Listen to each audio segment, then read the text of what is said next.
Hello, everybody. It is Saturday, June 20th. Hopefully, you're having a wonderful day. It's a little cooler for me today. It's 21 degrees Celsius here in British Columbia, Canada. It is sunny, it's windy, and it's all good. So, hopefully, you guys are having a great day. Super Puppy, hello, welcome. If you guys want music, check me out on Twitch. I'm going to pop the link in there. Just give me a sec. Go to my Twitch channel. So right now we got George Thorogood playing. And all sorts of other music playing on Twitch. So check me out over there. If you want more of a conversational perspective, just hang out with me on YouTube. Let me just type this into the chat here.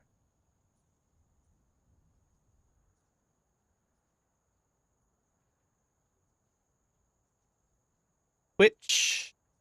So hit me up with a follow. I'm going to pin it to the top of the message board for those that want to come in a wee bit later, that want music instead of just me pattering on. As the saying goes.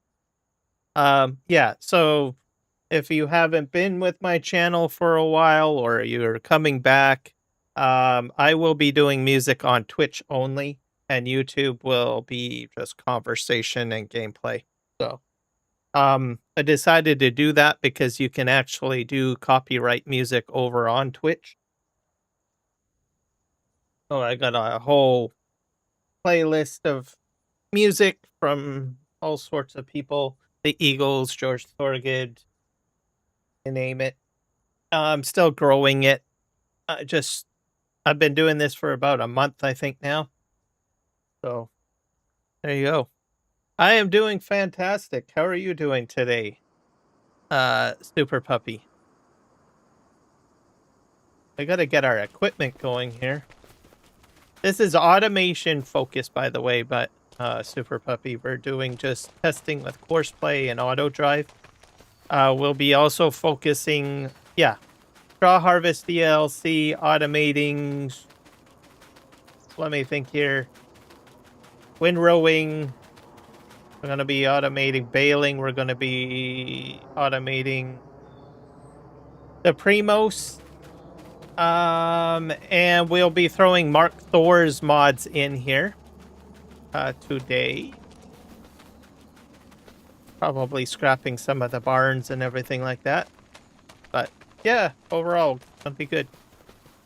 Jody Beard, welcome in. I'm glad to have you here. How are you?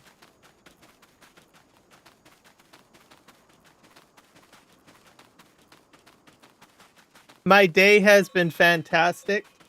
I've got coffee on the go. So, well, in my cup. So I can't complain there. I've got the tunes blaring. So I'm doing great. Thank you.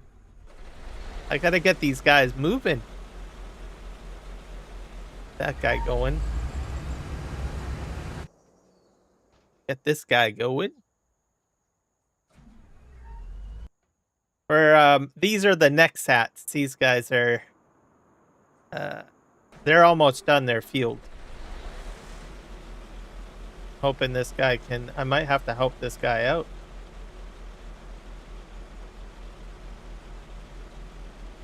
I think he's stuck. You just back up. Back up here. I have a feeling he was like on this row. Just do this.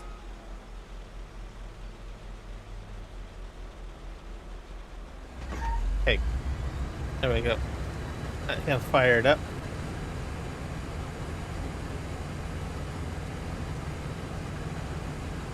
The Colossus, yes. I have used that in the past. I use the Tribine as well. I probably do the Tribine a bit more because it's a bit larger.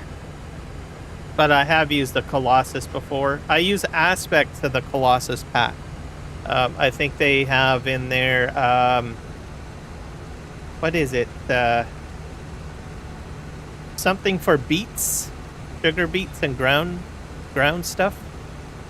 So if I start doing sugar beets and all of that, I'll probably maybe bring the Colossus pack in on to this automation test. Probably not today. I'm covering quite a bit today as it is. It's going to be an ongoing series of automation on this map anyways. I was going to do a lot more last episode, but then I realized I can only cover so much, right? On a live stream. Unless I extensively cheat and all sorts of things. I'm already cheating anyways, but I digress.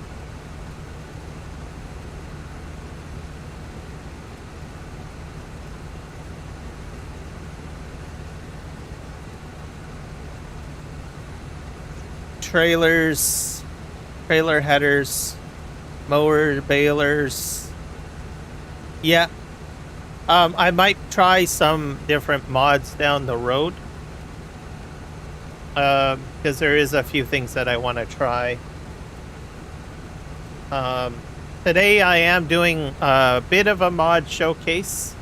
I'll be focusing on some of the MARKTHOR stuff today. But I gotta make sure my equipment is all good to go. I need to get this stuff put away because it's in the middle of my road. And we got all this stuff over here. So I did the MacDon pack the other day. I'm gonna move this over here, I guess. Right here for now. I got a couple of more out there. You're taking the day off from watching TV. Well, that's a good thing. I do that as well. Oh, crap. This is where I'm putting them. Gotta go back. So, what is it? Control tab to go back? Control. Oh, there we go. We're gonna put this into the bunker. That's my parking lot for these guys for now.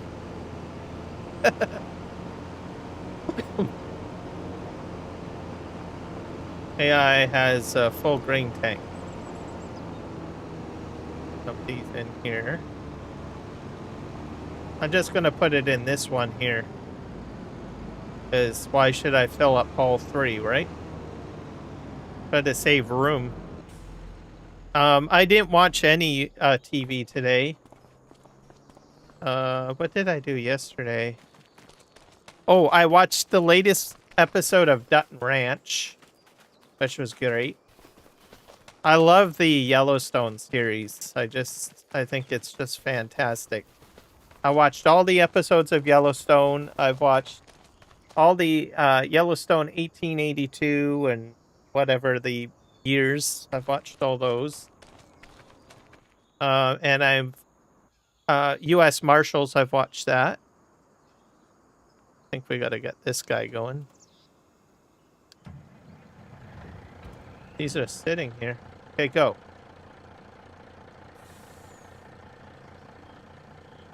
This guy kind of sucks. Go. Gotta just shout at it. And hit some buttons, too. Okay. We got a mess in here. I don't know what's going on. It's all filled. This guy. I don't know what he's doing. I'm moving him out of the way. Get these trucks moving. Most of them. They're filling. Are these guys online? I don't know if they're online. This guy don't think is online. I got a bottleneck.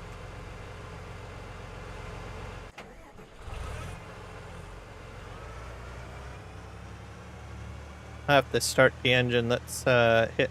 This guy's not going. There we go. Go, go, go. What about that guy? Are you online? He's gonna go for a drive somewhere. That's fine. Go, go, go. But yeah, watch Dutton's Ranch. That was good. What else did I watch? Can't think of anything significant other than the news a little bit.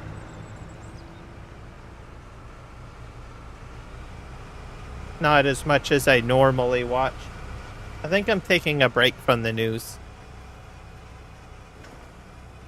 I caught a little bit of the FIFA stuff because they have celebrations in Vancouver, which is about an hour away. So, which is good. People are enjoying their time, I guess.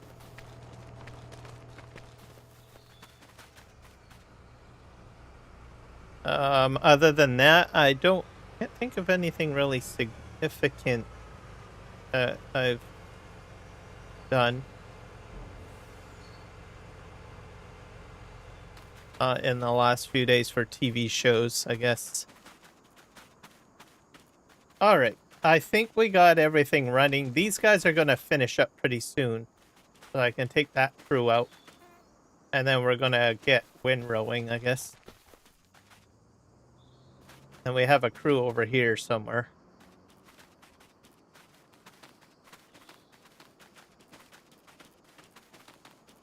I need, So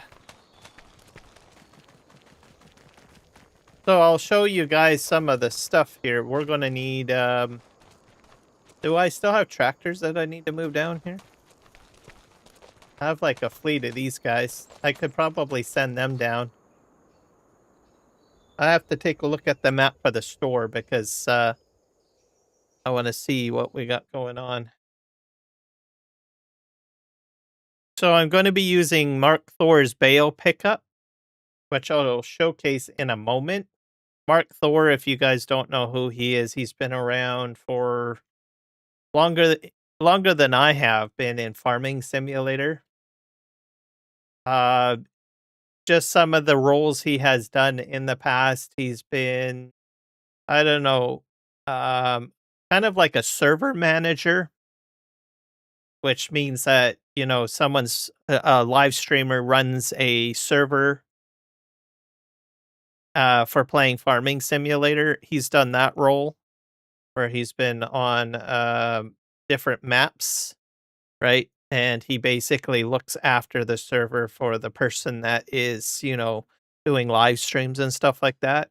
So if I was larger, if my channel was super large, up to like maybe 10,000 subscribers, and I've got like a whole whack of people watching me all the time, I would probably go to MarkTHOR and say, hey, could you probably manage my server? And I give him access to the server, and he would make sure everything is all set up on the map so that when I go live, it's all presentable and good to go. And then he manages the server throughout the week, making sure people are doing what they should be on the server, not doing anything weird like putting big giant graffiti on the fields and stuff like that, right? So that's sort of what a server manager would do. So he's done that role. He has, what else? He has been a moderator in chats. Sometimes I've seen him monitor and moderate up to 5 YouTube channels at the same time. So he would be in one channel moderating, and then another channel moderating, and another channel moderating, and another channel moderating, all at the same time. He's one of my moderators as well. He has moderated my channel at one point. What else does he do? He is a mod editor. So he edits mods. He has built mods. What else? Other tools too. Like there's mod management tools. He has one of those on the go. He has a Discord as well. So he does all sorts of things. He's very active in the farming simulator community. In the background, right? You need those background people, really, when you're trying to build communities and stuff like that. But I've known him for a good long while. I've played Farming Simulator with him. I've learned a lot about Farming Simulator from him. Mainly when I came on board in FS19 and I think 22. Oh, I was just horrible. I had no clue how to play the game. And he took the time to teach me things. I would be on one of the servers basically, and doing my thing, and he'll point out a few things to me, saying you're doing this wrong. You need to do it this way, right? So great guy. I've had him do mod edits for me. So if I need a particular mod or something on my map that I know he could probably do, I'll approach him on Discord and say, look, you mind help me out? So that's pretty much who he is. He's from the UK, great person. That's all I can really say. So I'm going to be featuring a few of his mods today. I'm going to take some of these tractors. I'm going to take them all down to the store, I guess.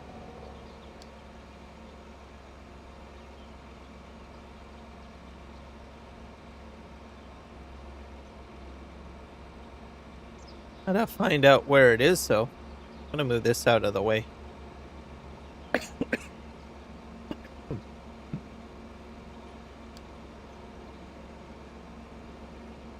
This alert thing is in the way. That up. Move that up there. I've gotten way better at my AutoDrive waypoint names. Some of them are pretty bad in the past. I've just gotten into a more organized naming convention.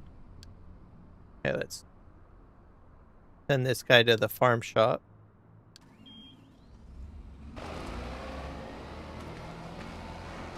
Oh, crap. Get back here. No, no, no, no, no, no, no, no, no. We're not going out the seed, buddy. All right.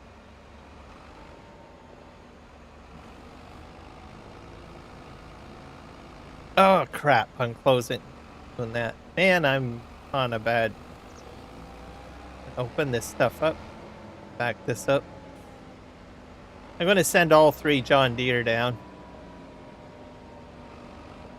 I don't play with John Deere very often, so I'll probably keep them on the farm for a bit. Because I know some people like seeing John Deere.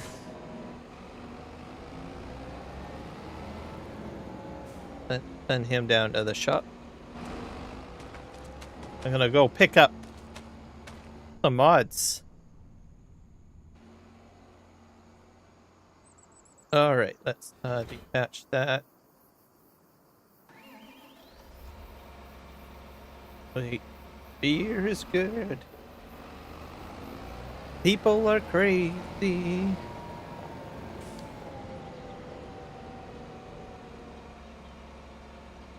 God is great. Beer is good. People are crazy. I love country music. Okay. Farm shop. Relaxing too. Off you go, Mr. John Deere. We're going to send him down to the shop. So, we're almost set up. We'll be buying some Primoses as well. So, we got big Krones at the moment. And we've got Windrowers. I got like 3, I think, Windrowers. I don't know how I'm going to do this here. Let me look behind here. I got 2, 2, 2, So 2 windrowers per field and then 2 Krones per field. Okay, let's go into the shop here. We're going to go to the mods section. So this is Better Bale Stackers. I've never used it. It's by MarkTHOR. They're all 30K. These are all for bales.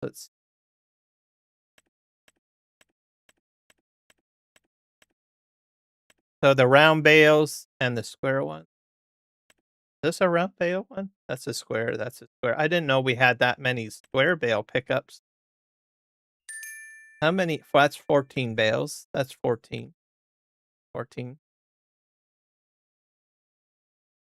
Let me think. I don't know which ones I want to go with. Okay, I've used this one.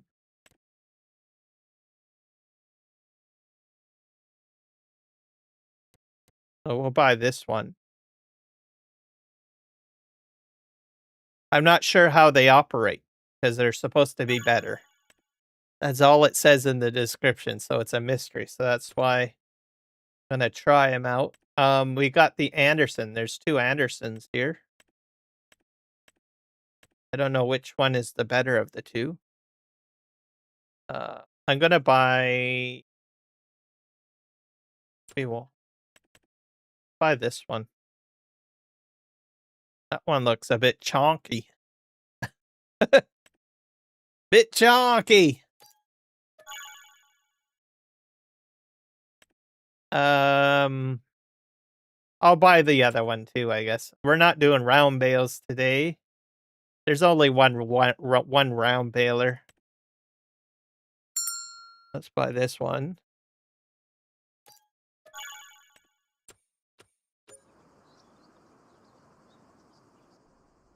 Okay, let's see what's going on here. That guy needs unloading.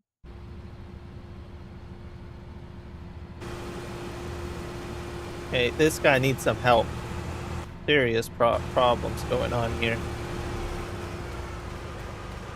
Just pull him out. He's been a problem since the beginning of the live stream. Get it together, buddy. Get it together. All right, some eurythmics.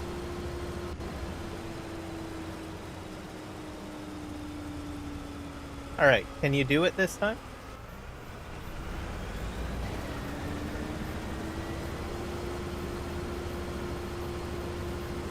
He's not pulling ahead very far, is he?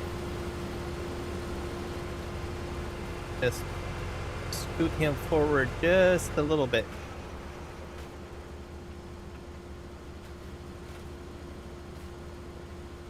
I'm not sure why. Gotta jump him. There we go.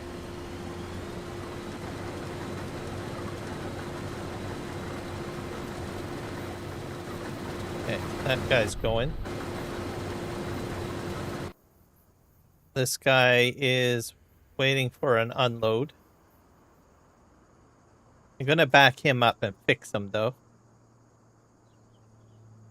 Crooked. When the machines are crooked, it just doesn't go very well. I find that at the start of a live stream or loading a game save, sometimes things just go awry. So you have to review your vehicles usually at the beginning. Okay, that guy's fine. This guy's blocked. He's on his way though. Back on the road. Okay, that guy should be okay. That guy's okay. All right, let's jump to this mess over here. I have way too many pieces of equipment operating.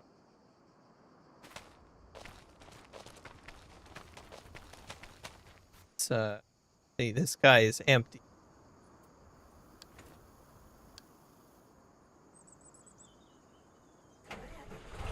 He'll pull ahead.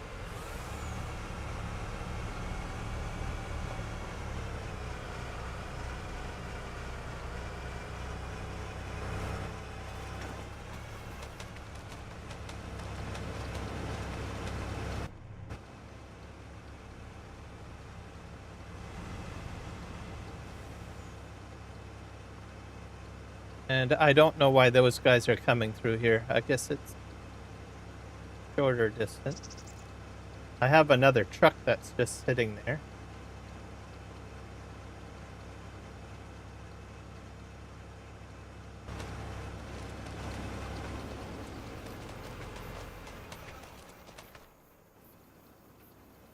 This guy is not operational, so we have to kick him on.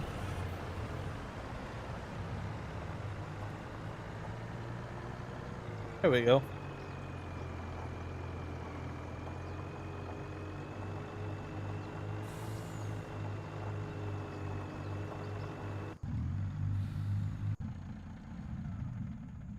Okay. Oh, great. So that's that. I've shown you guys at least the Bale pickups.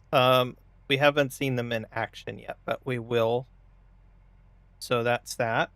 See here.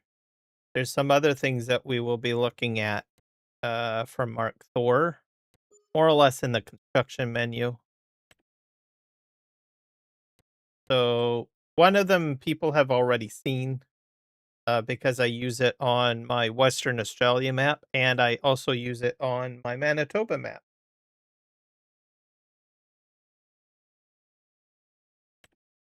AGI dryer.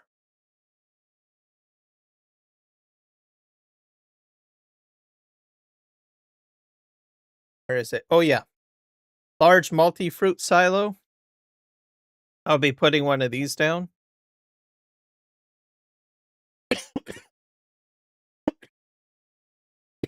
Excuse me. So we will be seeing that. What else? We'll be dipping into some straw harvest stuff too today. Probably. Or maybe next episode, depending on how much we get done. There's one other mod. I think it's under. I'm not sure if it's under silos. To find it. Oh yeah, here we go. Is it? No. EMR mixer. I wonder if it's under factory.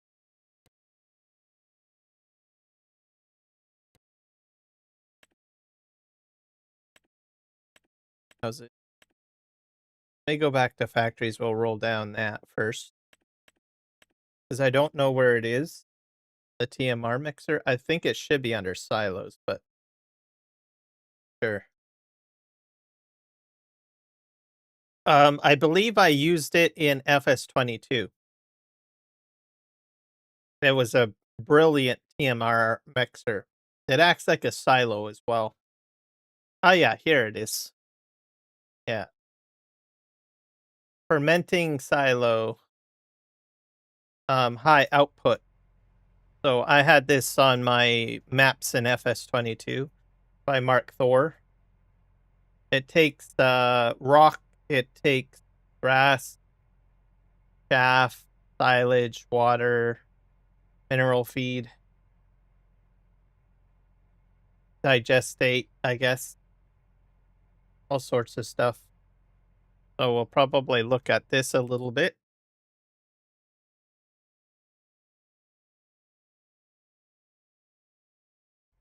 We'll probably put it over here. This is pretty large, so I could probably scrap that and put down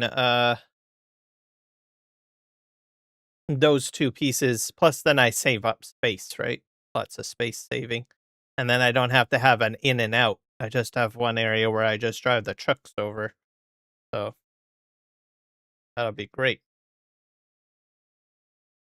I'll probably sell the grain first before I consider doing anything like that. So we'll probably do that later on. Lightning strike.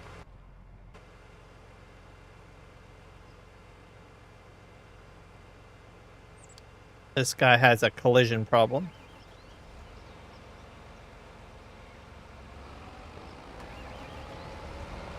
I'll just help him along. Off you go.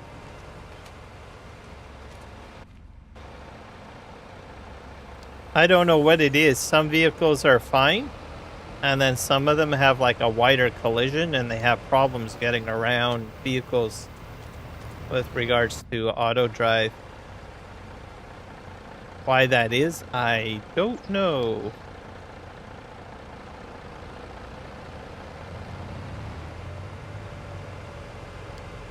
Let's send him on his way. Go, go, go. This guy's filling up. Is this guy empty? Almost. He's got still a little bit. I got way too much equipment here.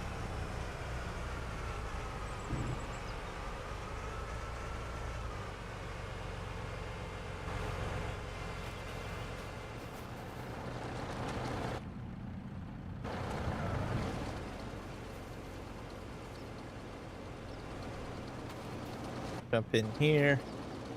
Most of this will be fine. I will just need to wait until the field on the right is finished. Something's blocked.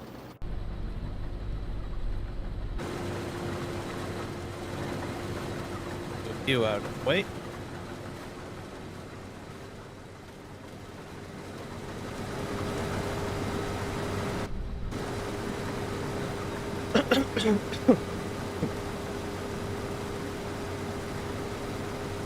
This field will be very slow, this one here. Gonna take a while. It's they're doing, the John Deeres are pulling out the grain from the straw.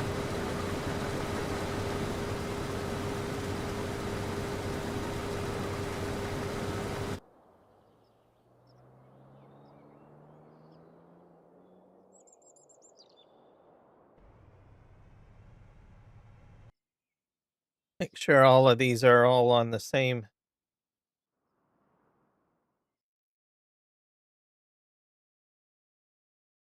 Clear out this machine. Got that one.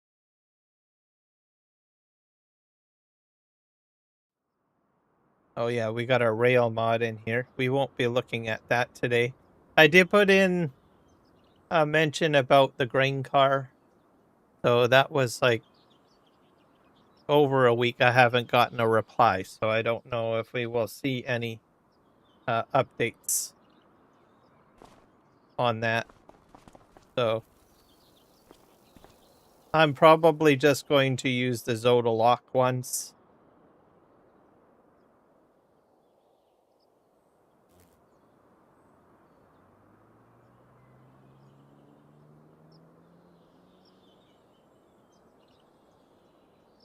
It's a lot of work doing modding, so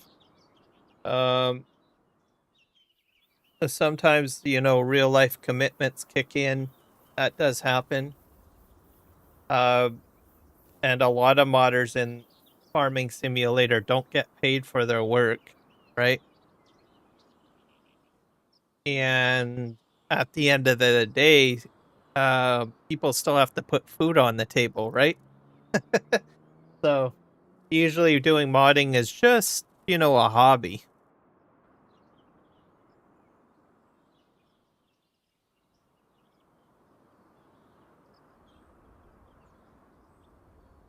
And that's the thing too, I guess. So if there is a mod that you like, right, that you love, and you know it's not part of a Giants DLC or anything like that, right?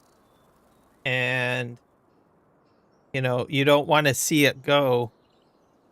If you can support that modder or the map maker for that matter, right? There's a very popular map, No Man's Land, right? That was around for several game editions, very popular. The map maker is no longer making No Man's Land or any maps for Farming Simulator, right? That goes for mods as well too. So you'll see people come and go, right? When it comes to modding maps or modding equipment. So for different reasons. Sometimes they just want to move on to doing something else, right? Some are like, well, I've been doing this mod for forever. I've got other things to do with my life, right? Or sometimes it's financial, right? They've got a new job that requires more of their time, right? So those are the realities.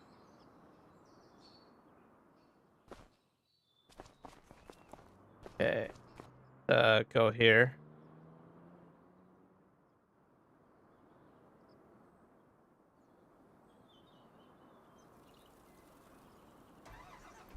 That goes with live streamers too, right? There are sometimes live streamers that will do different games and stuff like that. So that's always a factor. Hello, 45 Hawk. Welcome in. How are you today? It's been a long time. Dare I ask, how's the temperature in Texas? Probably what, 100 and something? 100 and something Fahrenheit? It's 22 degrees here. It's not too bad. Celsius, that is. I'm gonna try to move these bloody harvesters out of the way. They're sitting there on the road. Park them in the field.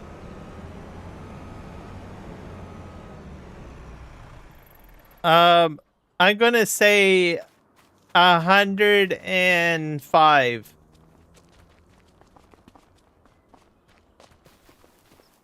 degrees Fahrenheit.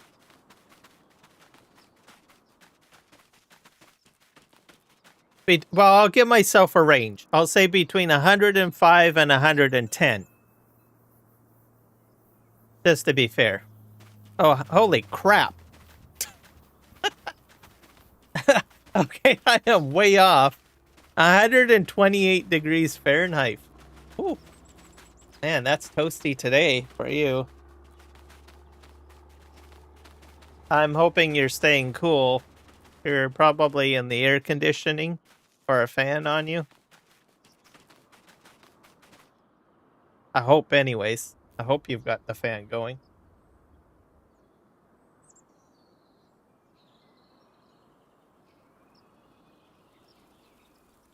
I heard Texas got hit with a lot of water, didn't it? Or are you guys still dealing with a lot? Like, I don't think you're part of Texas, but some part of Texas got like massive flooding, like massive water. Oh, you came back from Mexico. Is it hotter in Mexico or is it the same? And were you on vacation? Probably. Or do you have family in Mexico? No. People sometimes have family in Mexico, so they go to visit family. Not always a vacation thing. Sometimes a bit both. All right. I think we got everything running here. Let's I gotta get those little bale trailers. It was 87 degrees Fahrenheit. Oh, okay, so it's cooler. That's interesting. I would have thought Mexico would have been hotter. So I guess Texas potentially is just way hotter than probably maybe one of the hottest places on earth, would you say? I always thought Mexico would be like super hot. I mean, they probably do get hot, but I'm shocked that it's 87 degrees Fahrenheit. I thought it would have been a little bit closer to 100. Huh. Learn something every day. Grab this. Enter that vehicle.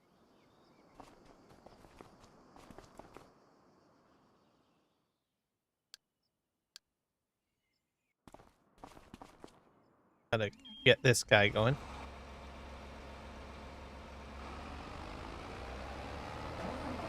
I go hook him up to a trailer on vacation and have family there. Okay. Yeah, that's what I kind of thought. Hopefully you had a good time. Arizona is hotter. Oh. Yeah, Arizona does get really hot, doesn't it?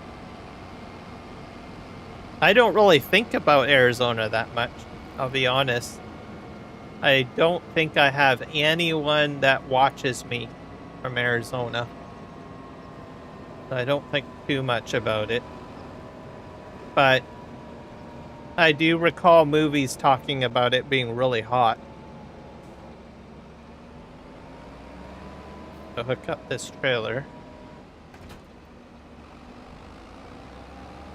This guy's gonna go to the parking lot. Ain't some more to it. I'm a Tina Turner fan. Sorry. I need a parking lot. Park at farm.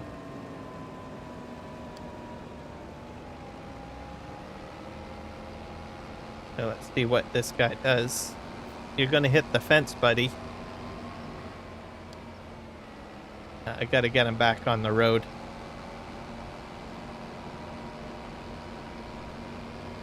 Arizona, I think, has a lot of desert, isn't it? Isn't it like the desert of the United States?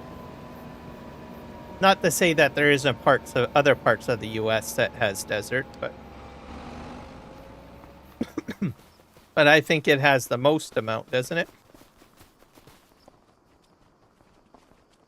What? Nothing.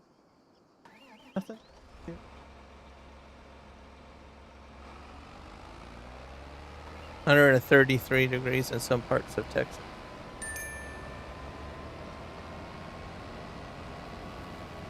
Yeah, that's way too toasty for me. I'd probably die from that.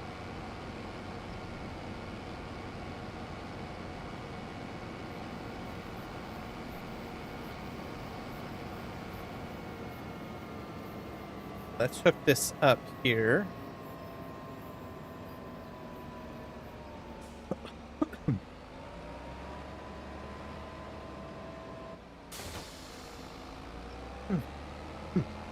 Have to get these on their way.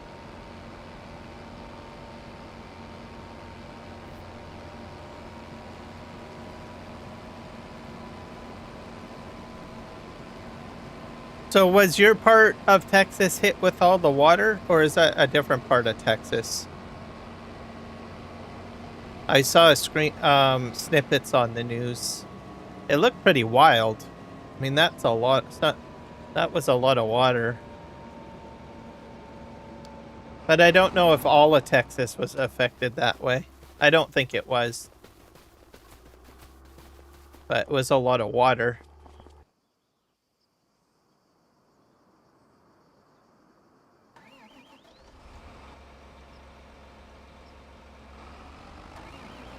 It's like big giant rivers of water.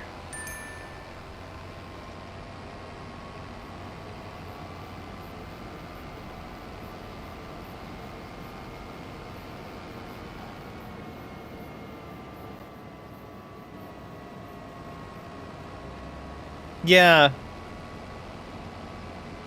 And that's where like a large chunk of water just comes splooshing down in a short period of time. Isn't that what it is?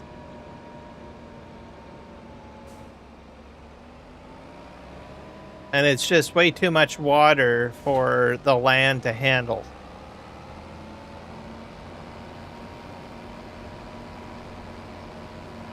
Oh, okay. So out in the ocean.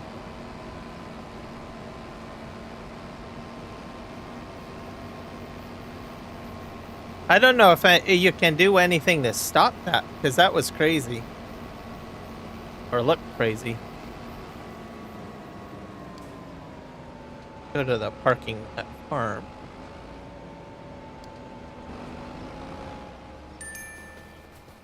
Gonna send this guy. He's gonna need to take a Primos, I think.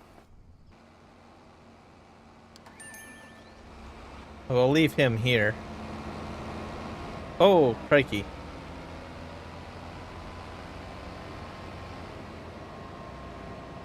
Put him right over here. What is this stuff?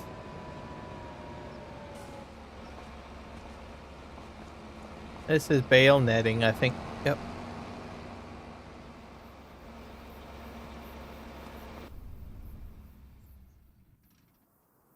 So we'll buy some Primos as probably 2.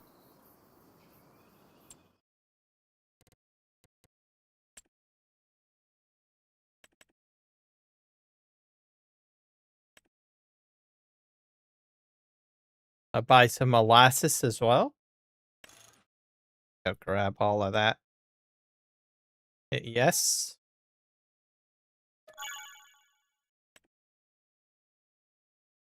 And we're going to grab these guys. 2 of them. Only 2. BK Vertistat or Vertistat? Yeah, let's do the BK2. Let's buy 2 of these. Those things are expensive. That's 1. That's 2.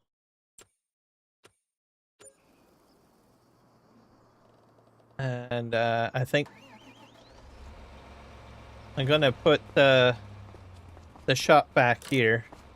It's over by that farm, the train stuff. Probably should not have it over there. Weather station gave us 15-day warning before it hit. Okay, that's really good. That's a good thing, because then you can have some time to prepare. You go back to the 90s or something, probably can't track weather that well. You kind of need really sophisticated weather systems, or else you're just going to get completely caught off guard.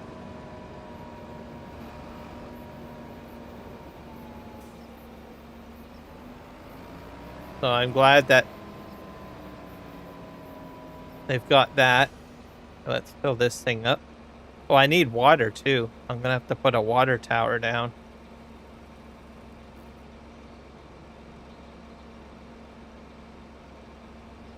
I think I might put a water tower here. Give me a set. I gotta find one. Construction. I think it's under tools if I'm not mistaken.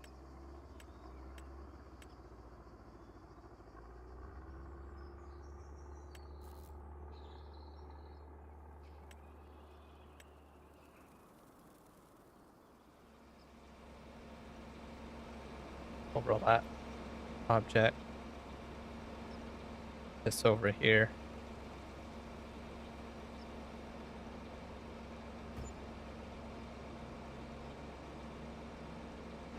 I think I can fill this up for free.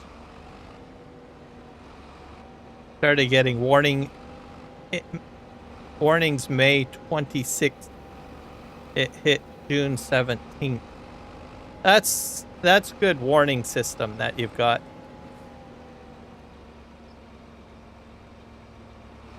Okay, where's the water spout? There we go. Guess how much rain make the flood. I'm bad with measurements, so I don't know how much it would have hit for rain.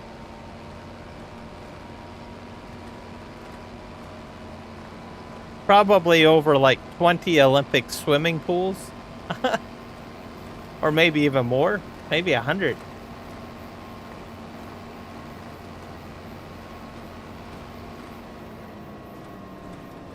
I don't know how they measure how much rainfall. I don't know the measurement name of that. You probably know.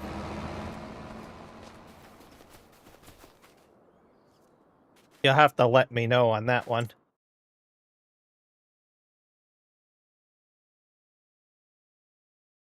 Yeah, I'm gonna jump over here. They measure it by inches. Okay. So if it's inches, I'm gonna say maybe like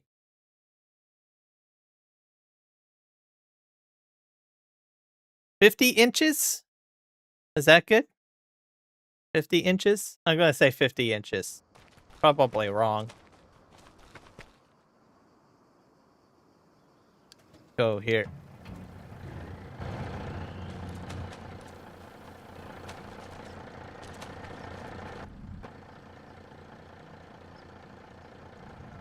One inch? Okay. That's probably a lot of water, though. That's a lot of water. I'm bad with measurements, Michael. I'm sorry. Yeah, I gotta pull this guy ahead.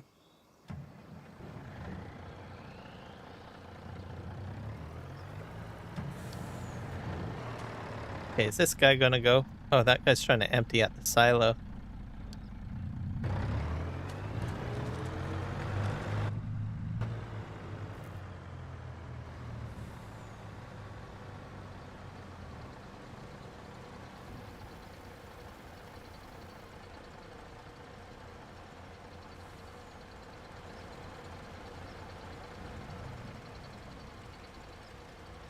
And this is gonna pull ahead. I don't know if it's gonna go to the field. There's something kind of funky here with the truck just stopping. I don't know what to say. Is it gonna just stop? Or nope, it continues on. It's just the one truck. Like that one drives on.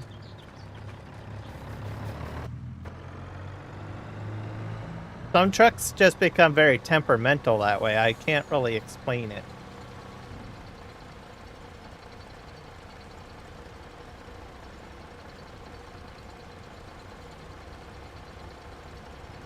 If this guy's gonna pull off, I think he'll drive away.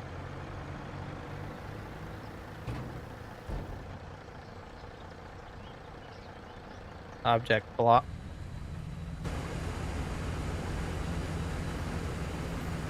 I think this guy's done.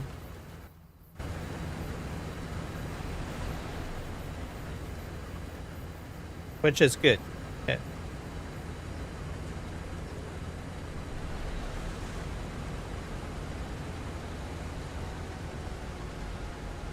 Clear him off.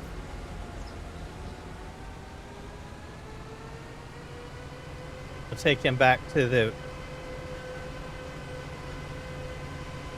main barn. That guy's finished too, by the way.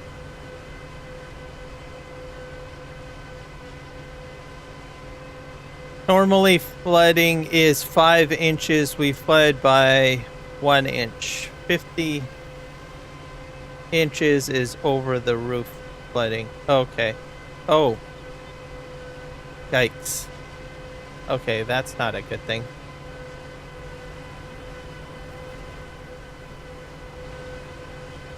Yeah, that's a little bit excessive. We don't want it to go over the roof.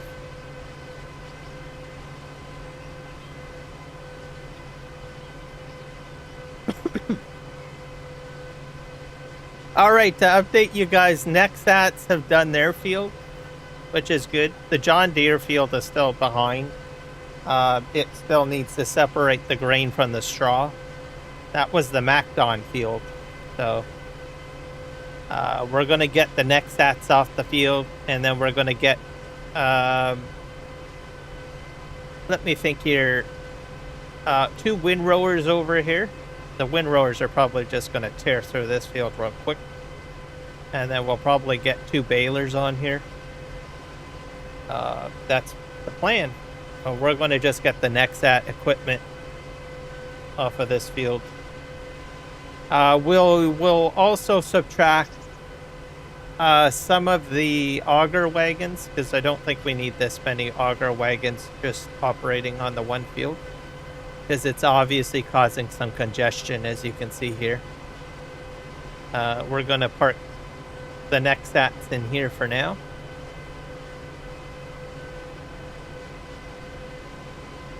And then we'll fix everything up.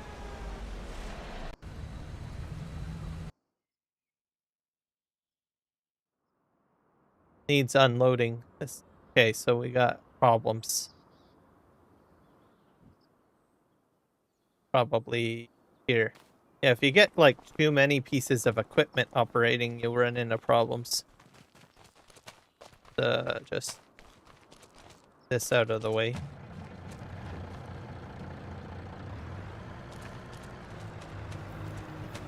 Got the trucks moving.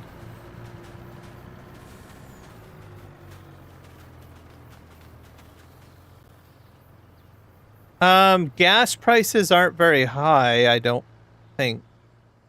Give me a sec. I gotta go find my phone. I'll be right back, because it'll tell me better on my...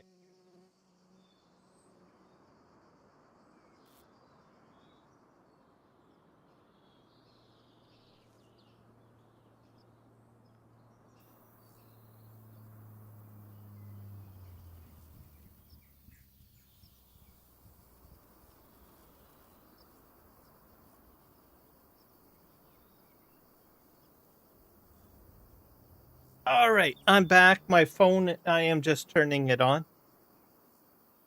We'll load it up. So why I'm going to my phone is we have something called the Gas Buddy app. So it's installed on the phone. How it works is that people will go to local gas stations, and as they're filling up, they will update the app with the prices of the gasoline so that people are aware. So anytime I go to fill up, right, I will bring up this app on my phone, and it will actually tell me where or which gas station is the cheapest. Not all gas stations price their gas at the same time, so or at the same price. So we have like, what is it? Centex, Canco, and Petro Canada. They fill up. Oh, and also a co-op. Those three gas stations basically get their gasoline from a Canadian refinery, and they're usually cheaper. We only have two or three Canadian refineries, one on the West Coast and one on the East Coast. The one in BC sources it for their gasoline from Alberta. Irving Petroleum, which is a big Canadian oil name. Traditionally, they have sourced their oil from Saudi Arabia. Unfortunately, as you know, the situation over there. But they have transitioned to Newfoundland with the oil rigs off of Newfoundland. So they're now sourcing their oil from them. I don't know why Irving has always had stuck with Saudi Arabia. I think they just had a really good relationship with the royal family and everything like that. And they helped Irving get operational in Canada. That's just sort of the research story behind Irving. The one on the West Coast I can't remember who owns it, but they source their stuff from all sorts of places. They'll pull it in sometimes from the US, but mostly from Alberta. But anyways, those gas stations source from the Canadian ones. Chevron, Shell, and some of the other brand names that we have, they source their oil from the States, and usually it's more expensive, the prices. So the Canadian ones are usually about 10 cents cheaper. You know that app? Okay. Yeah, I think they do the US as well. It's not just a Canadian app, it's just a generic app. But I use that. I'm going to bring up Gas Buddy here in a sec here. Bring up my phone.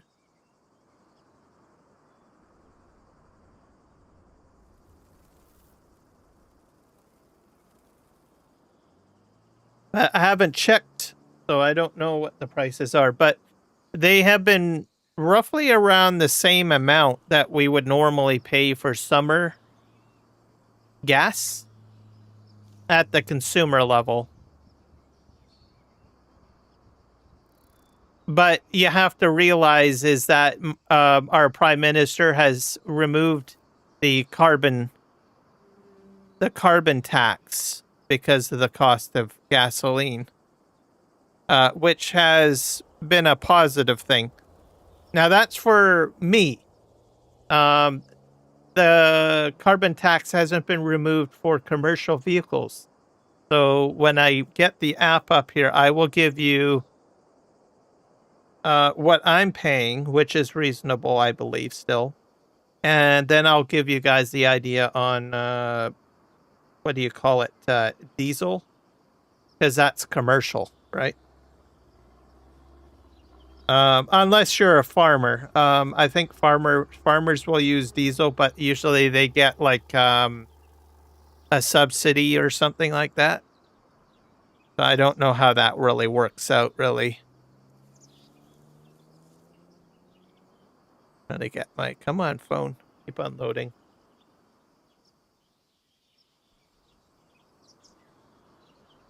But in British Columbia, we are still the highest paying jurisdiction, I think. Because even though the federal government has removed the sales tax, or sorry, the carbon tax, not sales tax, I guess, well, it's tax. British Columbia has its own carbon tax, which still, I believe, is still in place. And then you've got some municipalities like Vancouver that have, at the municipal level, carbon tax as well. Myself, I'm not in Vancouver, so I'm not paying as much as a person that's in Vancouver.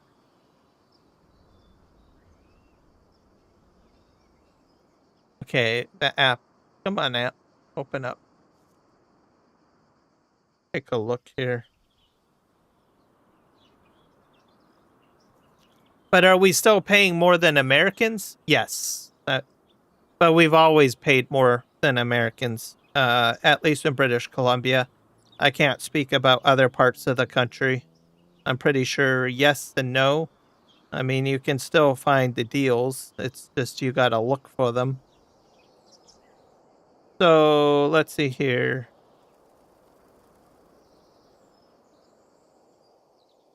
So yeah, Canco is like $1.85 a liter.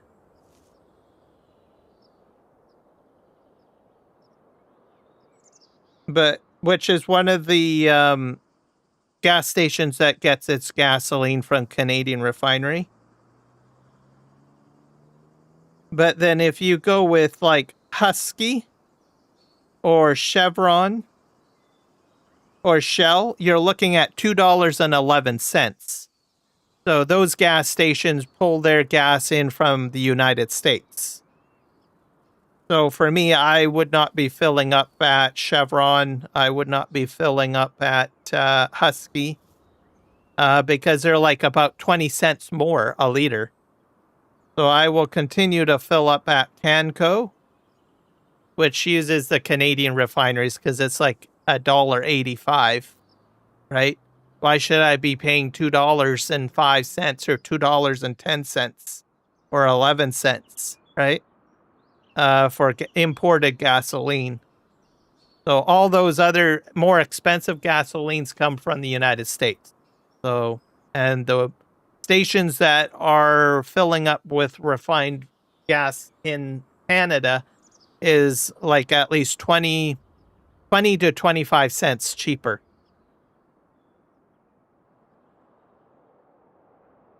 Yeah. That's in my part of the country, right? Other parts of the country is probably maybe cheaper because we are the highest carbon taxed province in Canada. So we get the federal carbon tax, we get the provincial carbon tax, and we also get municipal carbon tax in British Columbia. So that's like all three forms of government is charging us carbon tax. If you go to like Alberta, they don't pay carbon tax. There's probably no municipalities that do the carbon tax. if there is going to be a carbon tax, it's probably going to be, I don't know,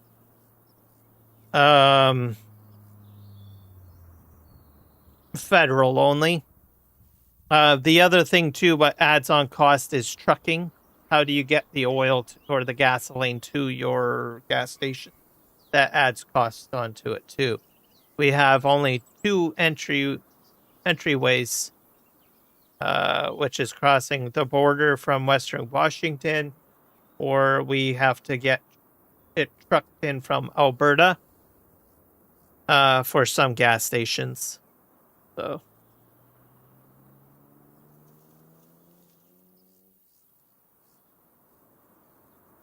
Yep, you'll probably be significantly cheaper. To my knowledge, I don't think you guys pay any tax, if I'm not mistaken. Right? You have to realize some of these carbon taxes are like 5 cents, right?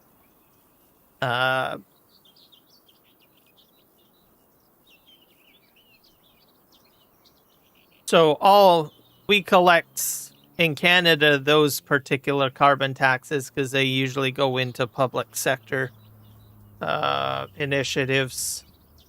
And it just depends on which government we have in power, right? So we're a very liberal country. So we have a lot of different social services. So all those taxes go into paying off, healthcare, education, all of that stuff, right? And public transportation. So on the municipal level, those municipalities that are more left-leaning will have a carbon tax, and that will pay for like bus systems, transit systems, SkyTrain, subway systems, that sort of thing.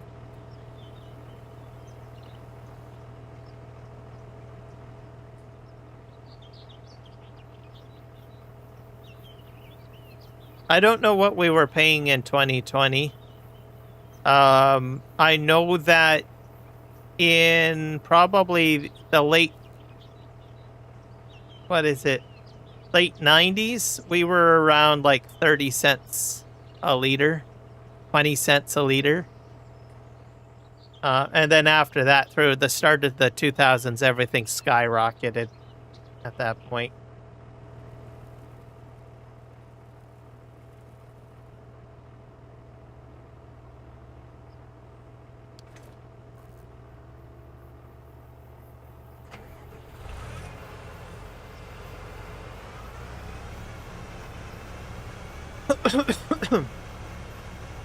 The East Coast usually pays a lot less than us, because they basically ship Irving Energy, basically, which is like the Canadian petroleum company.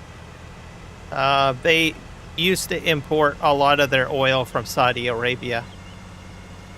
I think they still want to chip in, but unfortunately with the situation, it's closed. So now they're sourcing oil from oil rigs on the East Coast out of Newfoundland now. So we'll see what happens there.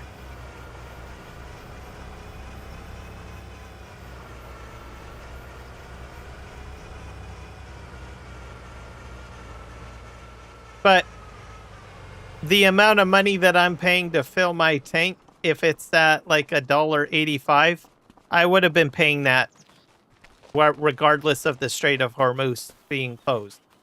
So that's just normal amount of money that we pay into our gas, right? So I'm actually not noticing anything really different. Now, that's me. Commercial vehicles, on the other hand, is a different story.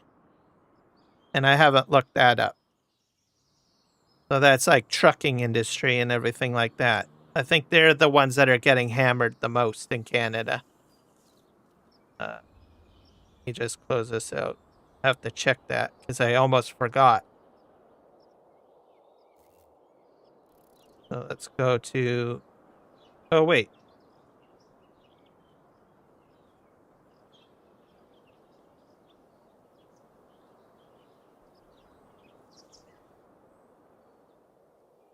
Actually, I gave you the diesel price. I apologize. I gave you the diesel prices. I forgot to switch it to regular. So diesel prices, I gave you the diesel prices. So just a correction. It's all diesel prices that I gave you so far. That's commercial. I thought I had it set to regular, but I didn't. So I got it set to regular now.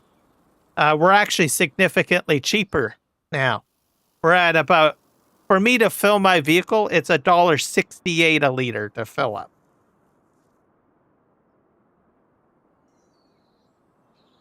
So I'm actually, this summer, I'm probably filling up cheaper than I would have last year without this whole Strait of Hormuz thing. That's because the taxes are off, right? So commercial traffic is paying the same amount that I'm paying, would normally pay every year during the summer. So I didn't realize that. It's actually a bargain right now. It's like $1.68 a liter for regular gasoline. I guess I should have checked the top of my app. I think because I usually do regular gasoline first when I quote prices, and then I do diesel second, and I forgot to switch it back to regular. But yeah, that's a bargain right there, right now. $1.68.9.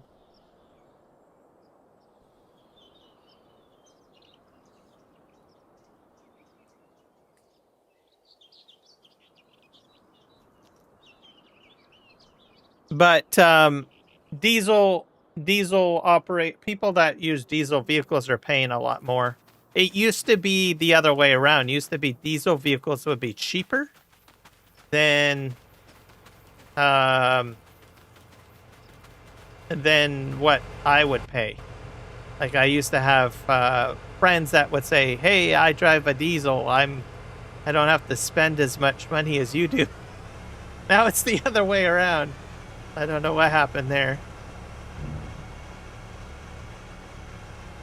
Yeah, we're going to empty this guy out and park him.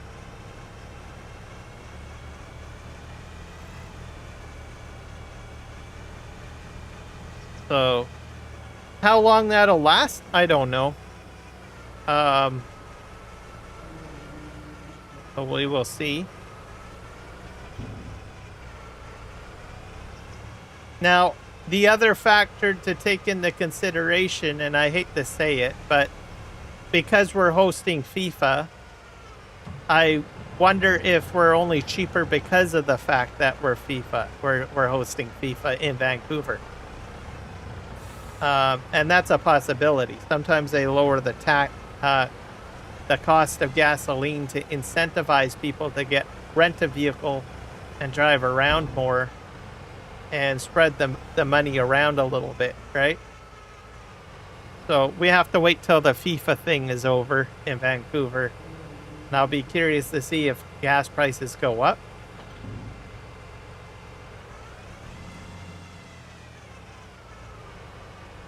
Why is it not emptying out? Back up.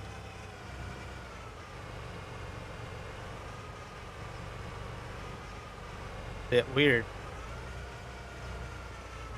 Back up a bit.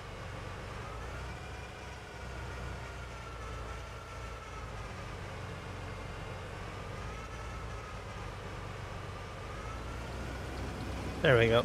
It's a bit touchy, I guess.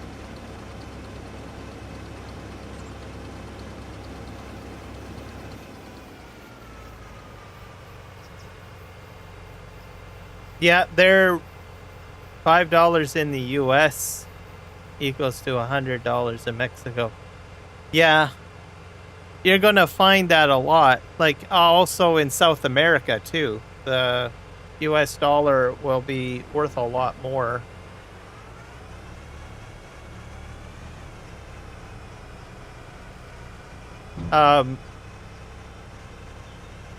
Now in Canada, we're US dollars worth more, but we keep our wages at a high amount. So, like, minimum wage is pretty high in Canada compared to the US.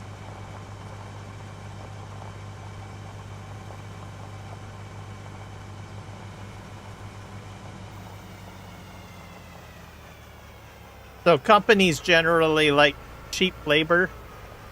So they will usually go to countries that have the cheapest labor. So if you have something like Mexico where the money is like that, that means more jobs will go into Mexico, right? Because you have to realize it's cheaper to hire a Mexican, right? That's unless their labor is higher, right? I don't know if it is. I don't know if they get paid the same amount as an American. I probably doubt it. But that's just how it is.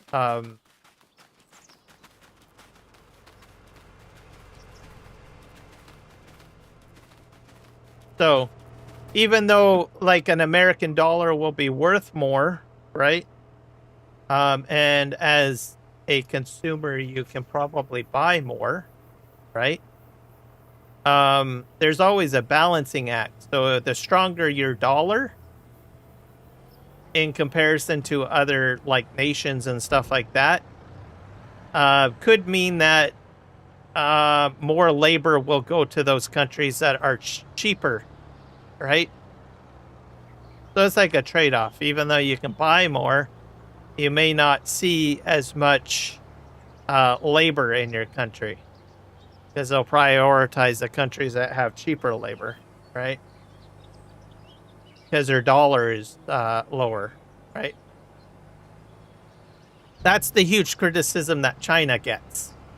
They artificially keep their labor market super, super cheap, and also their yen, right? The value of their currency. They artificially keep it low in order to attract more business and work in their country. Not just them. There's other countries that do that too, right? Our dollar is a little bit lower too in Canada. But we keep I think our labor standards pretty high. I still think that a Canadian worker probably makes a lot less than an American worker, I think. Mistaken. But we're not too bad.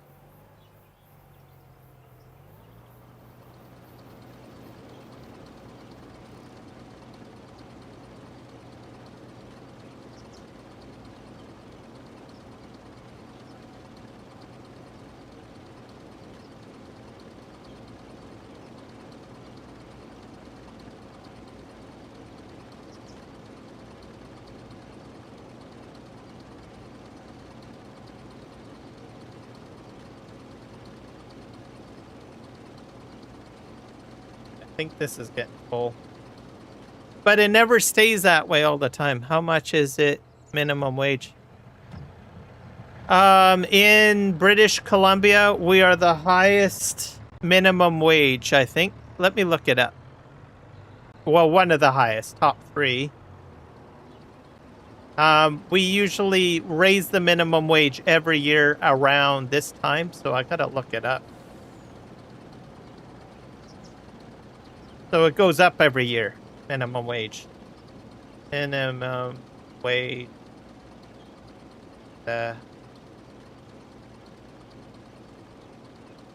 So we're at $18.25 an hour Canadian. And then we're the top. We're the most expensive province for labor at $18.25 an hour. Second place comes Ontario. They're at $17.60 an hour. Let's do an equation here. What is that in American currency? Canadian to American. Like we're way over. I'm pretty sure we're way over Texas, if I'm not mistaken. minimum wage is higher in British Columbia than what it is in Texas.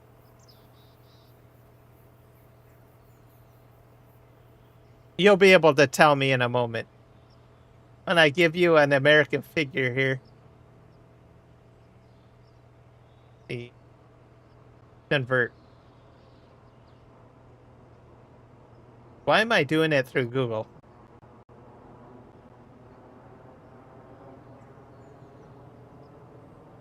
Canadian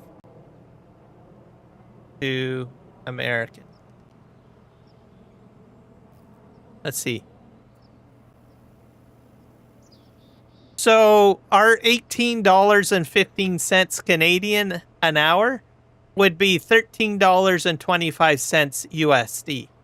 So that if it was actually we were using US dollars, it would be $13.25 an hour in British Columbia.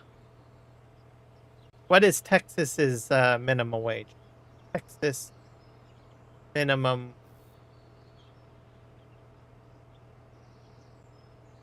You guys are like paid what? $7.25 an hour? That's your minimum wage in Texas?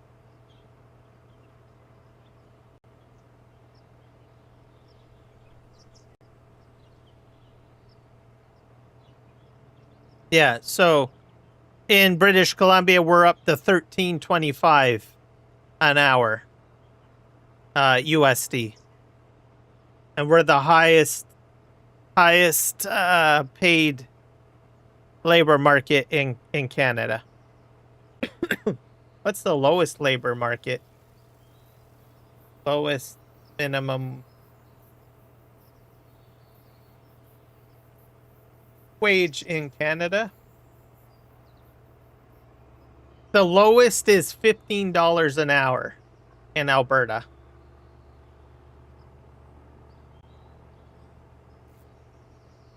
So what is that?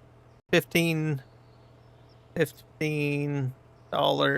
Canadian to USD.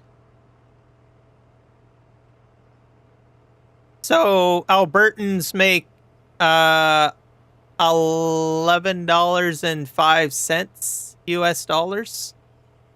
So Albertan labor is even higher for minimum wage. Yeah. I think Texas is probably it's the cheapest minimum wage state in the US, if I'm not mistaken. Right? Because they don't change it. But at the same time, you guys probably don't have as many taxes to pay, right? That's how it works. If you don't have to pay as much taxes, or you don't have a lot of social services, you can sort of live decently with a lower what do you call it? Labor market. That's sort of how it works.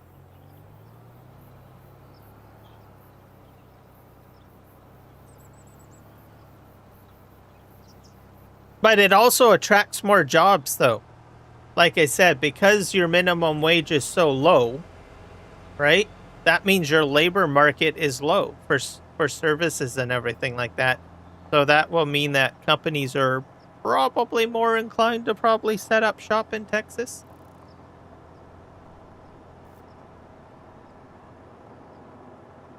And then Texas gets its revenue from the increase in business interests, right?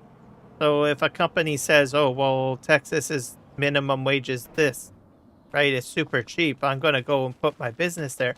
Texas can still collect taxes off of those businesses, and they don't have to raise those taxes up the crazy amount. So it's like a nice balanced setup, pretty much. Right? That's sort of how it works.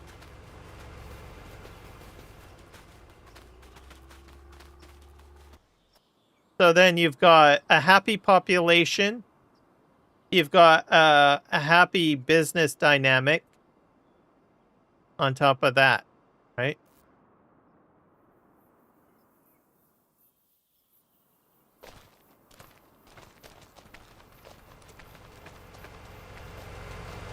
So it's like a win-win, I guess, in a way. Why is this not working? Guy's not set up to go. Go and play. So put this guy on field 4, I guess. So I know some people will say, well, how do you put it? Well, criticize the, places that don't make as much money on the labor side of things. But I don't think it really matters, like, how much money you actually make. It's just essentially how affordable is the lifestyle, right? And there are a lot of countries that don't make a lot of money labor-wise, but they live perfectly content lives, right?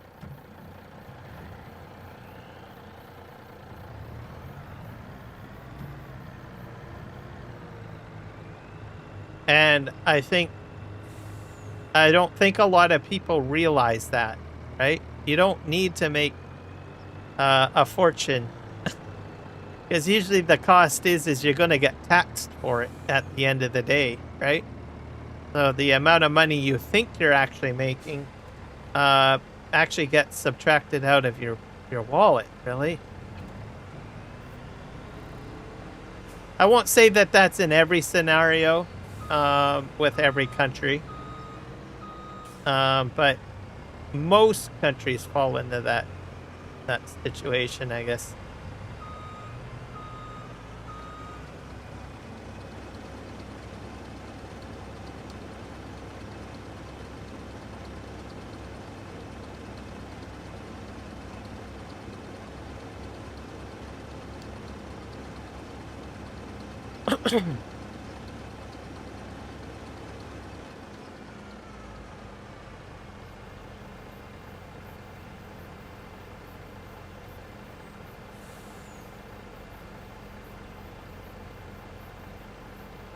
Yeah, well, there's a lot of things going on, I think.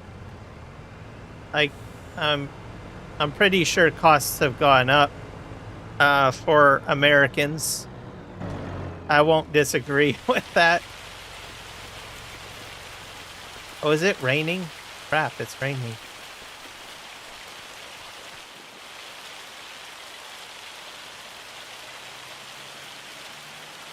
I think at this point in the game, you can't really put, like, all countries into the same fruit basket, because every country has its own situation, right? Or even regions of the country. I would say probably most countries now, the majority are paying a lot more, I think. No matter where you are, really.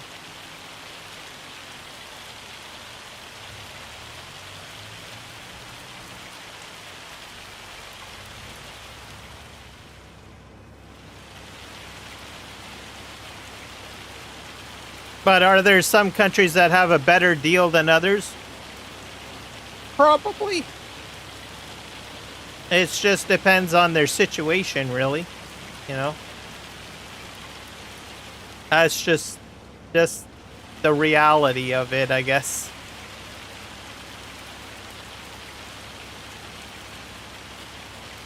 It just depends on, what the nation has, right?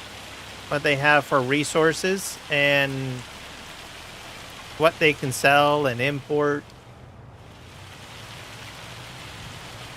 Or how dependent that they're on specific resources too.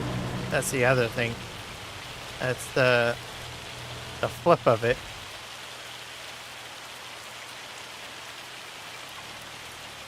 Yeah, I think it's hailing. Yeah, it's hail.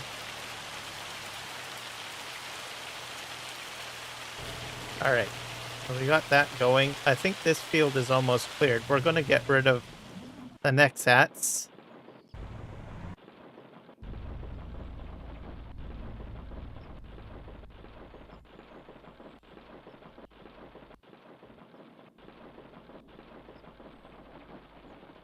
All right, let's grab that.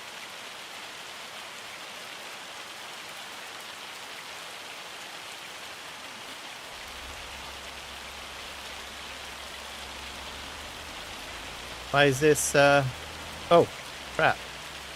I forgot about those guys behind me. Yeah, let's move these guys over here.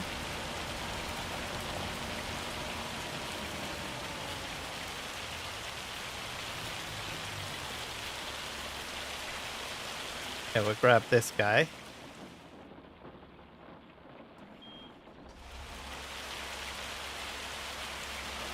I've got a whole fleet of... This is all my straw harvest stuff that I've got set up. I'll go get this bashed out.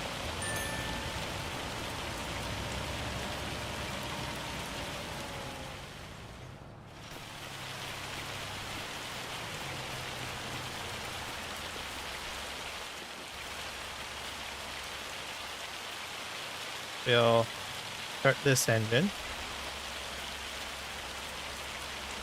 All this stuff is going to be used for the next session of automation. We will see what happens.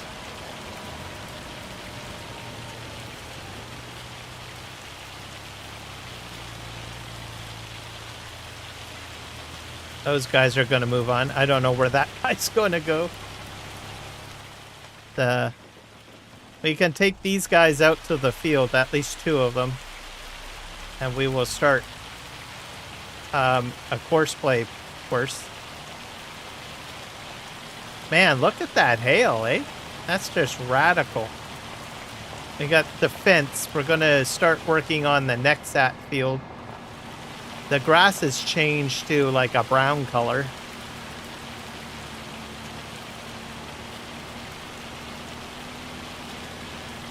Go over here. I'm just going to get 2 of them down here.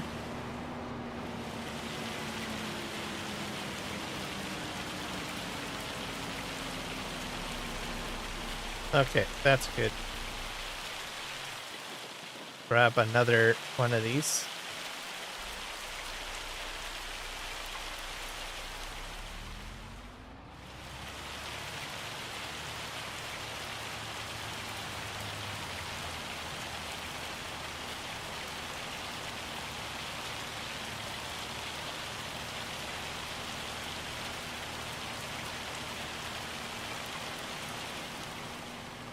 But I think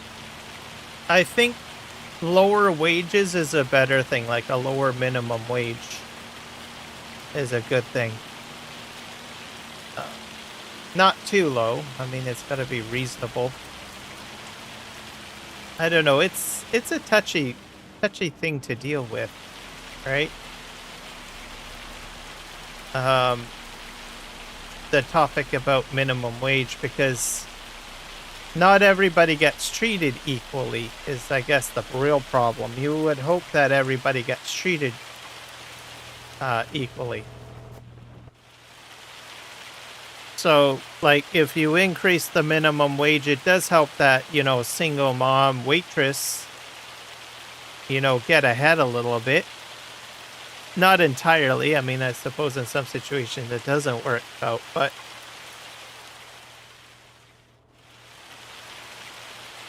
then, you know, the majority of jobs, right, have the opportunity to have a wider gap where companies can decide where wages can get increased. So I don't know.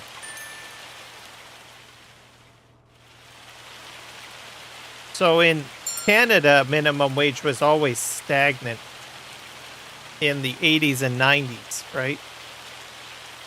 I don't know if people were happier back then.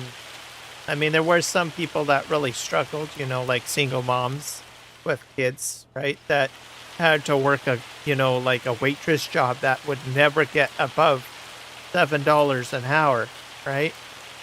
But now you've got wages that are higher that allows for a higher wage, right? I don't know. It's hard to say. But other job markets at the time had a much wider gap, right? That were paid out higher than the minimum wage. So there was a lot more jobs that were paying out a lot more with the minimum wage. So I don't know. So like I said, there's no perfect scenario, is what I have to say on the debate. There will always be winners and there will always be losers. And whether or not there's a majority of winners, I don't know. Don't have the statistical information to look at to see if, you know, the majority of people are actually feeling more comfortable or ahead, right?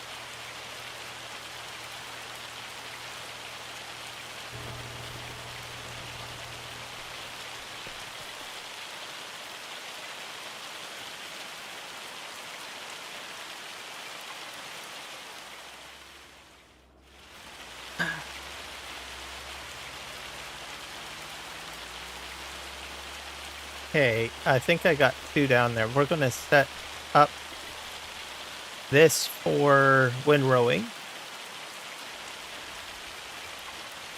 I'm going to take this guy off the field, though. I think that's what I should do.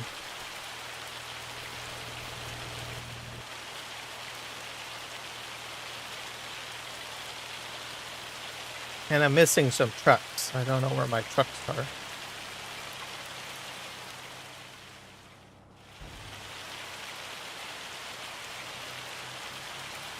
We'll have to do some selling, by the way,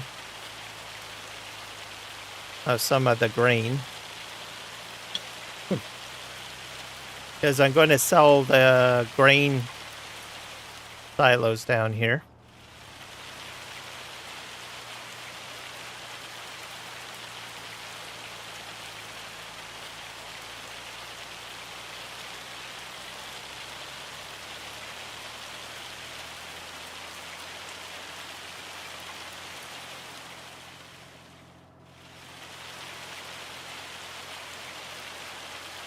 Here comes the truck. I'm gonna go around.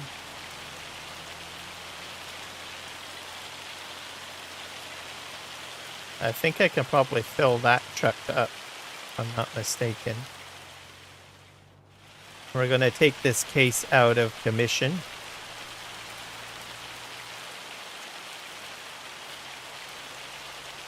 Yeah, this one truck just seems to stop. Doesn't like to go any further, I guess.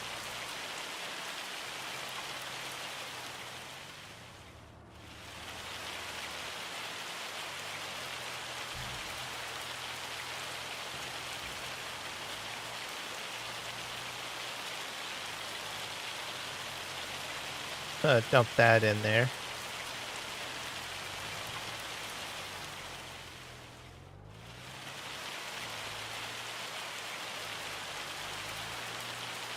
Do, do, do, do, do, do, do, do.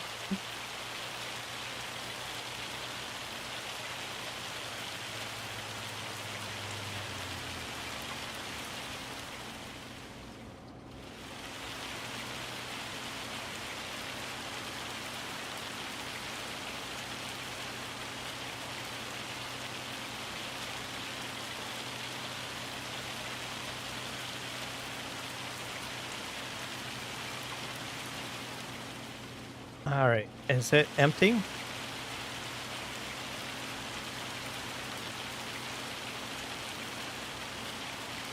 And for some reason, that truck just loves to stop there for some reason, and I don't know why. All right, well, he's moving on. Hopefully he'll go empty out, maybe. I'm gonna put this guy in here.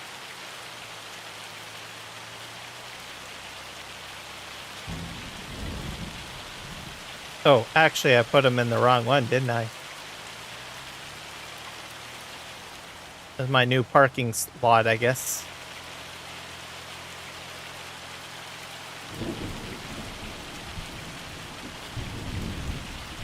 Put this down here, I guess. I don't know if these can take straw pallets or not. I've got 2 Nexat still on the field, so I have to get those off. Go grab those.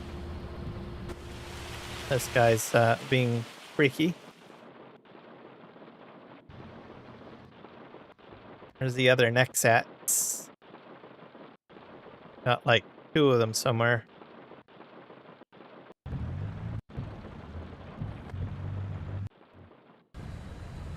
Oh.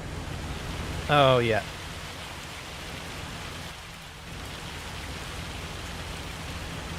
Man, the hail, I'm telling you.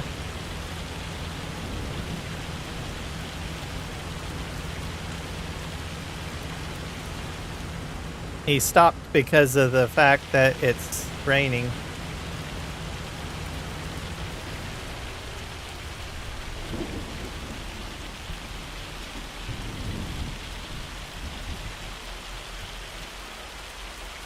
Just pull ahead. Oh, I got stuff in this. That's right. Yeah, I gotta take it and empty it.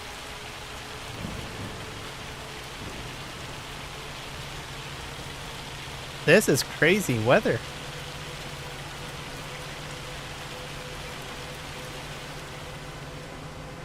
I didn't realize it would get this loud with hail. Wonder if I'll get a tornado. I don't think I've seen a single tornado on any of my maps yet. Or microburst or whatever they call them.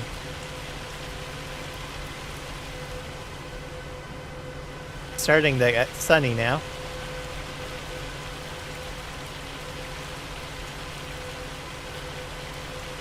And we'll get windrowers going on this field.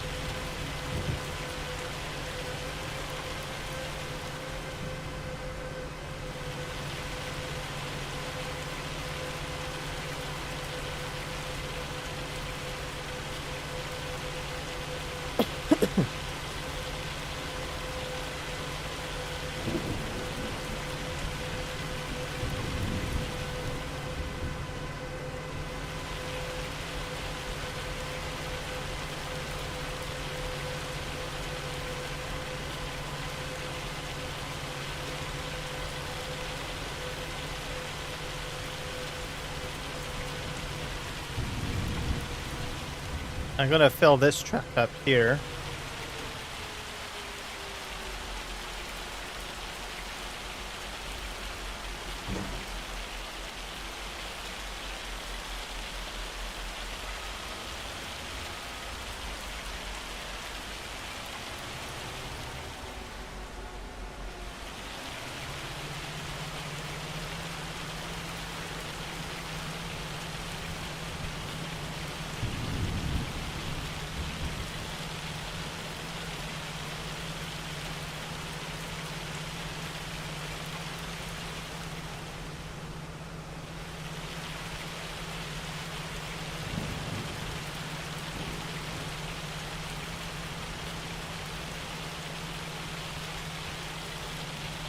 I'm gonna pull ahead here in a sec. This is gonna fill it, I think.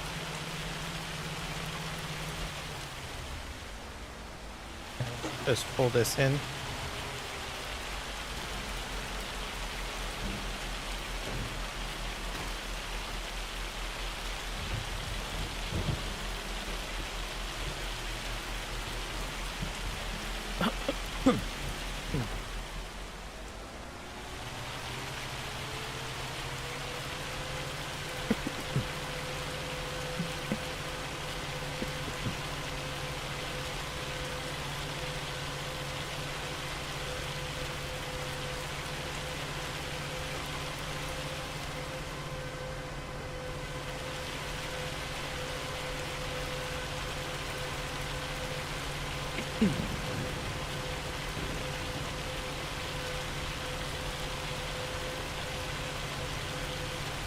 The one thing that I'm kind of intrigued about the moon base setup.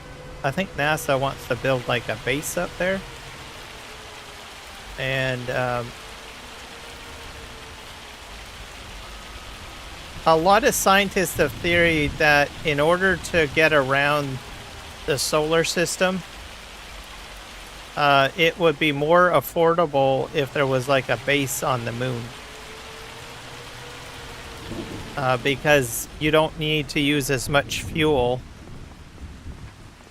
to get off the moon compared to Earth. So they never spelled out the whole big plan, but the rough draft is that you shuttle yourself to the moon and then you use the moon as a lifting off point. Now, what would be intriguing is if there's like any like fuel sources on the moon. I don't know. I think you need to have some sort of biological material to make that happen, if I'm not mistaken, right? Because most of the fuel is all, you know, created from, you know, plant matter that has broken down, or animal matter, or dinosaur matter that has broken down, right? To make, well, oil, right? Unless they can find some other alternative, you know, fuel source or energy source. But it would be cheaper to launch from the moon. Probably. I would think. Yeah, I gotta turn this off here. I'm gonna do this little bit here because come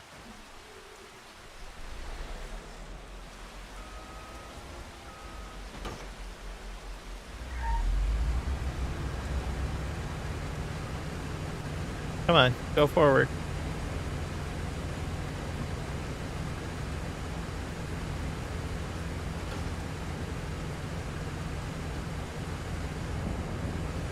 It's like going really slow. It has a hard time moving. That's weird. You just cut this out. I think it's stuck in the mud.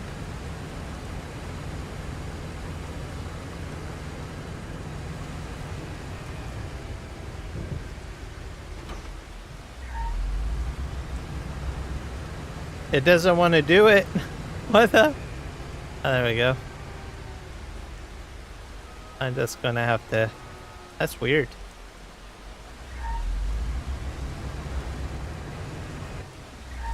I'm cheating a bit. I'm just turning the power on and off.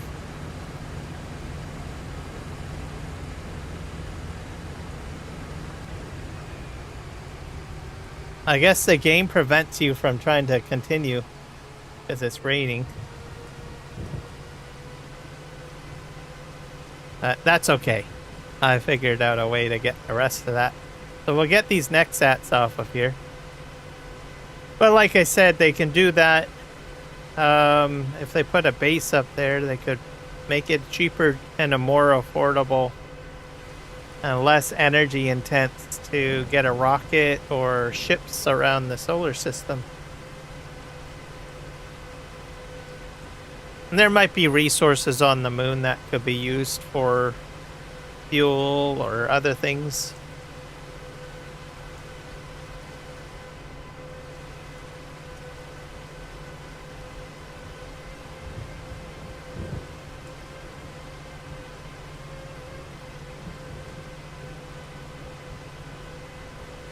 So we'll have to see.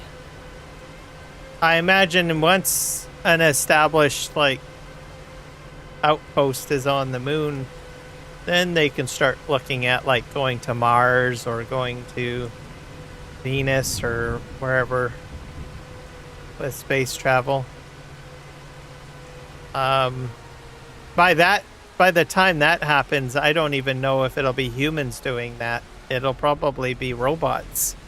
Like Tesla bots or something like that, or Chinese variations of it, right? Robotics doing it.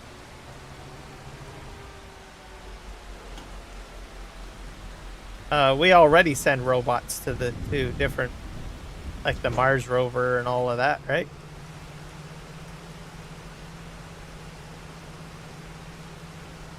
So who's to say we won't put more out there? Or humanoid looking robots. Do I have enough room to get all this in here? I don't know. So I think that's what will happen. We'll see that. Robots might even be the ones that end up building those bases. And not so much humans. They might have like a small management staff or something. Right? That would manage the robots that are doing the work.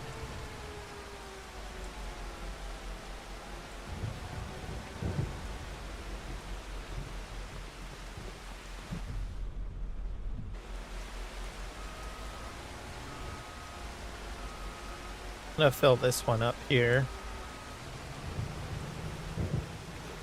Put this guy on. Don't know why he's not moving.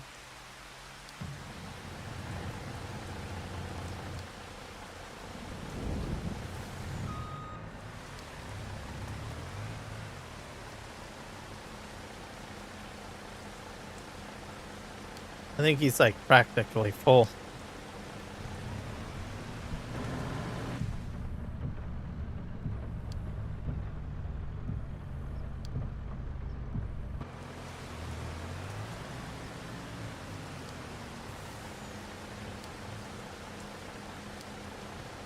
Something broken today.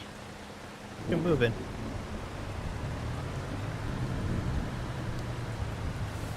There we go. Being a bit sticky. Is this guy empty completely? Yep. I'm gonna go fold this up.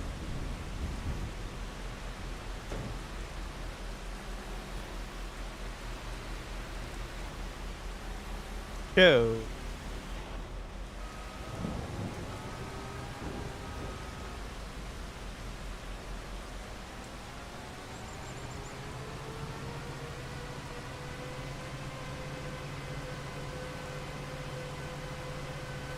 So we're going to park this in one of the bunkers as well, and then we will get the windrowers going over there in the corner. This should free up some space here. We'll need to check on... Well, I guess the John Deeres have stopped. They won't move until the rain is over.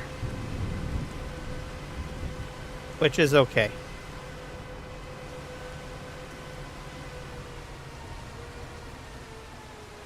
It's going to be sunny at some point. Put this in here.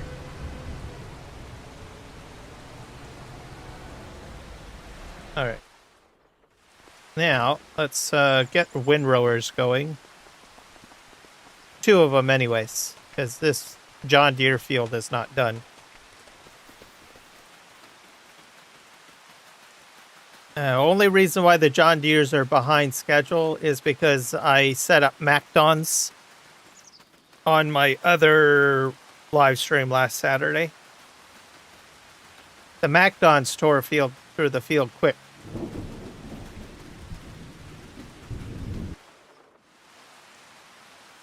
Alright, let's go ahead and set ourselves up a Courseplay.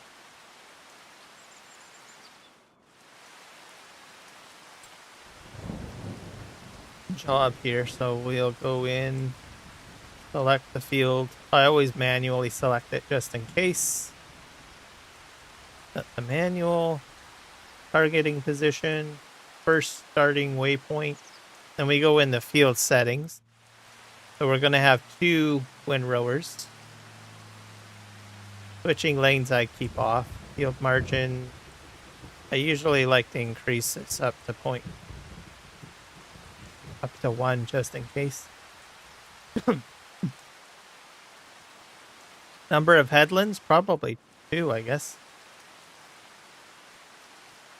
We'll start on the centers, right?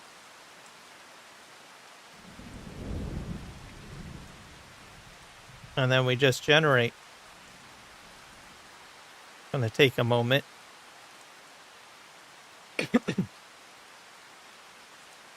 And then we'll be putting balers on this.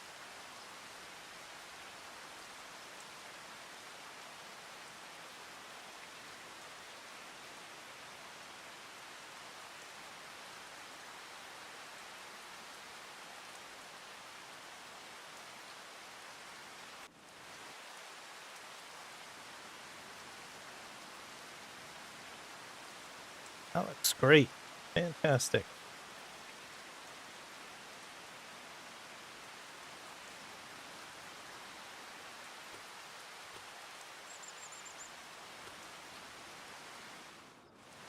And I'll hit. This one's going to need to work on the left side of the field, I guess. We'll set this the first waypoint. Hit start. We'll copy. Now that it's copied into memory, this one I just have to set the first waypoint and hit the copy button again, and we'll set him to right. And let's hit the turn off the edit.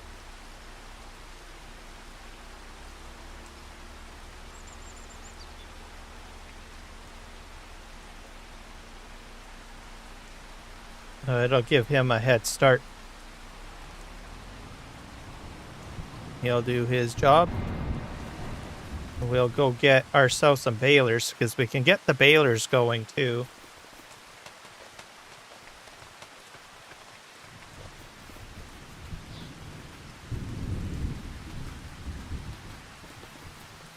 Like 2 balers down here. I'm not sure if the balers will run faster than...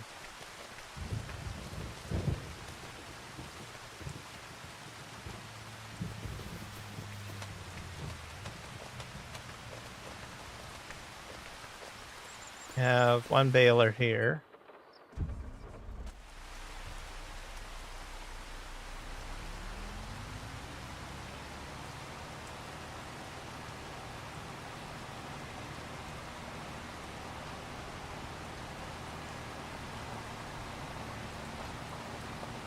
And we just have to copy it, really. So we'll start on the left. And this guy will just simply start baling.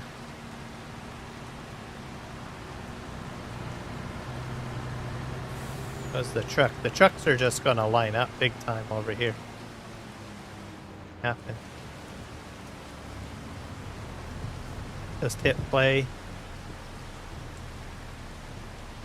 He's going to fold that up or unfold it, I guess. Oh, that's nearest waypoint. We don't want nearest. First waypoint. He'll go off and start baling.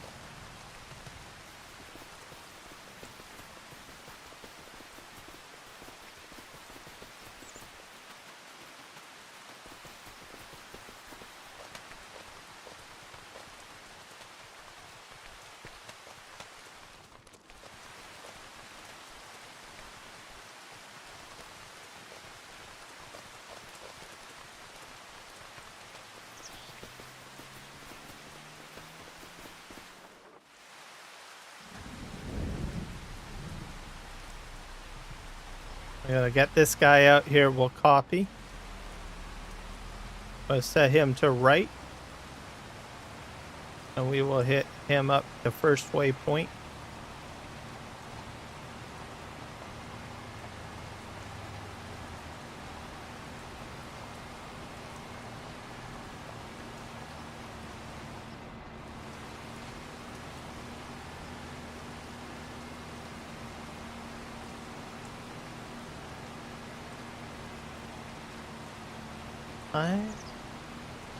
To be a great woman.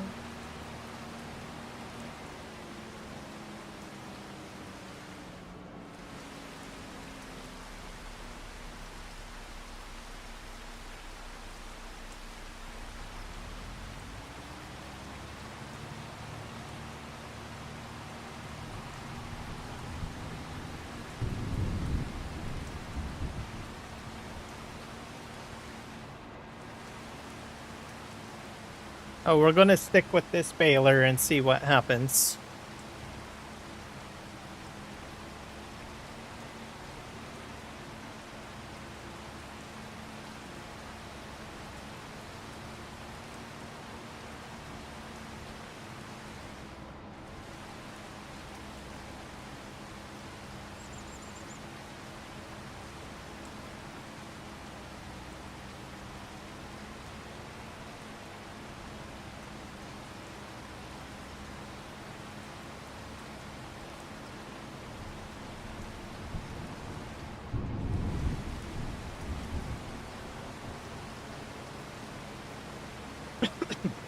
Looks like these guys are doing a great job.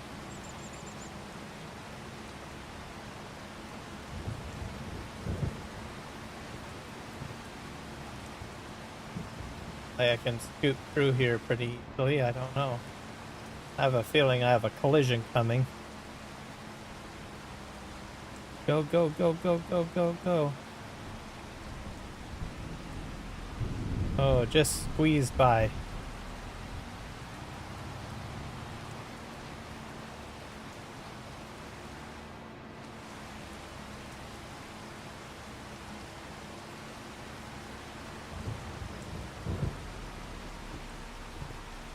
Well, he stopped, so that's good.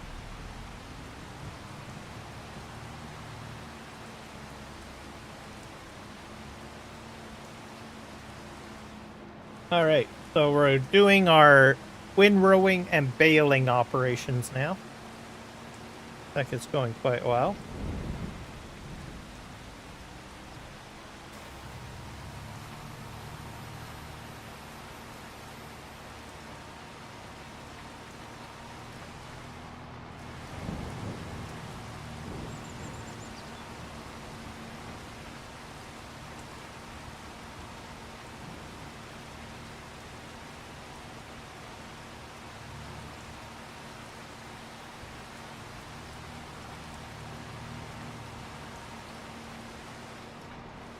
So I was smart. I did the insides first instead of the headlands.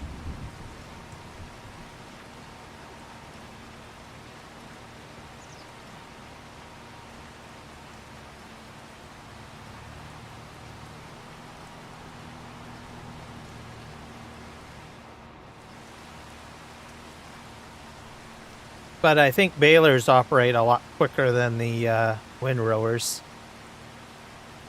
But they will slow down because there is a setting, convoy mode, which will restrict the distance to keep things a little kosher, I guess. But these balers, man, they really run quick. Super fast. And this is with the straw harvest pack, in case people are wondering.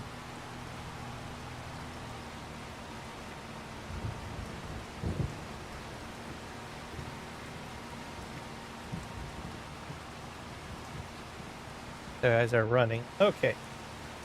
Now we need to figure out where our sales points are on this map, because I think I want to sell some of the grain and empty out the side. Well, I guess I can't completely empty it out, right?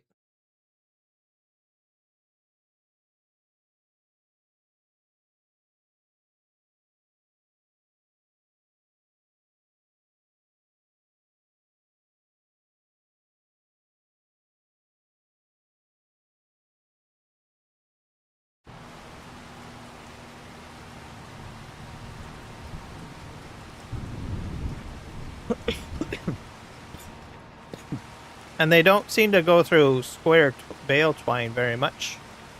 Good.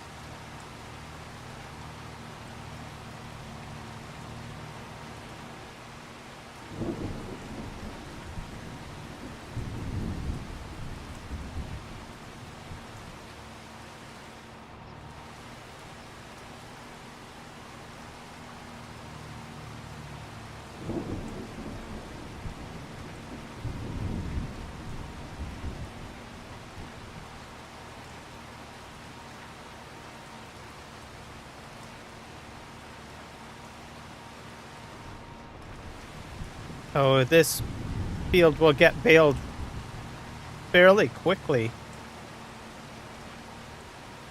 my belief.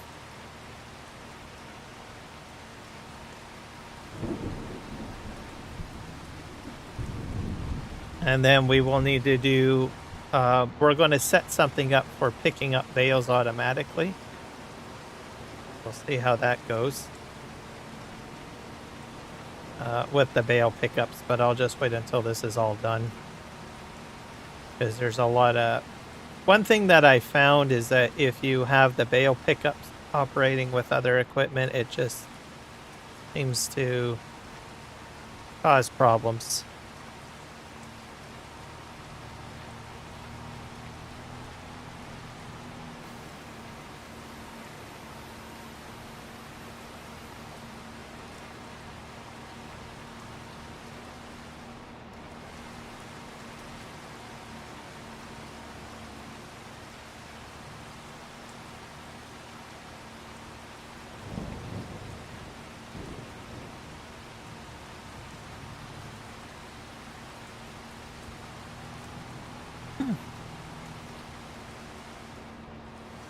I got some licorice.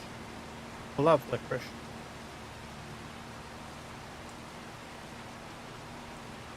Twizzlers.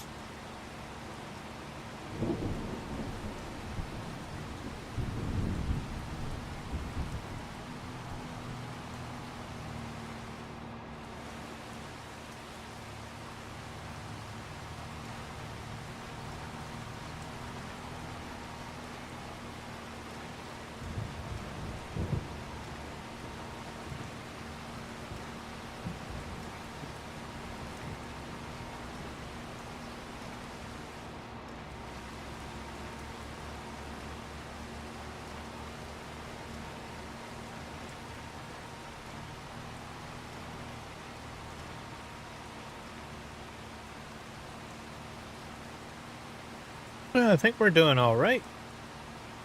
Thing moving.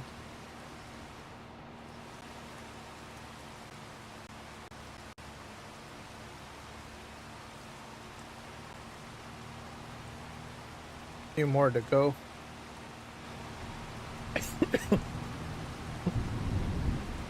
All right, I think I can probably leave these guys going.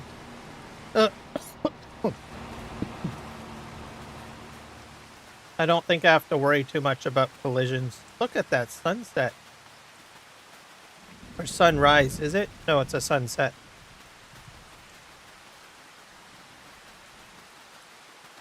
We're going to set up a little bit of the work for the bale pickup. I don't know if what I'm about to do will actually work or not. I don't like it this dark either. I'm going to fix that. Fix the weather. It's hard to see. This map's pretty dark, isn't it? Roll back time to like probably 6 a.m. I'll probably set the game speed to something other than what it is, because it's like really going too quick. So I will set this to like what? Real time? Now my John Deere should be operational now. Yeah, they're out and about doing their thing over here. There's an object blocked. Okay, we're gonna do the bale pickup.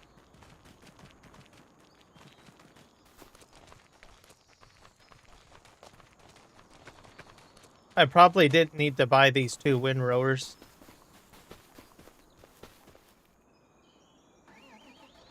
Do this guy.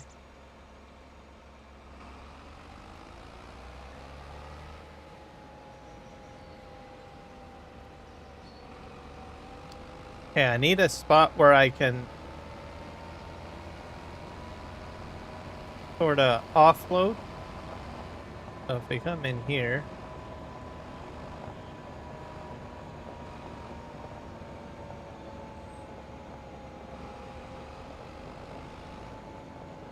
probably go right about here.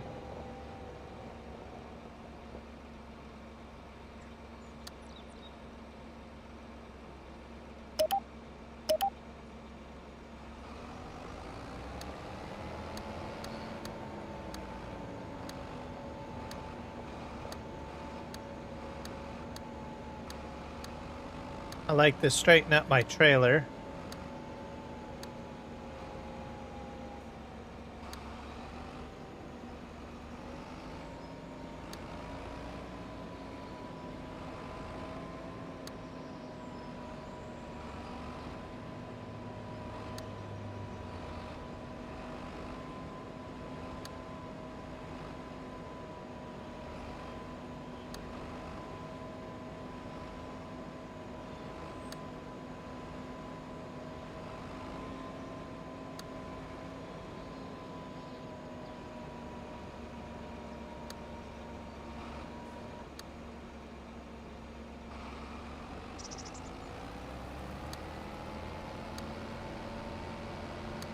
This is how I'm going to unload my bales.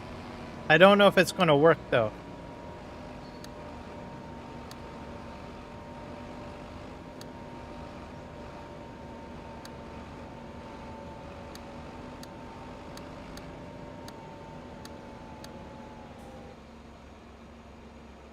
This is a technique that was used by RXZ Gaming in Farming Simulator 20, Farming Simulator 19. It does not work in 22. Not to my knowledge, anyways. I believe what I need to do is I need to put this as a bale unload. If this doesn't work, then I'll have to set something else up. I just want to try it out and see if it'll work, because I don't know if it'll work. Why this is a test stream. Play around with, see what Courseplay and AutoDrive can and cannot do. Like I said, you could do this in 19.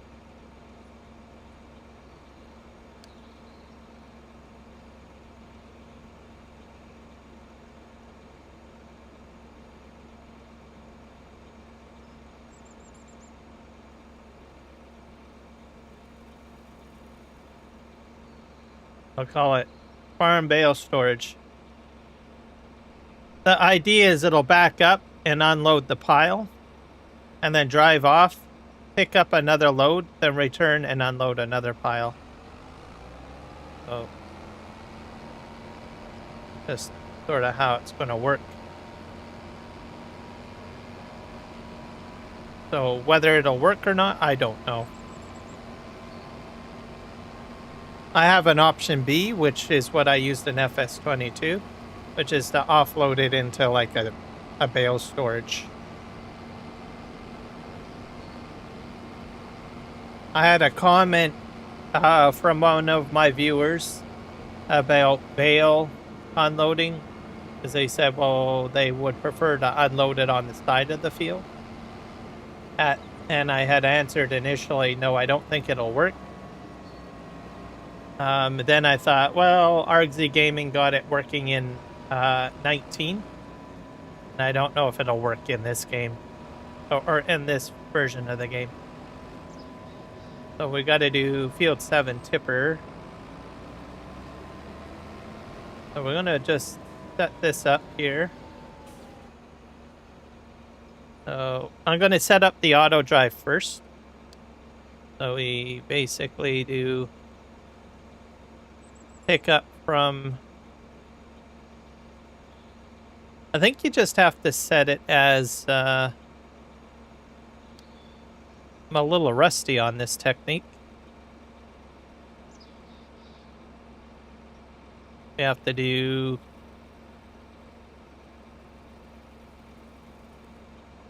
trying to remember what I need to do.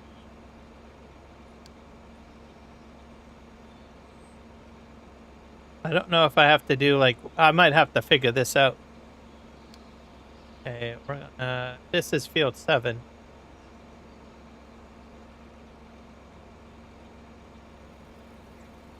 Got the Courseplay in the way. I know where I'm unloading.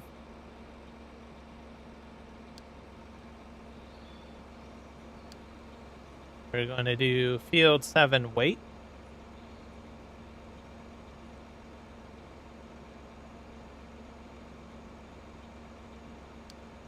All right, so that's good. Now we need to set up our Courseplay course. Go in here. This is probably supposed to be fairly easy. Just set your target. It doesn't really matter where. Your field. And then you just hit start job. There's not really any field work settings. You just hit X. And away it goes. The easiest that you could ever set up.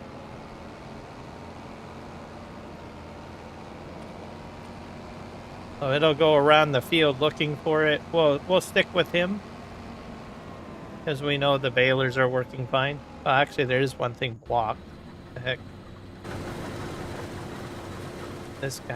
This guy's in the way. Buddy, you're in the way. You have to move.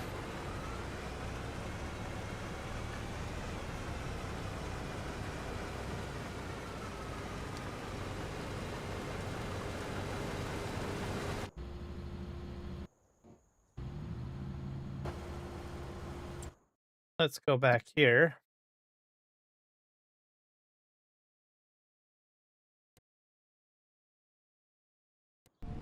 Let's just see how well this guy does with picking up bales.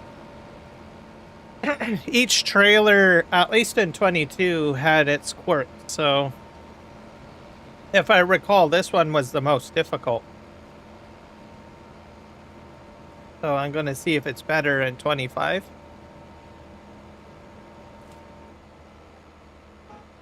Oh, that's interesting.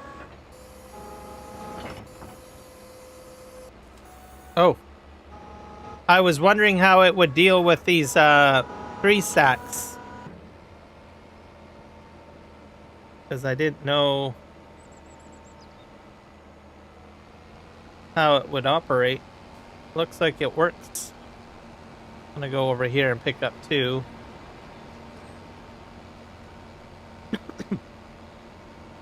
So this is completely automated.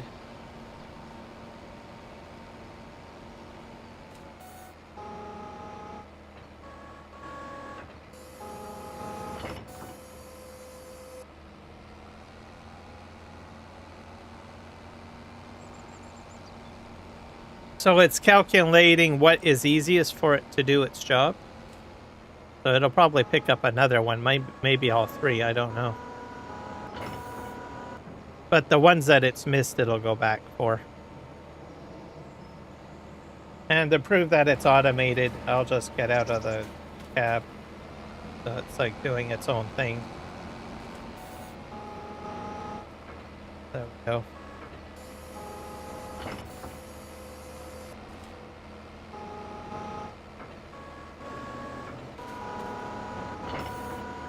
There we go. That's the Anderson trailer. There's like 2 other bale pickups too. You can have more than one if you want operating. You might want that if you're on like a 16x map. What are we gonna pick up these ones?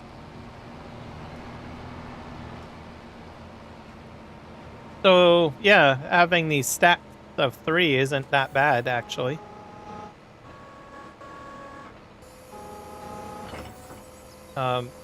I avoided doing the straw harvest baler simply because I was concerned that this automation wouldn't work. Or there would be problems, but it looks like it runs fairly smoothly for bale pickup. So we're going to stick with him because I want to know if it can actually unload the way I want it to. So I have to stick with this for at least 2 loads, pretty much. So in 19, when it reversed, it would detect a stack of bales and stop just before it and then unload. And that was a function that worked.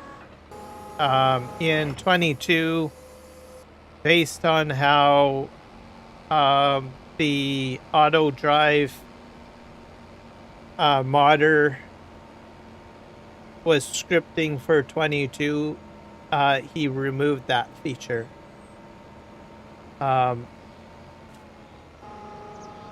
Not specifically intentionally so you couldn't do it, it's just because he was adding other features into AutoDrive and he had to make a judgment call, well, which feature is more valuable, right?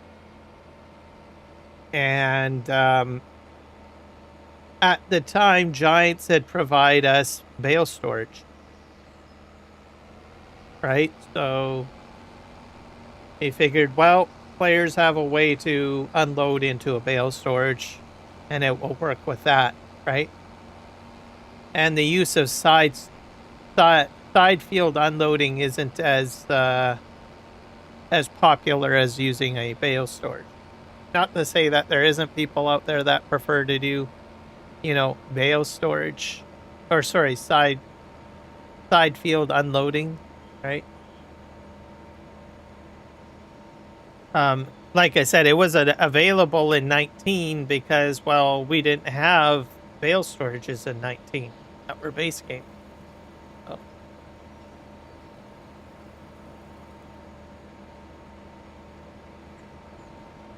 That's why with Courseplay and AutoDrive, you have to realize both those mods are ongoing projects. They're constantly getting updated and changed. And when you're trying to script a complicated mod as AutoDrive and Courseplay, sometimes you need to make some sacrifices and choices to decide which feature is, you know, more popular, right?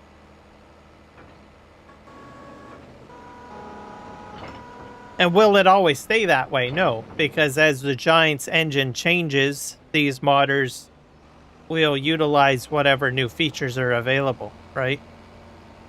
I imagine a lot of the AI scripting that Giants has put in for the, you know, AI helpers has probably reduced or assisted with the workload for Courseplay and AutoDrive. It means that they don't have to, you know, do as many bug fixes, and they can spend more time adding more features in, right? And that goes for any mod, really, right? Anytime Giants adds a new model in means that another modder can use that model for other purposes, right?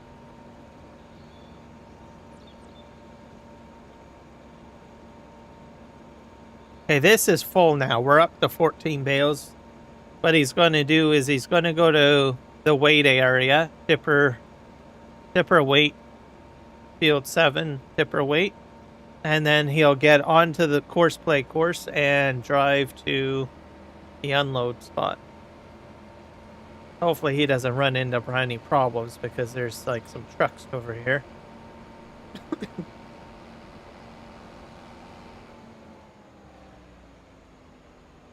Needs to unload, huh? Oh, I forgot something.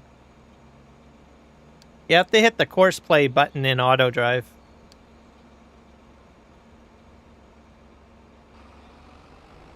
Yeah, there we go. If you don't do that, it means that Courseplay will not hand it off to AutoDrive. You need to do that with anything. Like as an example, if you have a seeder and you want it to get refilled with seed, like to leave the field and reseed, you need to hit the CP button or Courseplay button. Okay, where is he going? Ah, there we go. He's going to spin around here.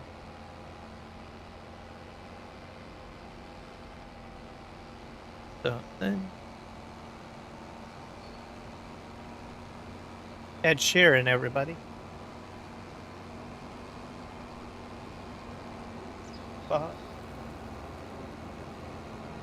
Okay, I don't think we'll have any problems.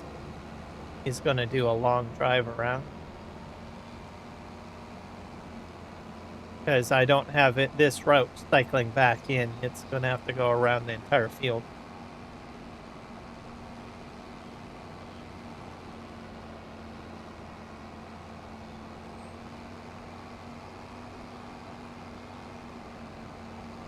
Which is good, because it's just way too congested there.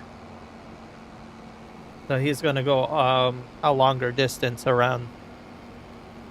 So we'll see what he does here.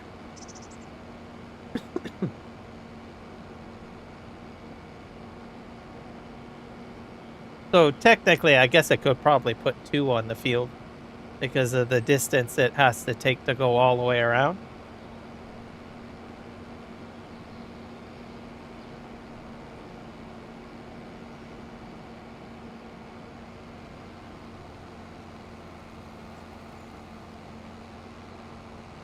And then we'll get Primoses going, like I said. We'll be looking at that as soon as the John Deere field is done. So right now we're just doing basic straw swathing and baling automation with bale pickup automation.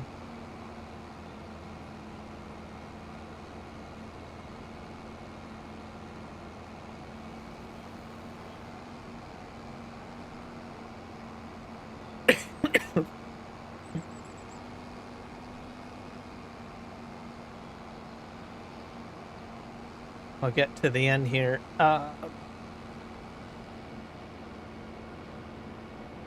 then we'll need to do planting, we'll do plowing, we will cover, what else?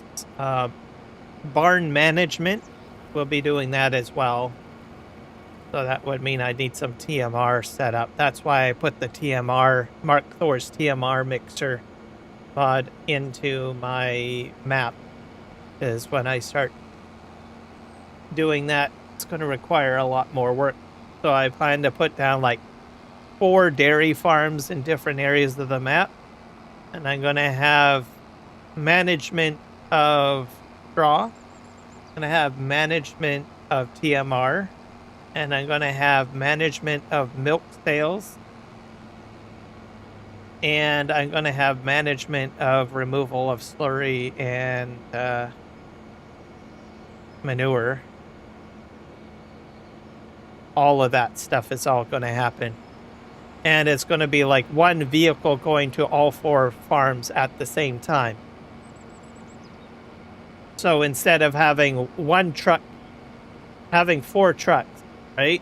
Or sorry, 4 tractors delivering TMR, you just have one tractor managing all 4 of them. And you don't have to change it. You don't have to get into, you know, AutoDrive and change things. You just set up your routes and it'll just go from barn 1, empty out, return to the TMR mixer, fill up, then go to barn 2, empty out at barn 2, then go back to the mixer, fill up, and then go to 3, same, I'll tell all 4, right? And you don't have to do any button presses. This will be completely automated. That's a little bit more advanced AutoDrive functionality. Not many people do that. Most people will just say, well, I'll just send him to barn 1, and once he's finished that, then I'll go back in and set him up for number 2, right? You can do that. It's a little easier. Just means that you'll just have to return to the equipment each time. But my method will require me to go to all 4 barns without me having to worry about the equipment. Okay, we're pulling into the farm here.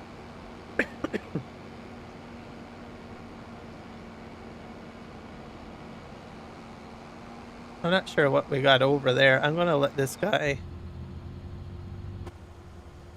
This is getting crazy.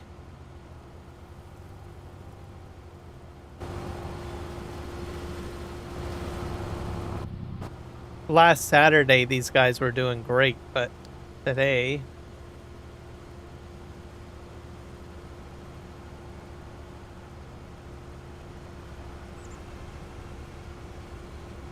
Okay, he's gonna go in and fill up then. Alright, very well.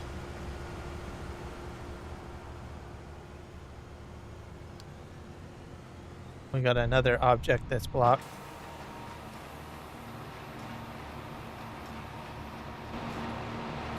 Move this over here.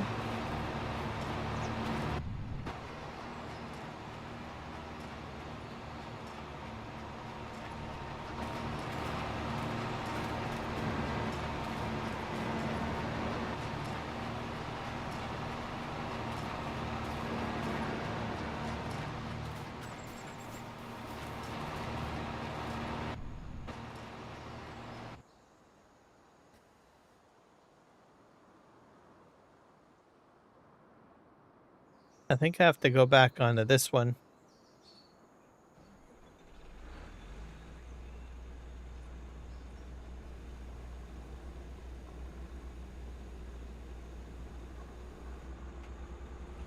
Let's just empty him out. Empty this out.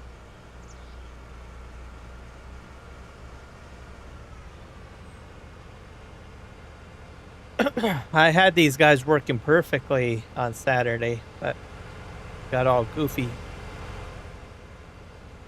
Because it's a Saturday, isn't it? That's what it is. Don't have to work as hard.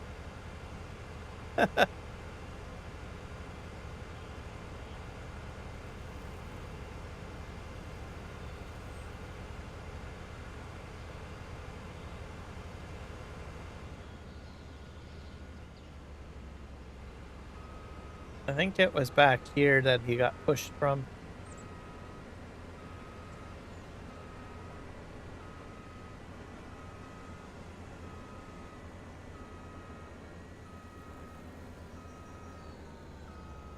Hit play.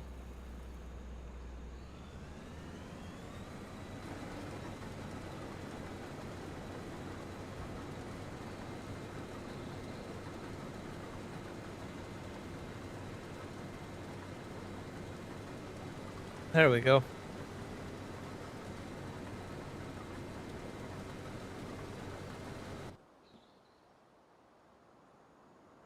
All right, let's see what happened over here. He's just pulling in, or he pulled out. So you'll see him come this way. There he is. He's empty. And I'll show, he went the route. I'm going to show you what he did. Oh. The bales fell over. That didn't go very well, did it? Probably because it's not very flat.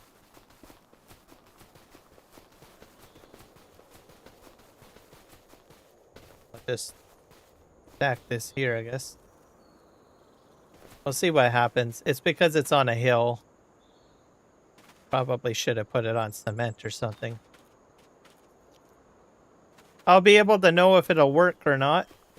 Because it should detect the bale and just stop in front of it. If it worked. But, like I said, maybe it might not.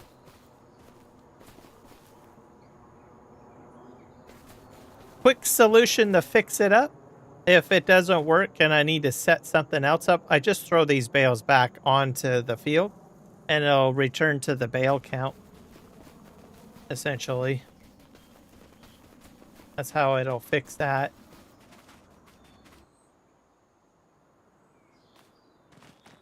So, we'll see. Well, you gotta get another load, I guess. On the wrong side here.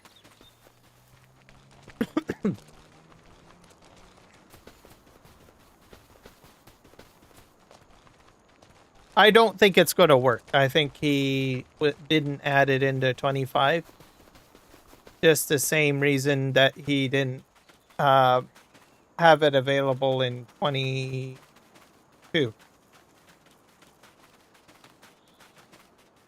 And like I said, most people use bale storages now, so this guy gonna go out onto the field or not? He's supposed to switch over to Courseplay. Have something that's not set up properly. These bales didn't come out very well, did they?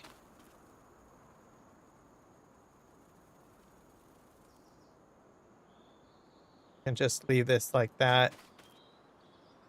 It should auto pick it up once we get this figured out.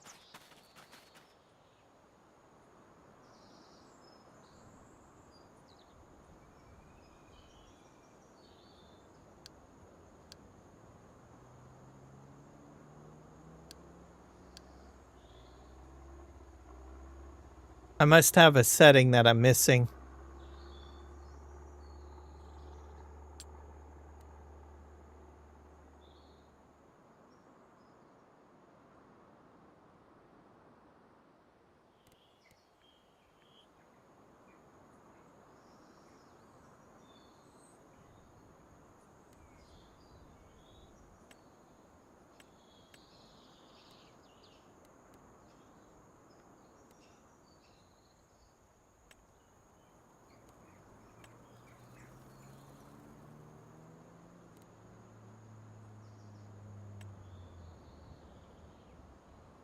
Let's hit play.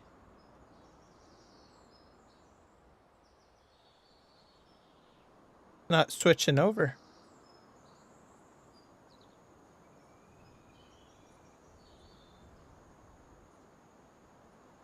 I think there's a helper still in there. I'm not sure.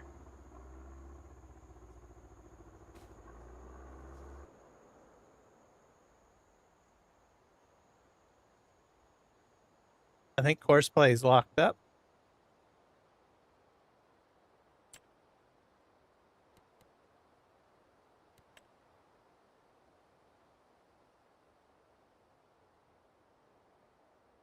Let's see if there's any settings in here. Wait for refuel.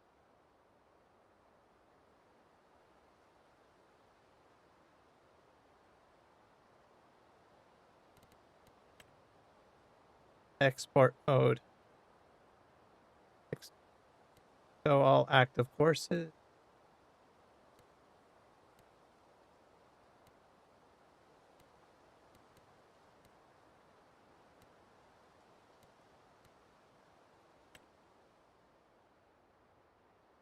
Start course at the end. Field.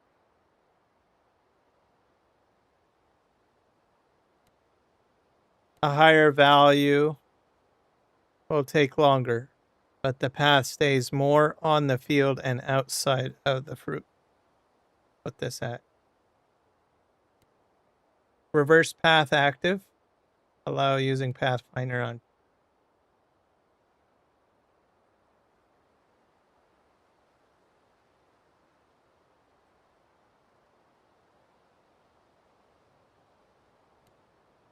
Return to start point. Raise tool. I don't touch the offset field where it.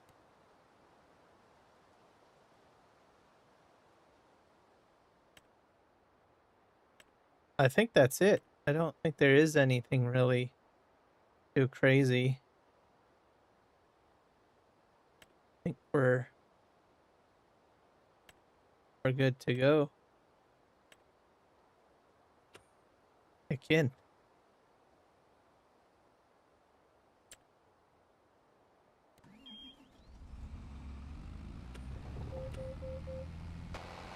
Alright, let's see if it'll do it this time. I don't know.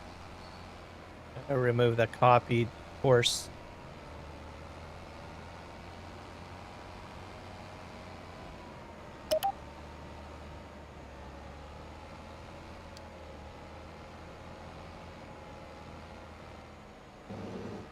It's going to spin around and pick up the ones that I dumped off over here. So like I said, you just need to put them onto the field.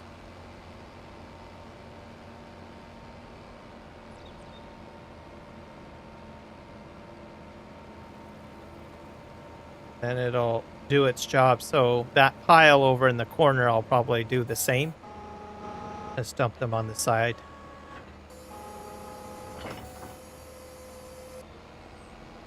Are you going to hit a truck? Nope.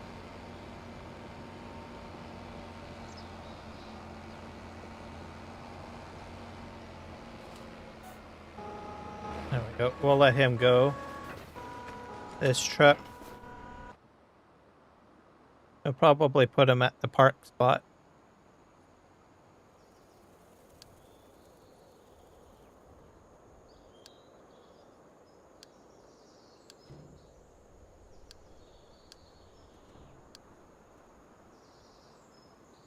Just let him go. One less vehicle to worry about.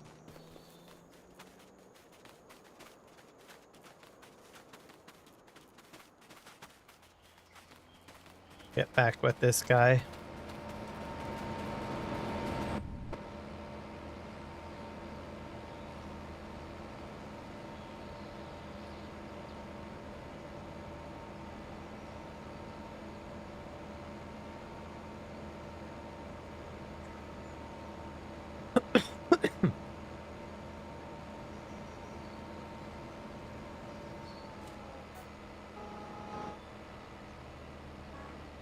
Now, supposedly you can use like a universal autoload trailer to do some of this too. I don't, my game style doesn't allow, I never really get too much into doing that. So I don't know, maybe I might jump into doing that a little bit more later.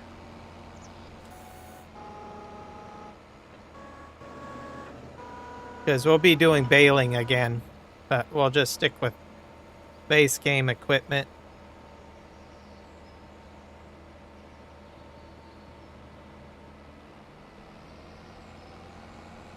So I have a method to my madness of how I do things. I usually start off with the basics and I slowly grow the farm. Usually when I get to the more complicated stuff, I'll have established routes already set up so that I don't have to spend most of the live stream, you know, running around on a tractor setting up courses, right? With AutoDrive, because most people have seen that. And on the more complicated stuff, you just want to sort of add on to the existing routes that you've established. Unless you have someone that does AutoDrive, like the AutoDrive guy, who has basically established AutoDrive routes that you can install on your map. That's all he does. His entire channel is like AutoDrive route creation. So when a new map comes out, or upon request, he'll just make a YouTube video on creating AutoDrive routes for each map. He's got like a huge repository of AutoDrive routes. And there's instructions that he provides on his channel on how you can download his routes and then put them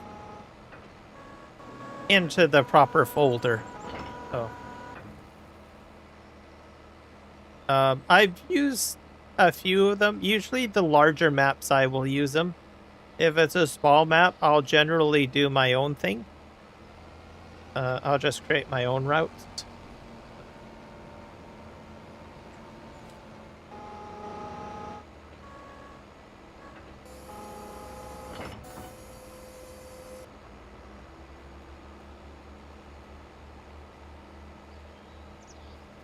I think he's going to wait till that windrower goes by.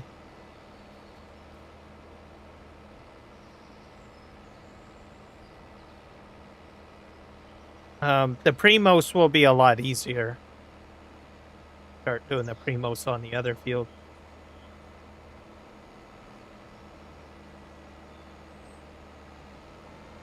Okay, he's going to reverse. Pick up the next set of bales. Yeah, there's lots of bales out here, so you could probably put no path found.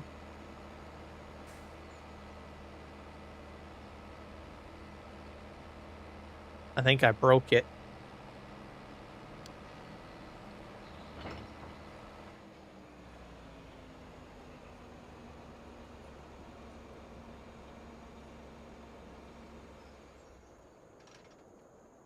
I might try to get another one out here.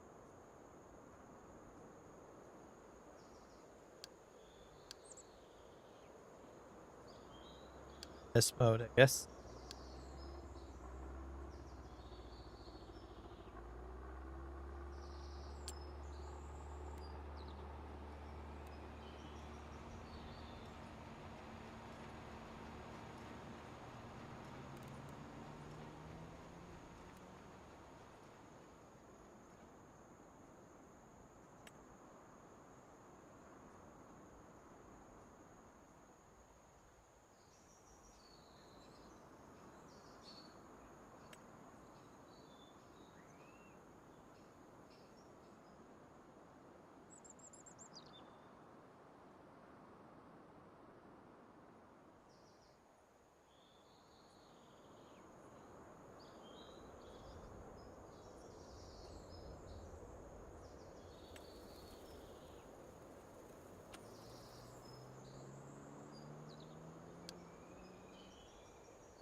Yeah, it seems to be a bit temperamental. Let's try this again. Yeah, it seems to be.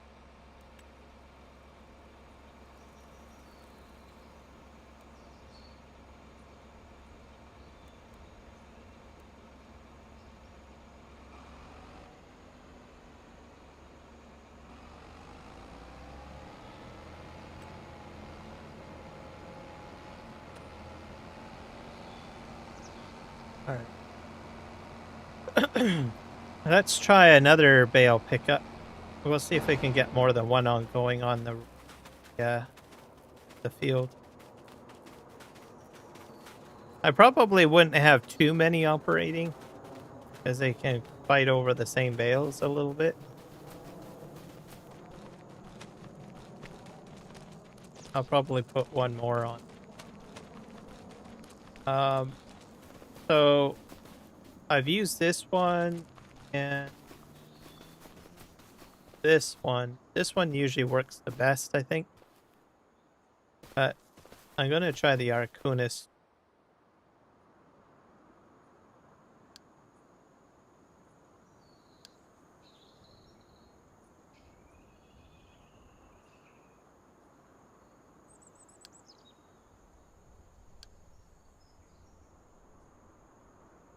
Let's go to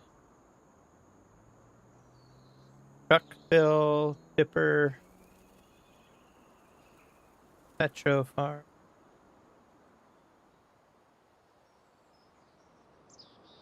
Tipper. Farm shop. Sales storage.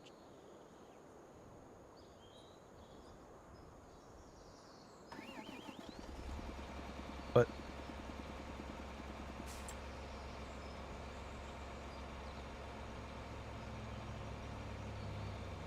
we're working on this one, aren't we?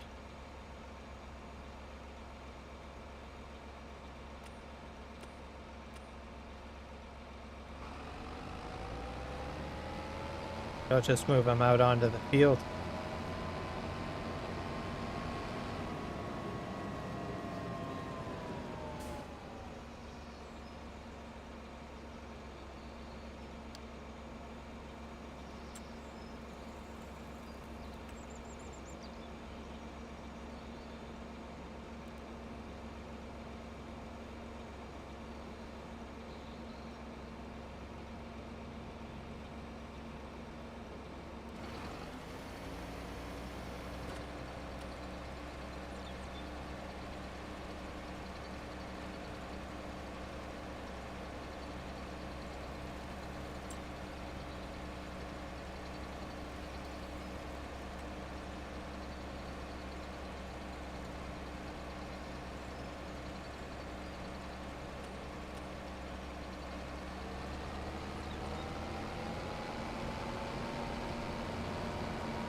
It's having a hard time clicking on that. That's interesting.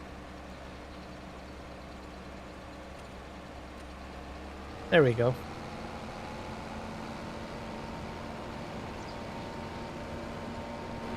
I'll put him out there, and we'll probably get the other one going. Let's see if we can get 3 going.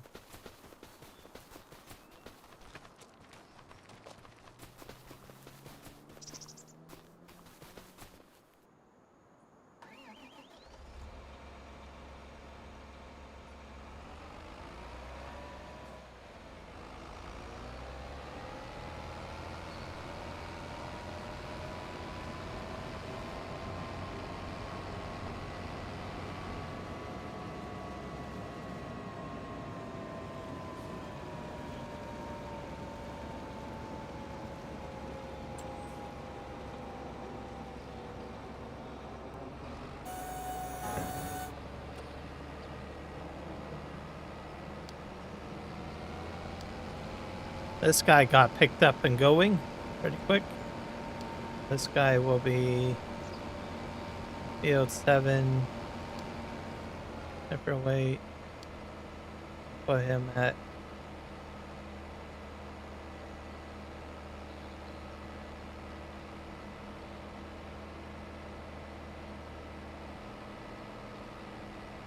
our repair shop, fields, parking.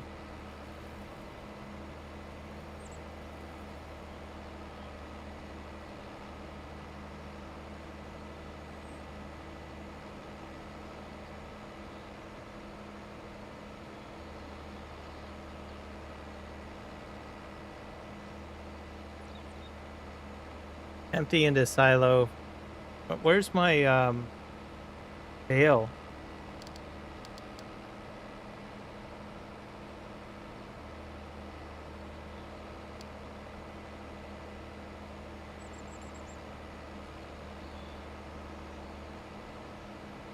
There we are.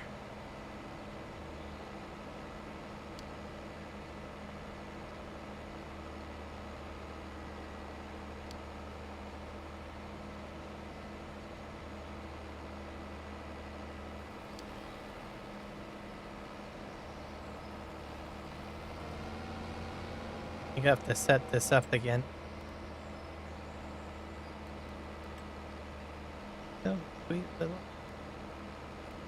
Fleetwood Mac. Love them. Oh, no.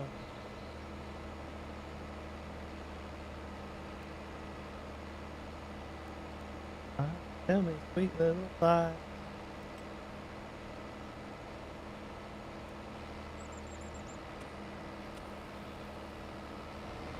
All right, off he goes.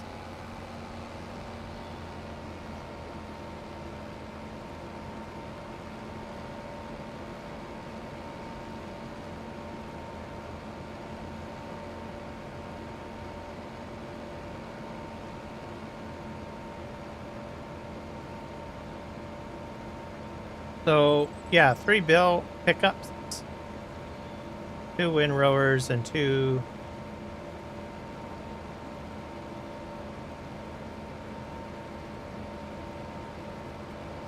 of those going. Come on, get across the field. Go, go, go, go, go, go.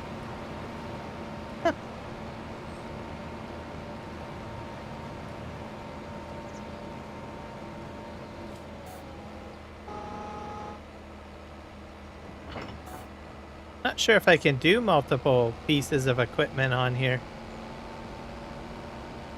That's possible that they might have changed that. It does create a bit of a mess if you've got like more than one of these guys operating. Is the other guy going? See, he's shut off. He's not moving.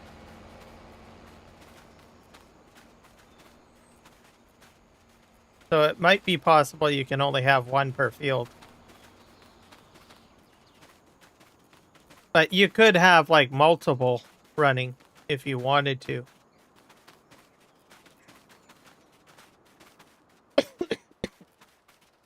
So it's like one per field, I guess. We'll find out in a moment because I've got another guy over here somewhere.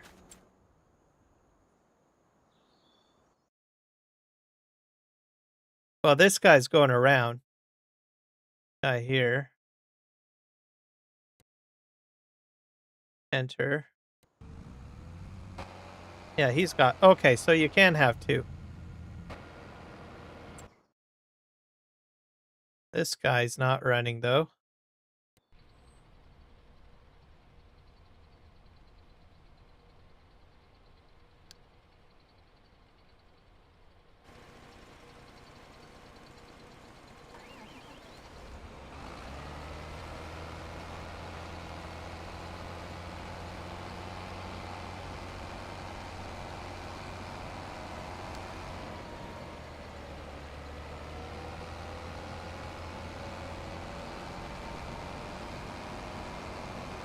I'll send him to tipper weight. See what happens. Left course. This guy's having a hard time.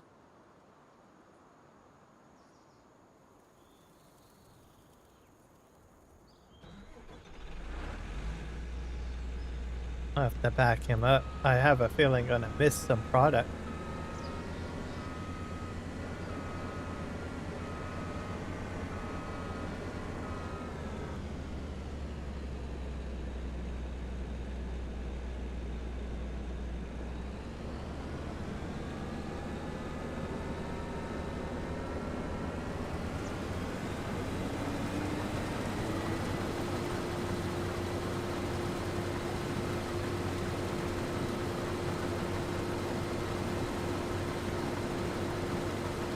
And this one is already done, I think.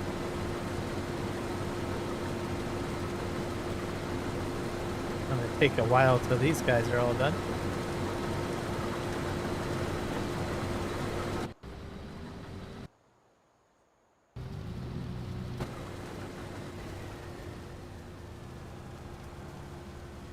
Articulated tractors, they're like a hit and miss.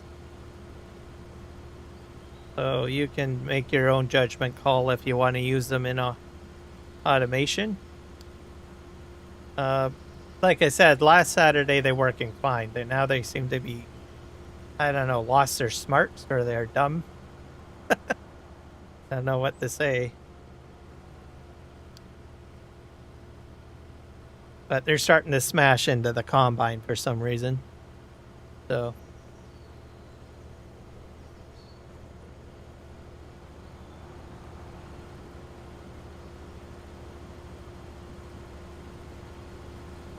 So I don't use them too much, but...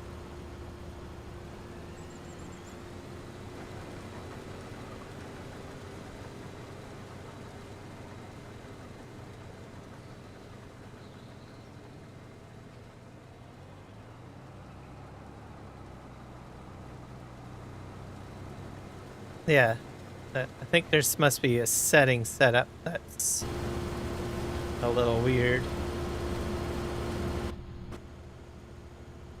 I'll have to go into...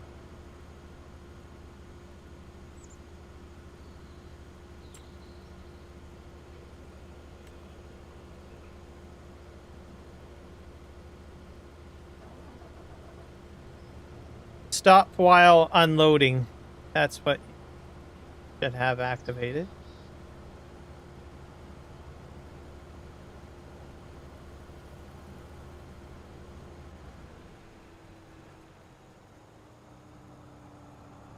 So there's automatic cutter attach. I'll probably demonstrate that on another day. But if you have like a combine header, you can have the trailer detach and connect. This pretty.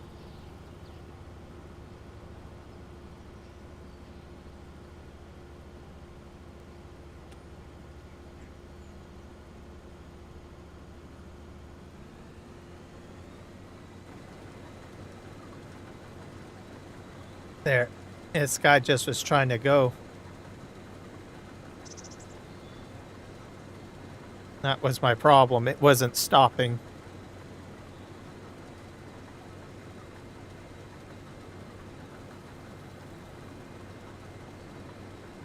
I don't know if the other combine is set up wrong too. Let me go over to him. I think you have to set it per combine.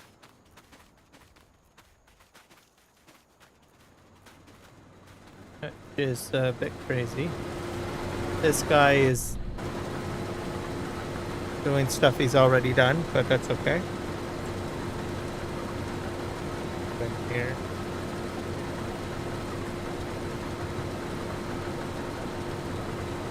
Stop while unloading, activate that. I have one more John Deere out here somewhere. That's probably the problem, especially with the articulated ones. If you don't have an articulated one, you could probably keep the combine going. It's just because they wiggle so much.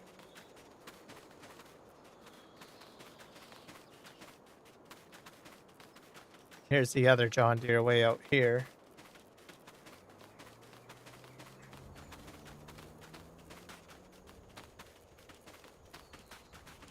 Run across the field. I think he stopped, but we'll... I don't know if he's even going.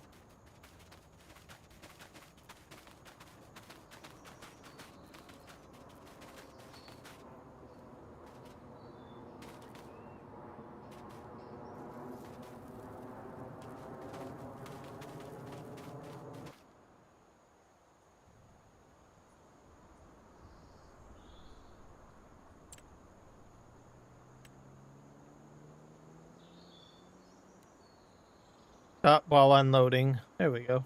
Fixed you.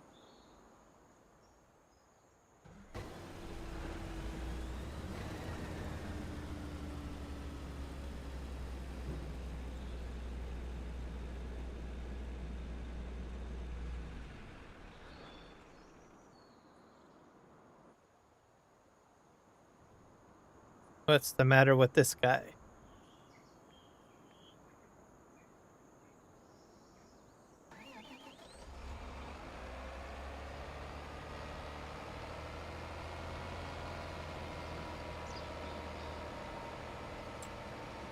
Yeah, I think you can only have one of these per field.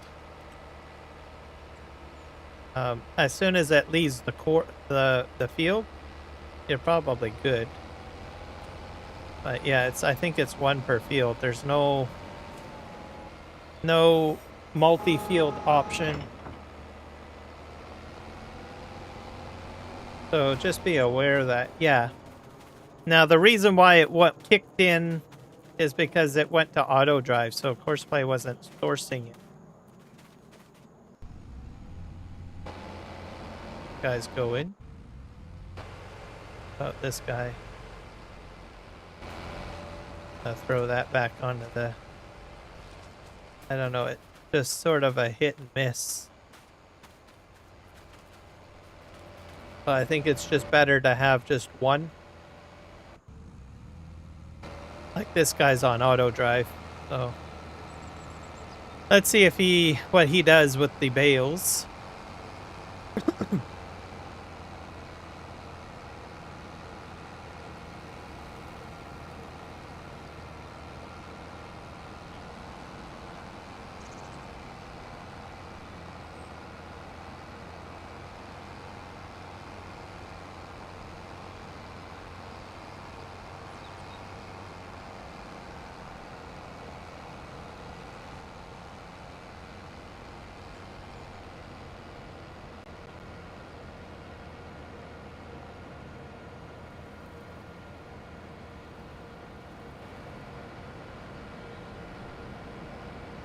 Hopefully we can get this field cleaned up and the other field, and then we'll do Primos next.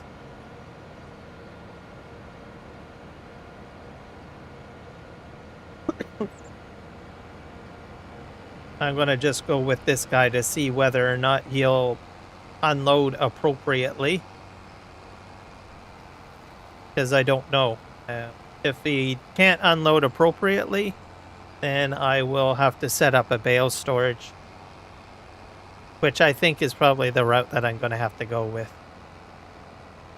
Because like I said, the function from FS19's AutoDrive, you could back up and unload, but it was never brought over to FS22, and I think it's probably become a forgotten concept altogether. Which makes sense, because we do have the Bale storages now, right? So...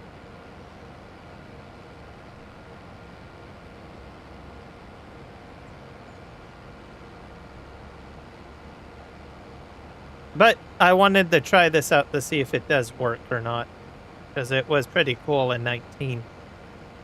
Now,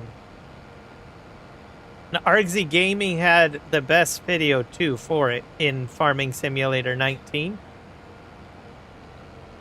He would have the reverse unload, and then he had a line of trucks that were using universal autoload to pick up the bales. Because eventually you get a long line of these bales, right? Eventually you're going to run out of space. So he managed that by having trucks go by on a separate route next to where the bales were being unloaded.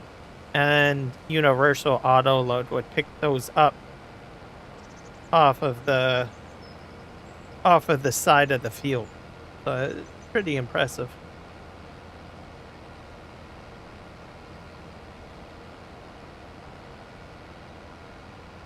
That's probably the video that got me into using Courseplay and AutoDrive. Watching his, because he did step-by-step videos in 19. Kind of like what the approach that I'm taking, right? I did the testing with the, the combines, right? So he take the field out, then he baled it, then he windrowed it, then he baled it, then picked it up with automation, right? And then he moved into doing seeding.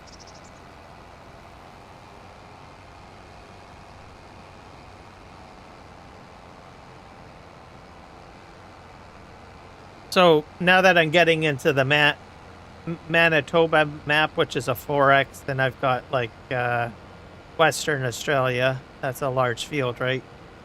I plan to help me get those fields done, I'll be doing a lot more automation. And I said, well, I want to test out Courseplay and AutoDrive to see what I can and cannot do in Farming Simulator 25. So if I feel that I'm going to be using a mod or something like that, generally I'll do a test stream. I mean, I could do it off camera, but I figure what the heck, I might as well live stream it, show people some of the mistakes that I make, and some of the concepts, and people can make their own decisions on what works for them and what doesn't work. So you don't have to do it my way. You can do it any way you want it to. You just watch me and see how much I mess up. As the saying goes.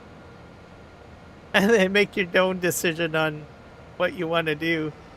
Hey, what are we doing? We got another bale over there. I don't know.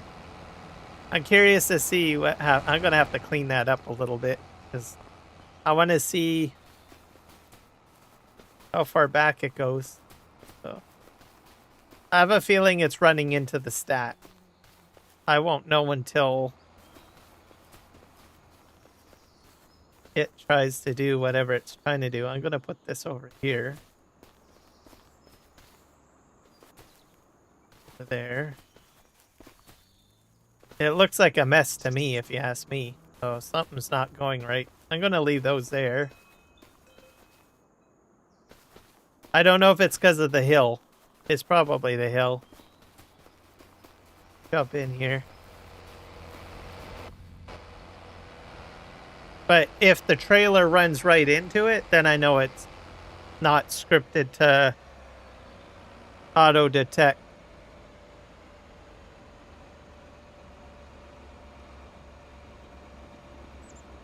So you definitely want to not do this with an articulated tractor. You can see any reverse courses, you don't want to use articulated tractor. As you can already tell. Could you imagine if you had like a quad track doing this? Oh, something froze. There we go.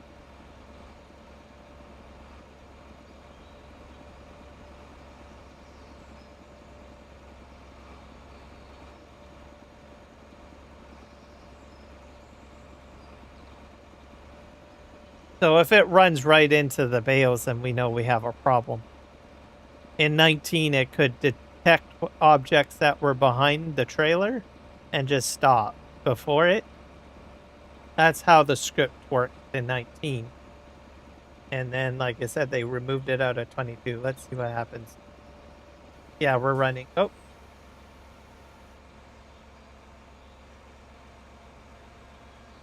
Oh. I don't know what to make of that.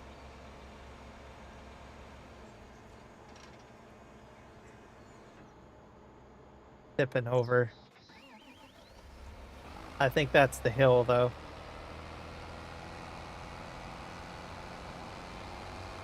Well, I'll just leave those ones the way it is. And we'll see if it should detect those bales. I have a feeling I'll have to put a bale storage in.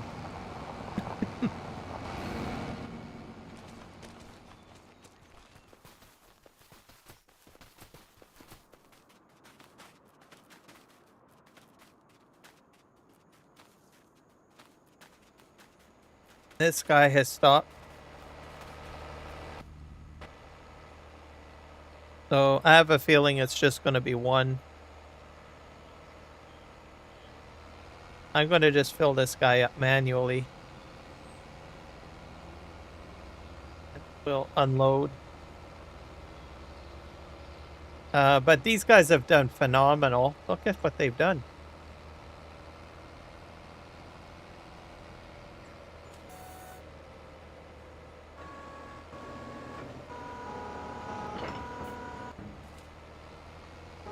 Pick up a few more.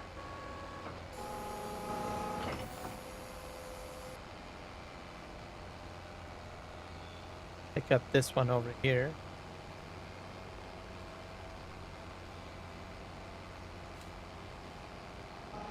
I'm going to head back over to where my mess is and clean it up manually.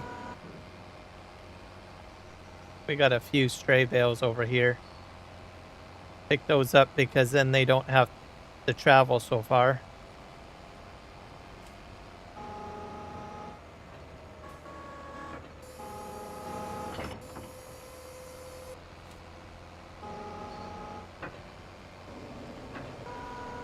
I have a feeling those bales are going to fall off.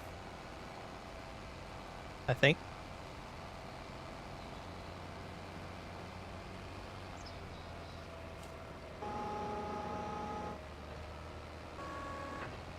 Should be good enough. Okay, we got another trailer load coming in. Let's see how well this goes. And if it doesn't work, then that's fine. I'll just put in a bale storage to alter it up.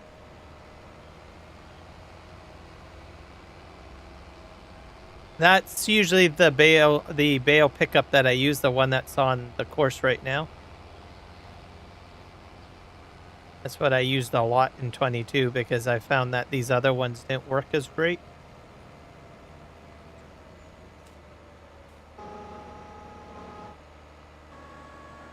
Just pick these up.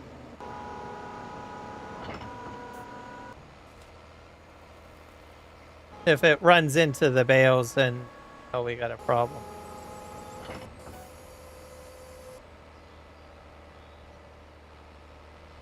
Why is this reversing?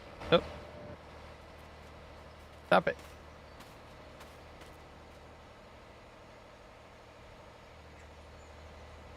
Whoa.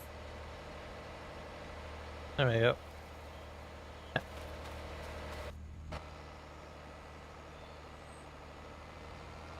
See what happens. It's all falling down. I don't usually use this method. I would probably prefer a bale storage. no path found, so let's see what happens. Okay, if it bumps right into the bale, yeah, it's gonna bump. Yeah. Yeah.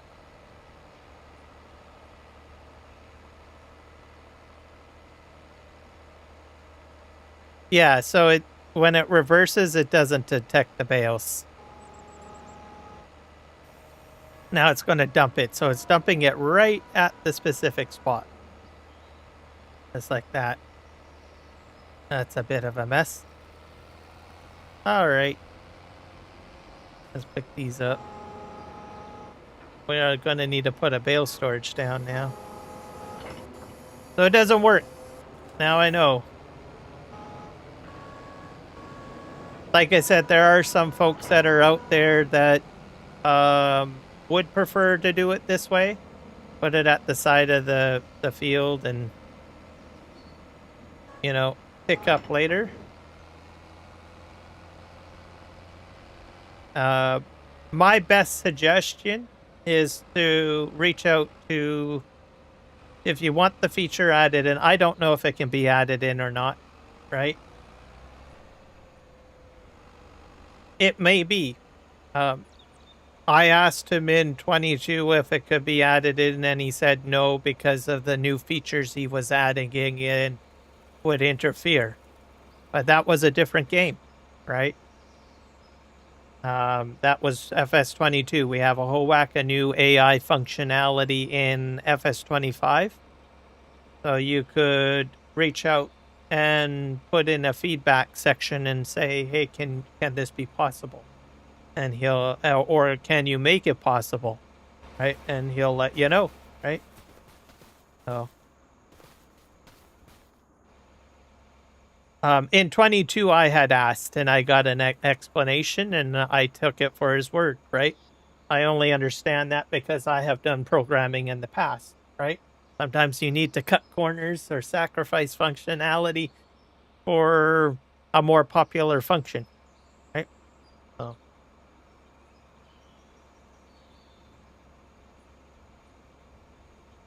All right.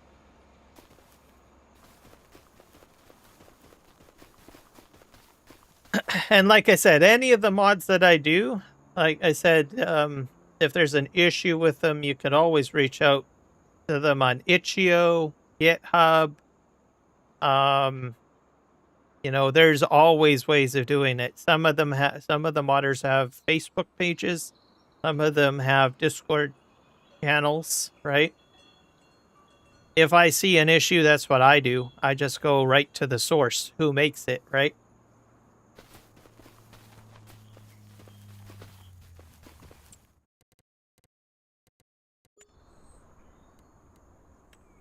Let's do silos.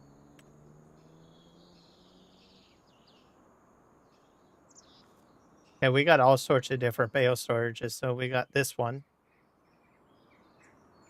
I don't know if I have any other ones that are modded. Are a bit smaller.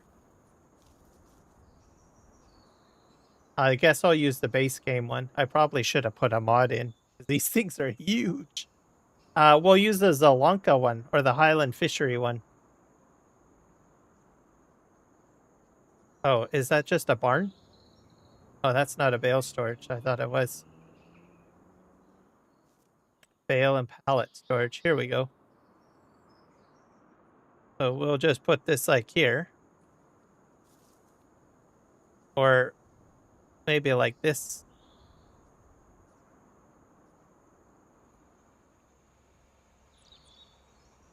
But like maybe about here.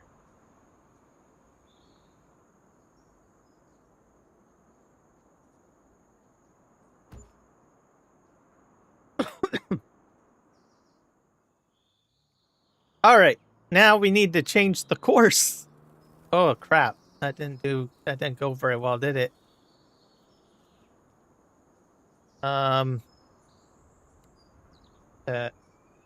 It made a big dent.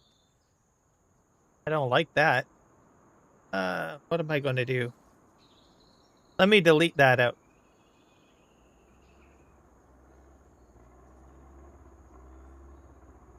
Oh, what a free thing. We have to flatten it, I think.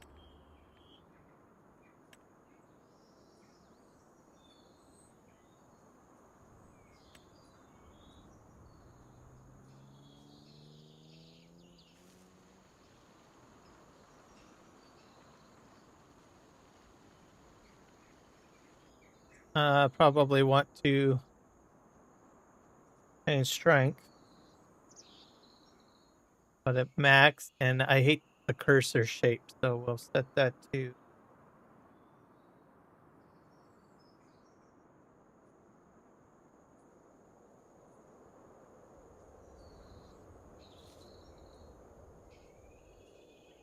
change brush.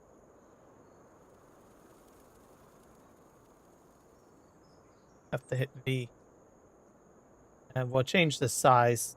Way too large. What we want it to do, we'll do this.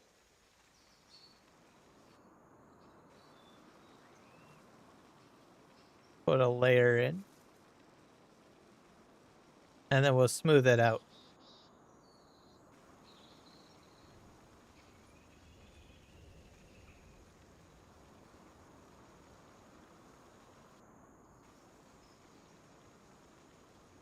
That, and then we'll need the smooth tool.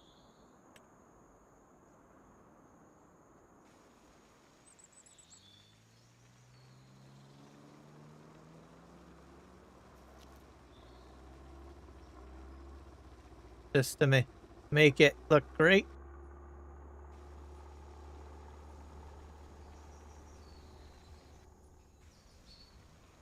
And then we'll use the flattening tool one more time, I think. Maybe you smaller brush size.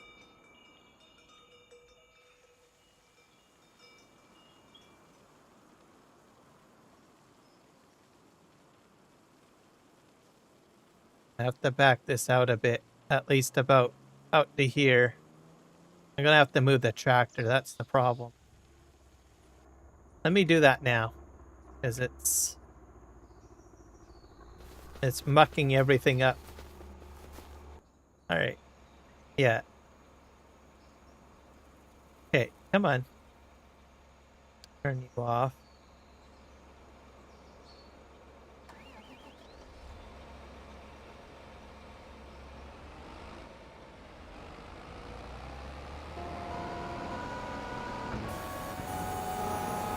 Send you on your way. Go.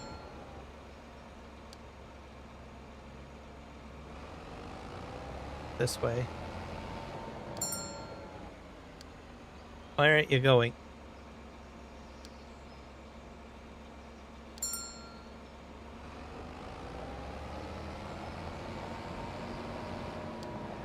There we go. Okay, let's fix this up. All right. Go back into...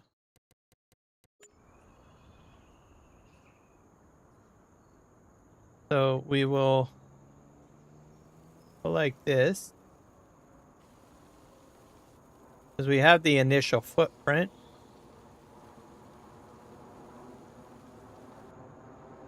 Need to make that a little larger. The strength.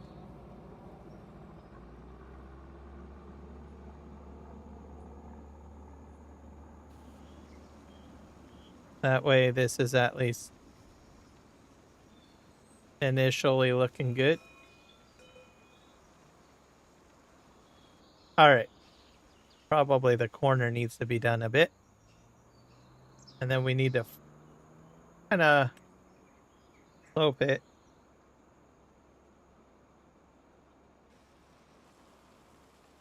So really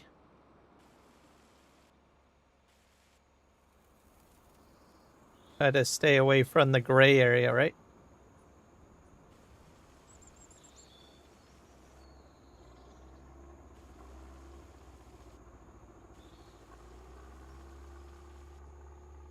I probably have to raise that up a little bit more.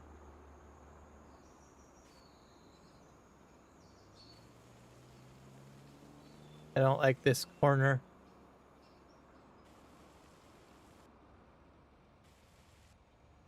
Kind of like that.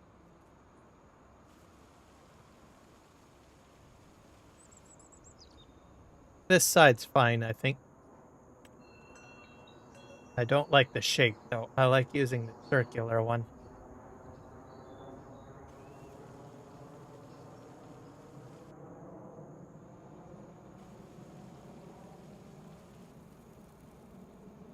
Still a little rough. Maybe I have the strength too high?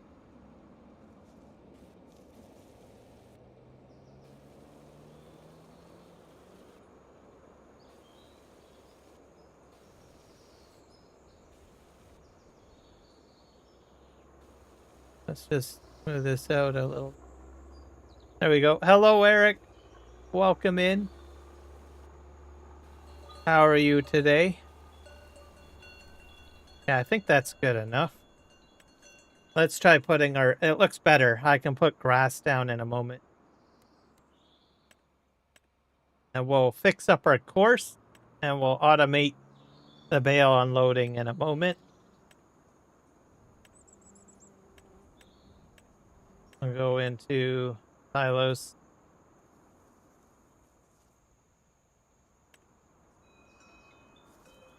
So at least we know side unloading doesn't work. So I'm pretty sure automating bale unloading will be fine. And this, what is that? Not what I had before. This, I probably should have put a mod in. I don't well. But like right there. That's better. And I can probably smooth that out a little bit.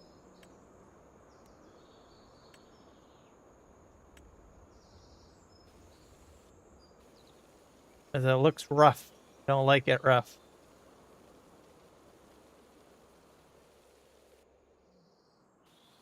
It's obviously going to be a hill no matter what, but okay.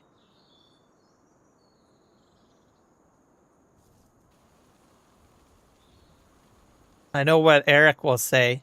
He'll say, "Oh, I could make that much flatter with Terraform," which probably is the case, and I would agree with him on that one. I would use Terraform to make this a lot better, honestly.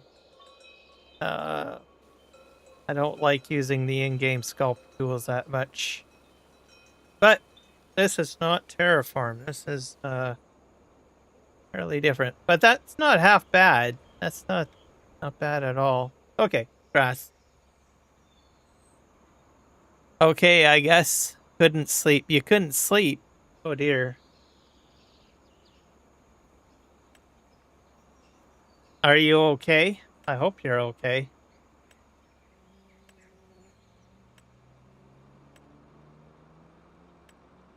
You need lavender, my friend. You need lavender. Lavender tea. It will knock you out, my friend.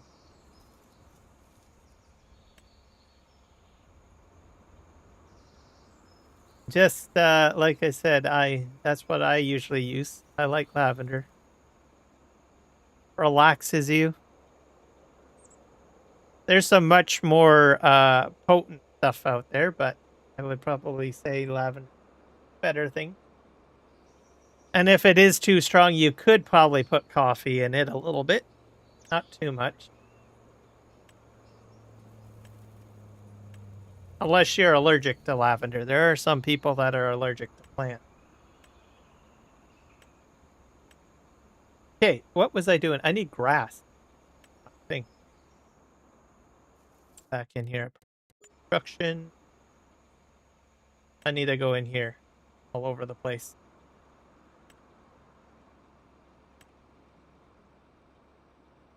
I need to change the shape. I don't like that one.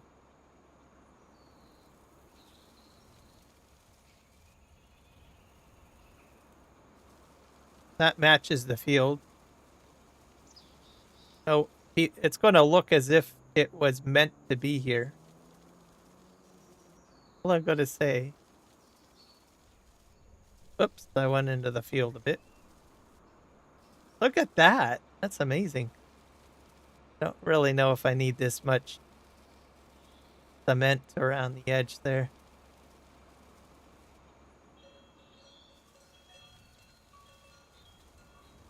There, a little bit of a less of a cement skirt. I don't know what you call that. I'll call it a cement skirt. This in.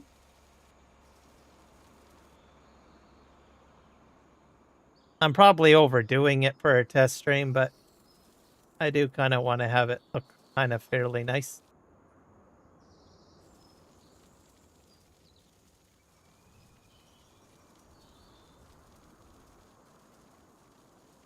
I'm probably going to put a roadway in at some point. For now, like, not sure what sort of road I want to put in.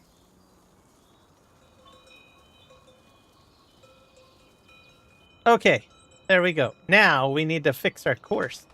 Did I leave myself a tractor to use over here? Yes, I did. Right, fantastic. We need to delete some stuff. Let's go into edit mode. All of this stuff's gonna go bye-bye. Let's and that big mess is gonna get sorted out at some point. Everything is becoming a natural disaster since I'm no longer managing and I'm working. That's okay. Figure things out as we go along, right? The beauty of having a test stream. Test things out. No stress. No need for perfection. As Miss Frizzle says, take chances, make mistakes. From the Magic School Bus. This is a television show, by the way, or a cartoon for kids. That's her motto. Take chances, make mistakes.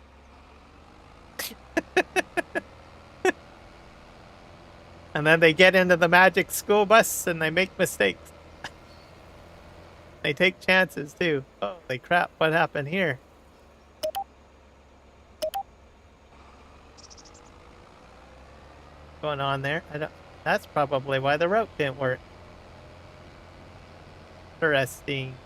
Why is this big giant connector here? We're gonna fix this up too. Why is this going? Holy crow. Why is it going way over here? Alright, and we're gonna follow the yellow line and fix it because I don't think this is supposed to happen. I don't know how this was created.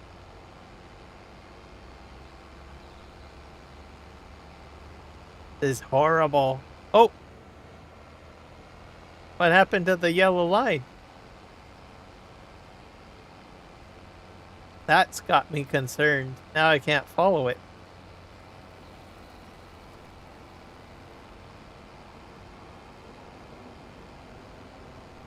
But yeah, lavender's good. I like lavender. There's other ones out there.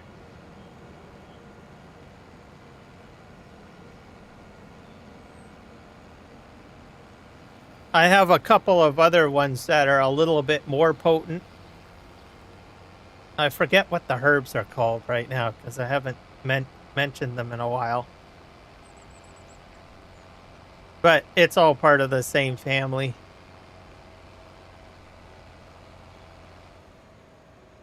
I think that might have been an illusion. I don't see anything out here.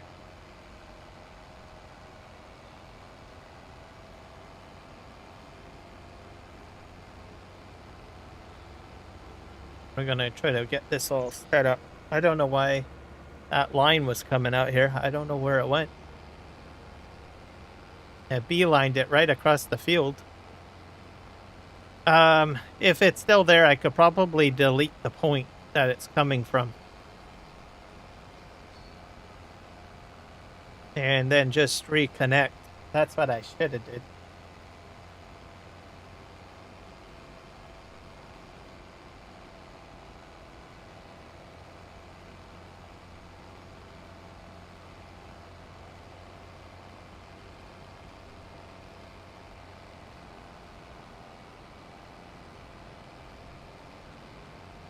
Oh, another one, good one is ashwagandha. So that's also another herb that I have used in the past. You can get it as in a pill form, or you can get it as a tea. It doesn't taste very good though. So you might want to put honey in it, or you might want to, I don't know, mix it in with a different flavor that's a little stronger to offset it. Usually they will have it as turmeric and ashwagandha, which are both interesting flavors. But I do drink that. It's not as potent as lavender. It just does something else because it's basically considered a super vitamin, which if basically is meant to be a stabilizing agent with your own internal chemical process of your body. So if you have like some sort of imbalance or whatnot, it's supposed to basically clear that up. Whereas lavender is a little bit different. So ashwagandha is also used by sometimes bodybuilders and stuff like that. Men. Helps with testosterone imbalances and stuff like that. All right. It's supposed to be, let's see here, hit record.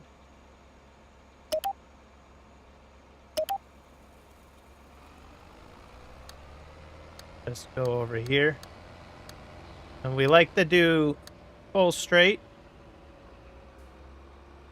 And we back up.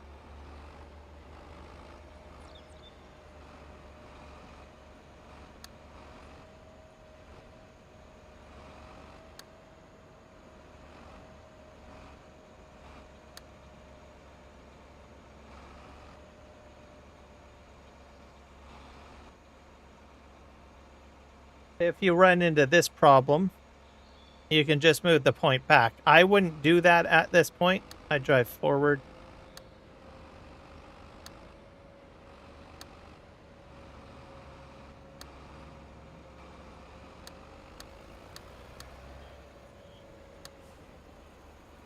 We'll just sort of drive off, I guess.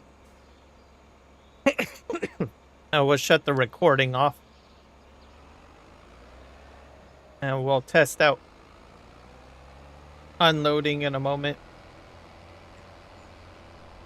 I think I have to back that up a little bit.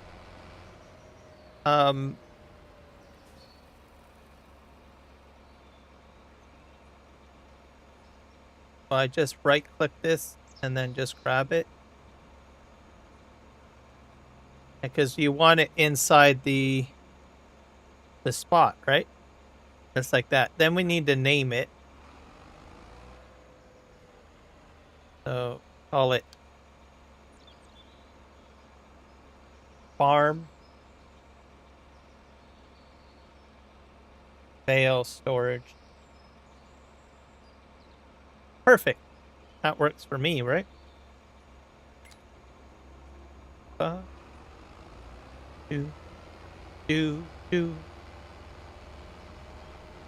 we're gonna go over here. Oh, right on. Where the hell is that guy going? Okay, he's going like mad. He's going to the silo. No, I need to stop him, don't I?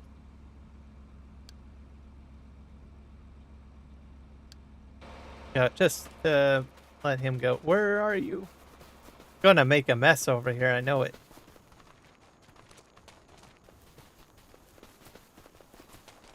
Where the heck did he go? There he is. I just got here in time.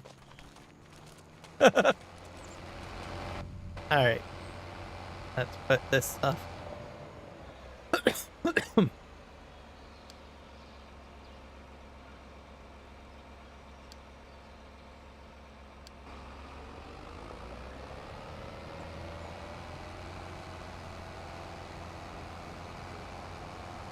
I don't know if you can fit through here, can you?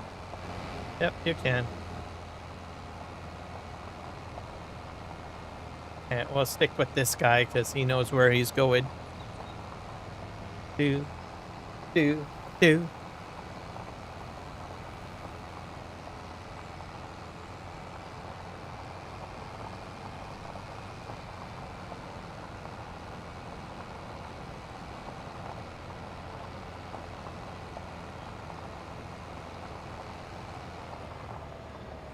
Hey, let's see if this works. So this is the best method. Obviously, the other method doesn't work. Unless you've got just one bale load, then it'll work, right? But this will do the trick.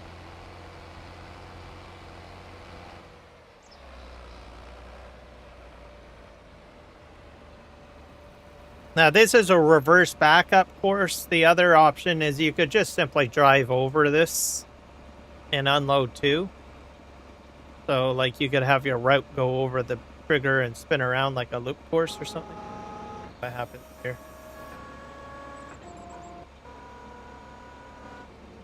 There we go. Ta-da! Off you go, buddy.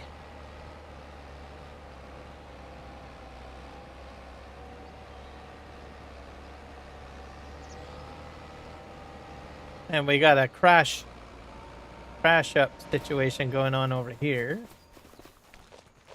Why? Oh, the windrowers, that's why.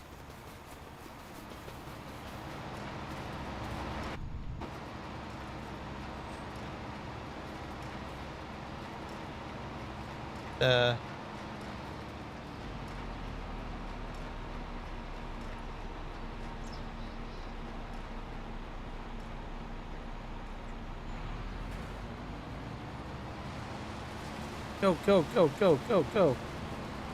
Just move it. Move it. Go.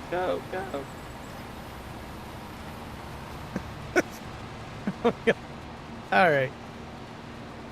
Some encouragement and a half. All right, these guys are on their doing the headlands. That means they're almost done. Good thing. And we'll have the first baling crew done. That'll be great. I'm not sure what's going to happen down here. This is a mess. Come on. Go. Make a large swing, baler, dude. No, don't stop there. Here comes another baler. Come on. Straighten it out. You guys are smart. Gosh.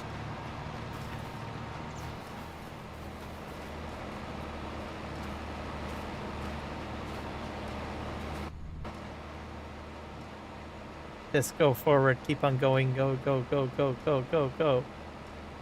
Just go. Yeah, this guy should. There we go. Ah, come on. Don't do this to me. You guys were working so great together. Ah, gosh. I can't expect perfection out of everything. All right, those guys are on their way.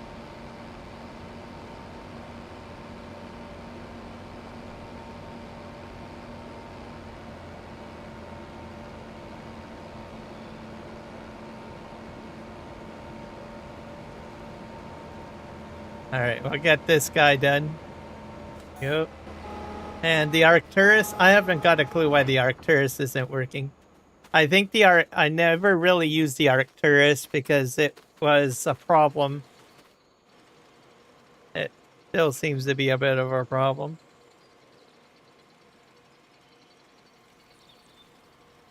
So I probably will take him out.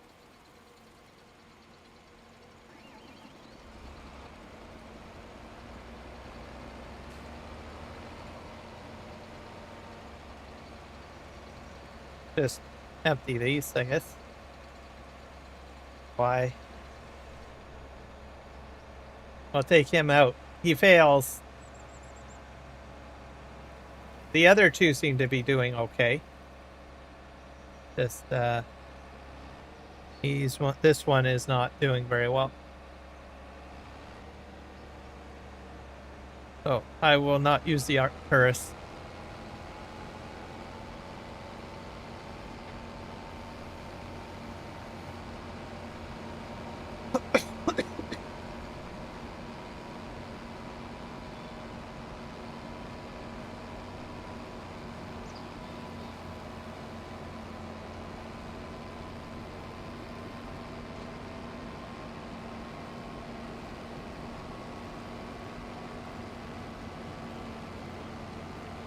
Get this over here. We'll put this in the decommission zone area. You're being decommissioned. Or automation. There we go. That frees up one tractor for something. Don't know what it'll be, but we'll park you back in here.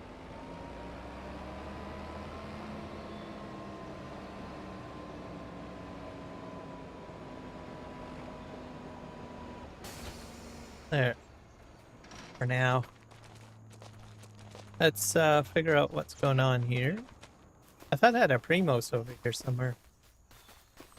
Moved it.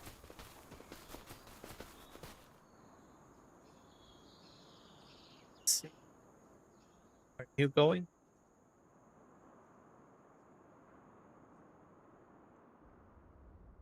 This guy doesn't have his thing out yet. And there's another guy unloading. Got a problem over here.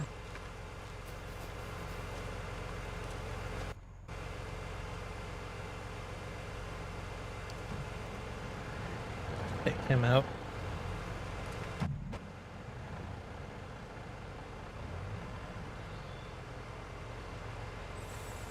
We will send him on his way as well because he's like a full load.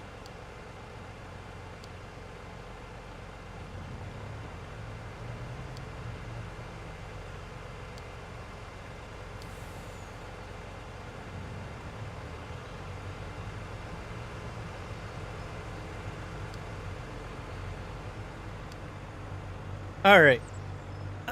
What are we going to do next? I got one truck over here. I'll probably use him for something. I'm gonna need to use him for unloading. So I need to find a shop to sell my grain. Because I don't know where the grain shops are on this map. See here. We have the grain mill. Tag that. That's probably... Oh. Very far, is it? This truck is going to be for grain sale. We're going to go and create a course to the grain mill.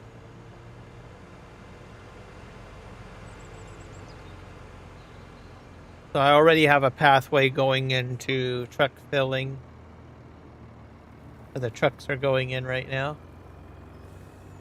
And we're going to use this third truck to do selling. The plan. Once this silo is empty, we're going to sell it. And we will be putting in the MARKTHOR silo and the TMR mixer on that piece. Because those two mods don't take up very much space. So that'll be the plan. And by the looks of things, this map doesn't have very many sell points, which makes it super easy for doing this sort of live stream for testing. Nice big fields. Simple farm layout. Okay, what? This looks like the biogas plant.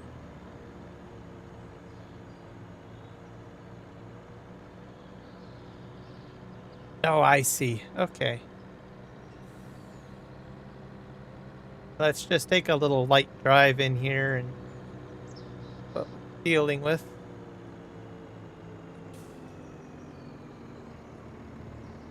Figure out where the empty points are. Looks like I have to drive through that.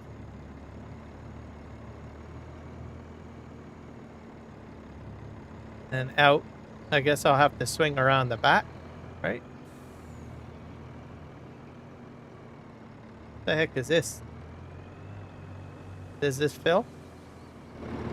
Nope. I've got a rough idea what I'll do.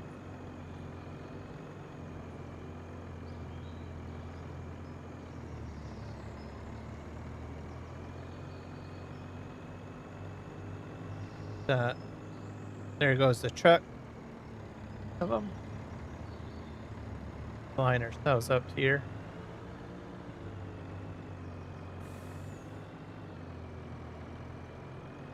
Start up our course.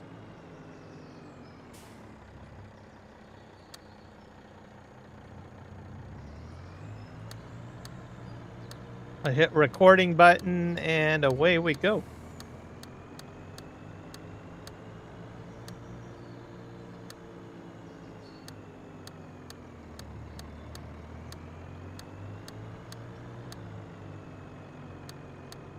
Go through here straight.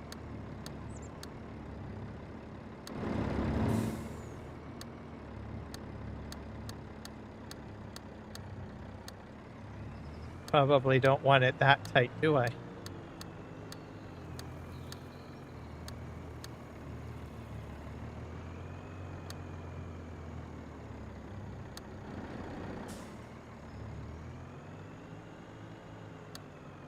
Okay, we'll call this grain mail, Bill.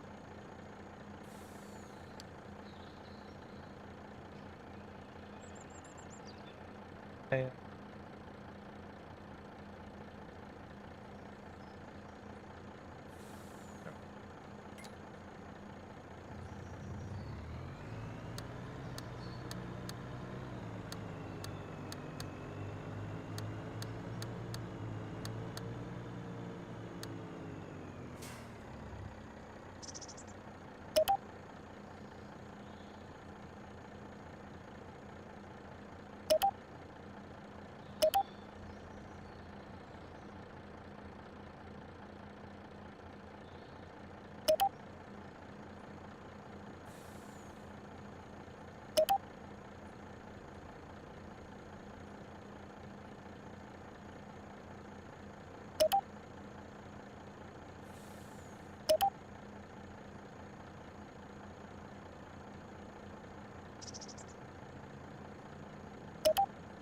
There we go.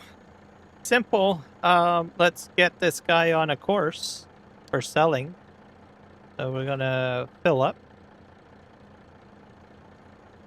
Wheat, of course. We'll shut the recording off.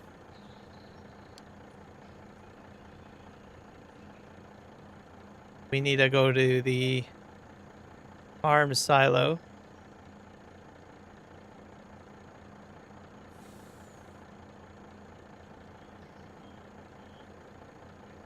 Out of the way. Can't see the list very well. Let's fill up.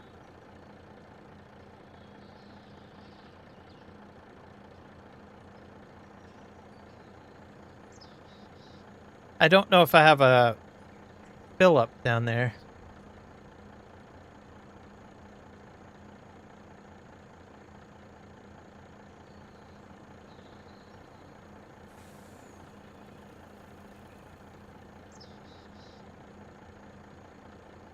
Empty into silo. I don't think I have a spot set up. I'll just head back into it, up to the barn. So we'll get grain sales happening.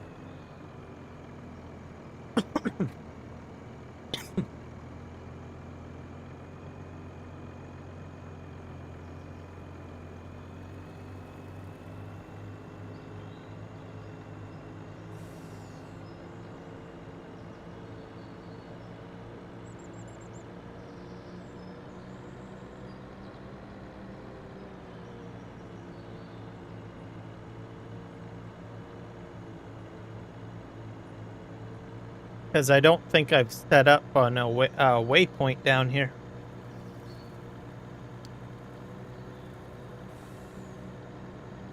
There is a route going into it. What's it called? Oh. It's the fill truck at silo. All right.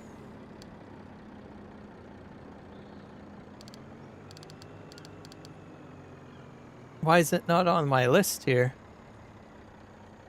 Oh, there we are. A little blind. So we're going to do emptying it at sales grain.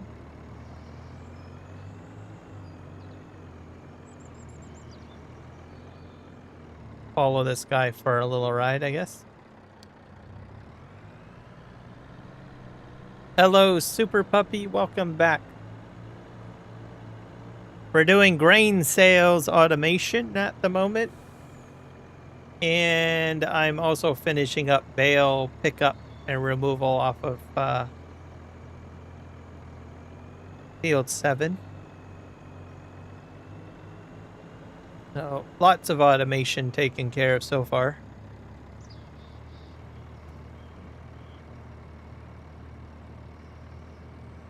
Oh, if this is good, it's going to hit.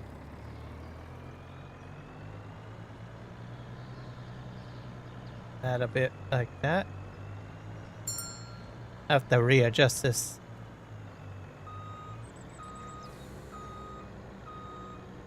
Back up.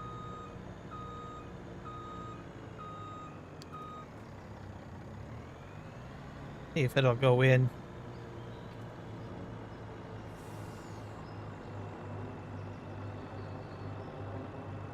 Nope. This won't be a problem when I put the new silo in, as I will be using a modded one from MARKTHOR.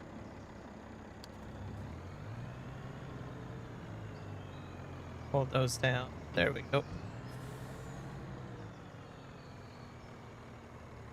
A scanner program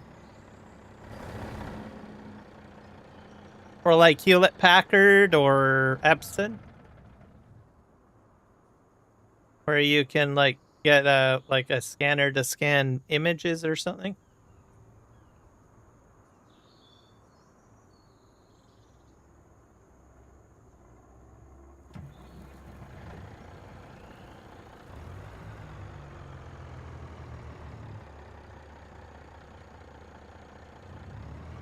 And off he goes.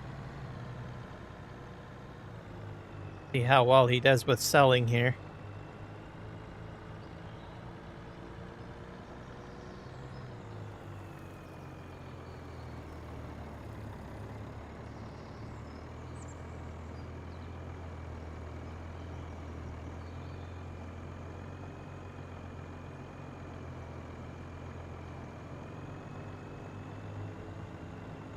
Oh, okay. Gotcha.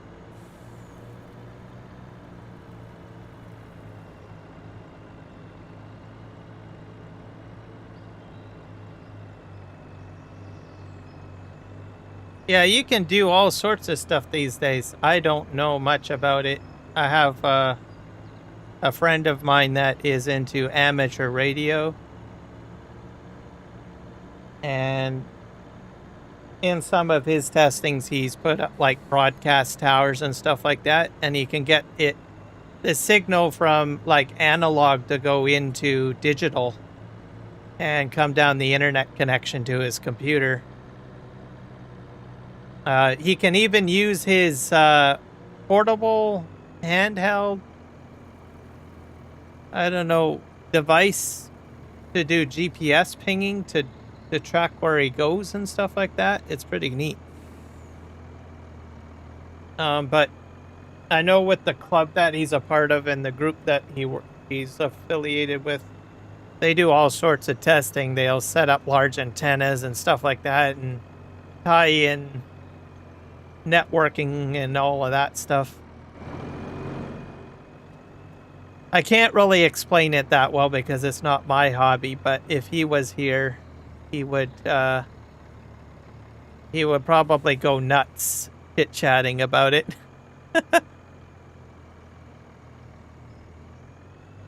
Handheld? Oh, okay.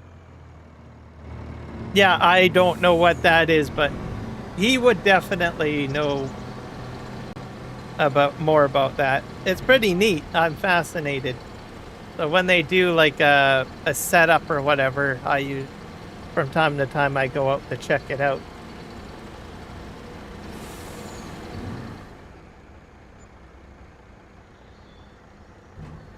The skills are interestingly transferable too, because of that background he has. He can actually do work on, weather sensors and stuff like that. So that's why he does for the provincial government in Canada. He'll go to remote areas where there's like remote weather stations and ensure that the infrastructure is fine and that the software and the apps that gather the telemetry information and weather information all work. Kind of like early warning system.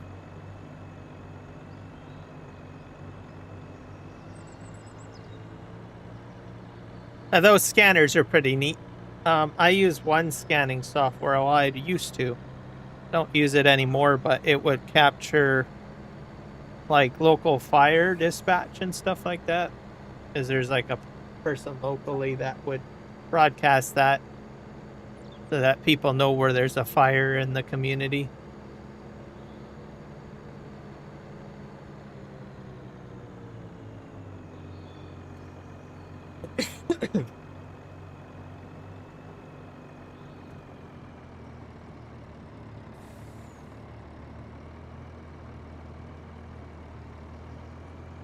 No, sounds like you got an interesting project. All I can really say on the matter. Yeah. So you can do all of that, yeah.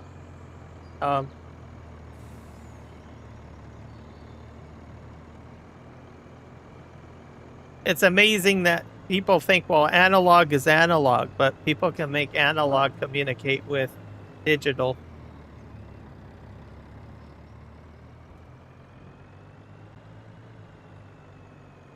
The GPS ping, I think, is a neat idea, too. Because that's usually pretty good for safety.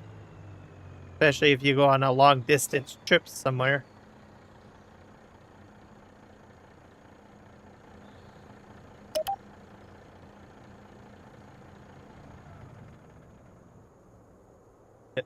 Oh. That's a bit better. Yeah, I think this guy's good.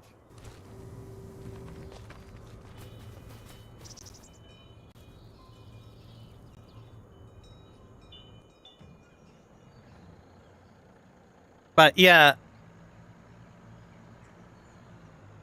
if he was here in the live stream, he probably would talk your ear off on it.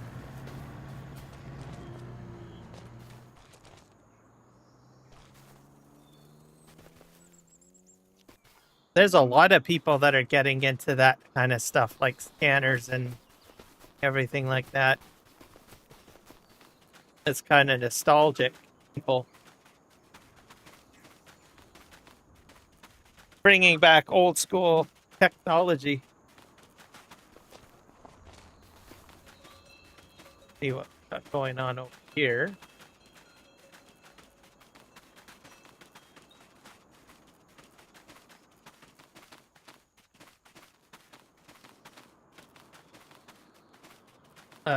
These guys are having problems.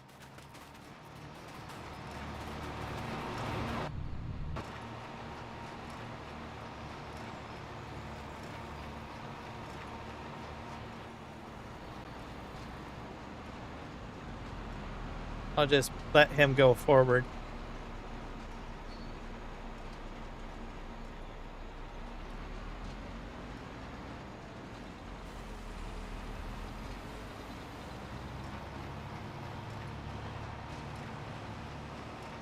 Oh, that guy let out too early. I've only used like 88% of my baling twine. All right, Super Puppy. Thanks for stopping in. Good luck with your project, by the way.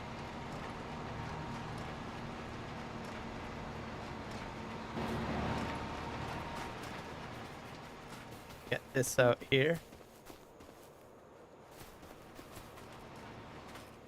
That there.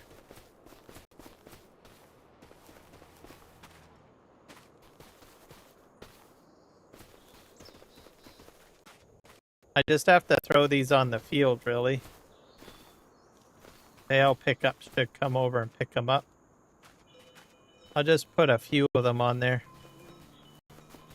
Sure, if this guy has stopped. I think I can only get one operating. Did they both stop? Weird.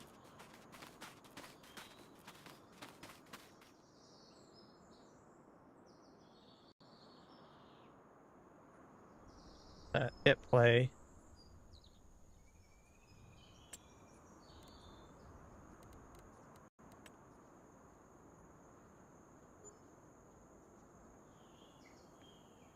Yeah, Bale pickup, I guess, isn't the best. Great job.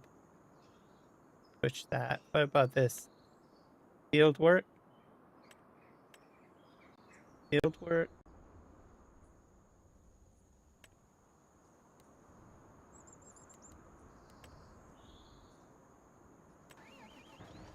Just get one going.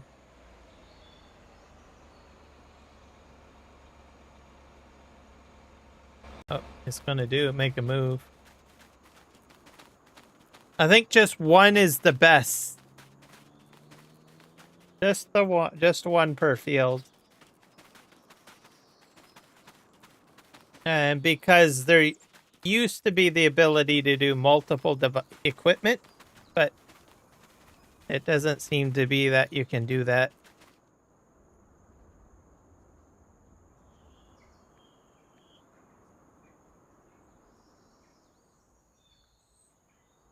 I'm gonna take out this guy off the field.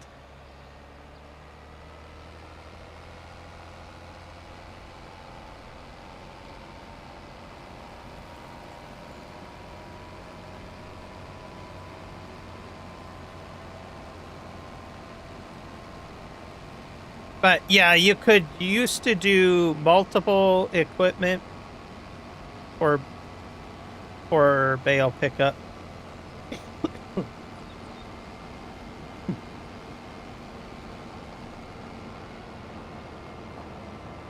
So I don't know how many people would be interested in doing this way. Some people might just decide to drive a transport truck over the field with universal autoload to do the pickup instead.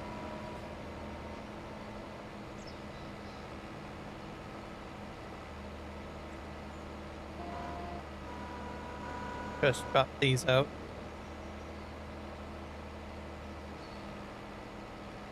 That works for me. Drive over here and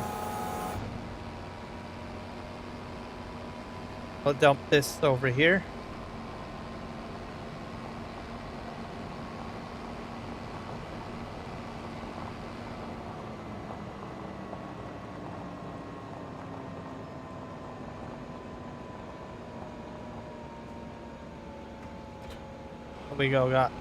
Now we got like 2 extra John Deere's available.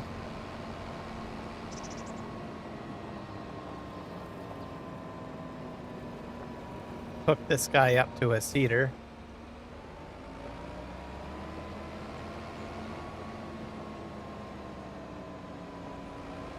All right. Perfect.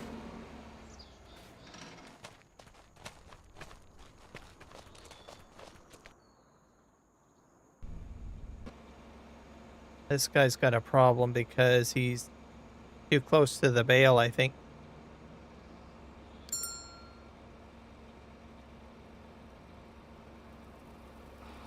Back him up.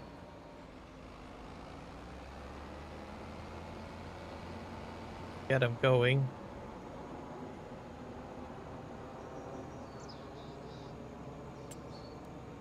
Yeah, it has a problem selecting the field.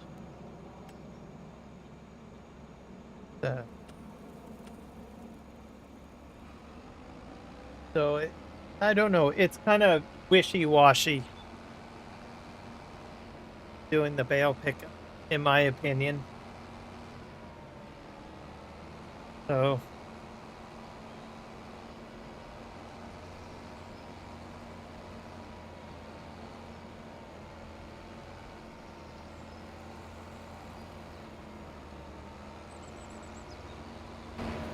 we'll let him do his job, and we will just make sure everything else is functioning. We're almost done the baling on here, which is great. And the windrowing.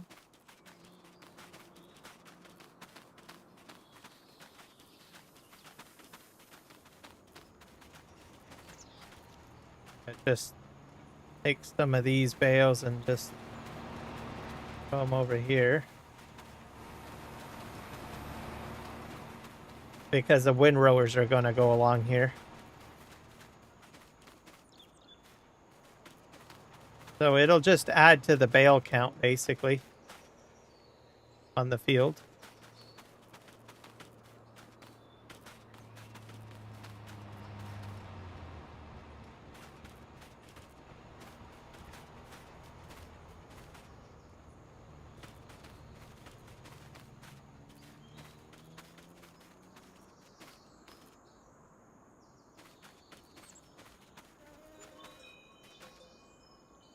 Nope.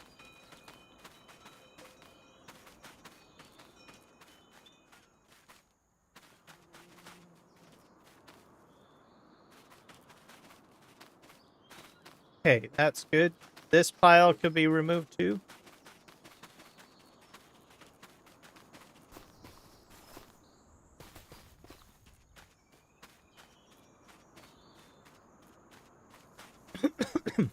Now, putting these bales on here could maybe, in theory, affect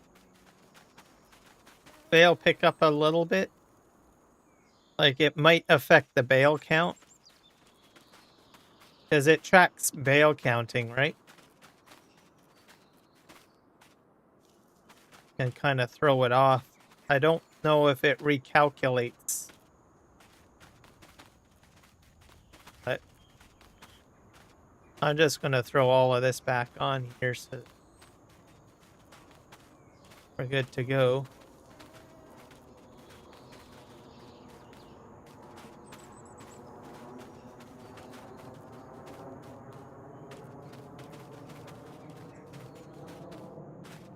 And off of the windrow area, of course. Looks like my grain truck is doing a great job. So I'm making money. Not that I need any money.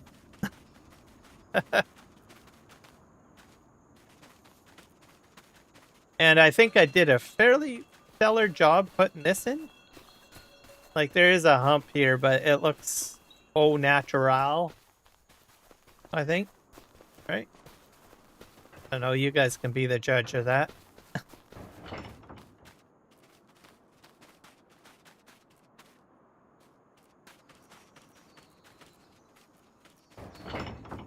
Why is there a noise here? Hearing something. Like a clunk clunk.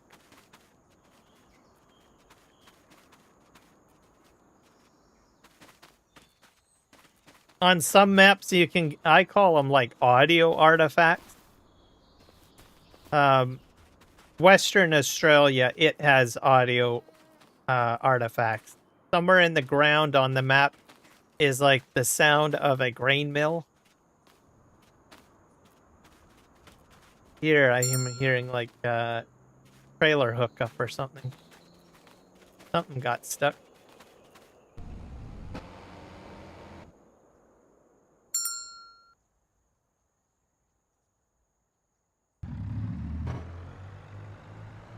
Figures.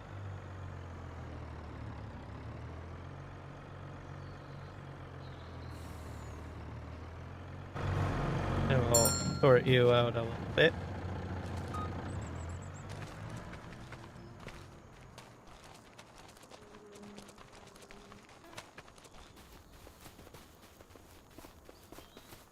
And I've got a Primos on the map, and I don't know where it went. Nope. Grab that.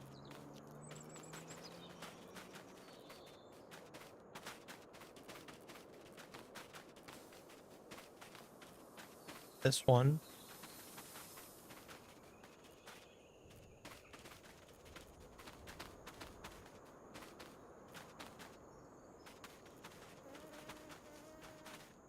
There.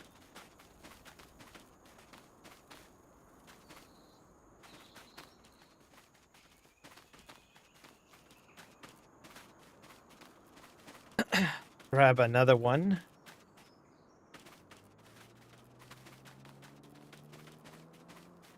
This might be, these bales might be too close together. Okay.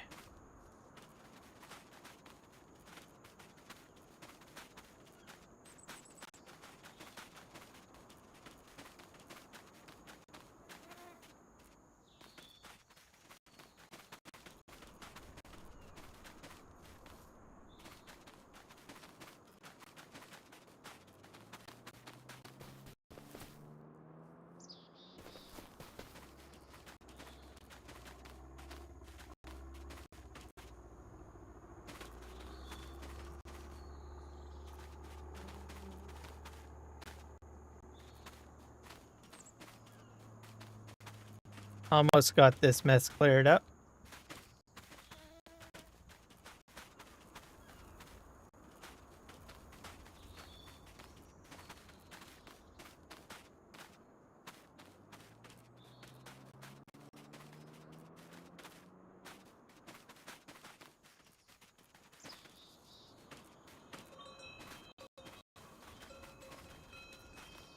And tomorrow we'll be back on Manitoba. I can't remember what we were doing over there. I think we're doing baling and stuff like that. I did get the grain dryer going, so that's going. So, see tomorrow.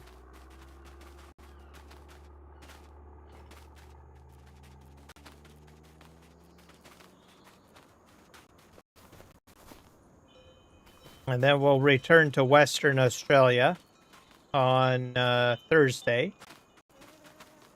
So, which we're kind of doing straw harvest Primos work over there. I had to rebuild the map because the map was updated.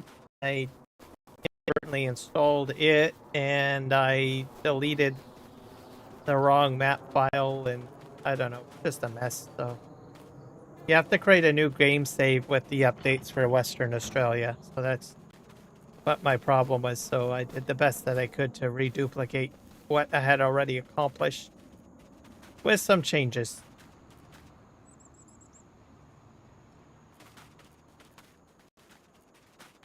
But the grain dryer is back on there, and I've got this new silo in place. What's going on over here?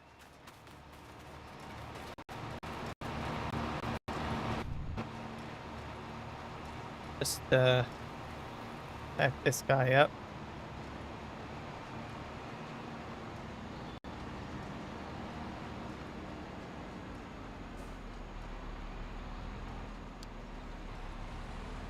Oops. No, don't unload there. Hang.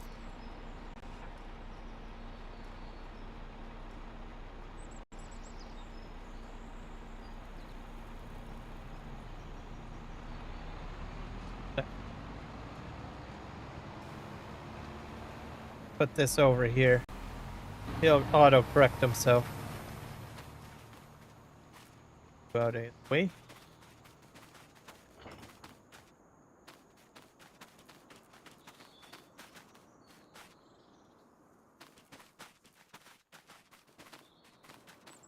It'll take the bale pickup a while to get all these bales, but oh.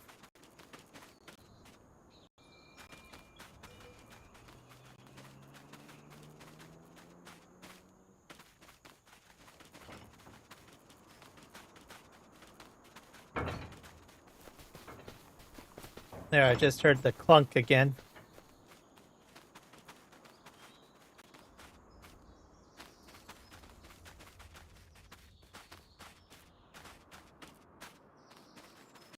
All sorts of bales. This is from the reverse course that I tried to do.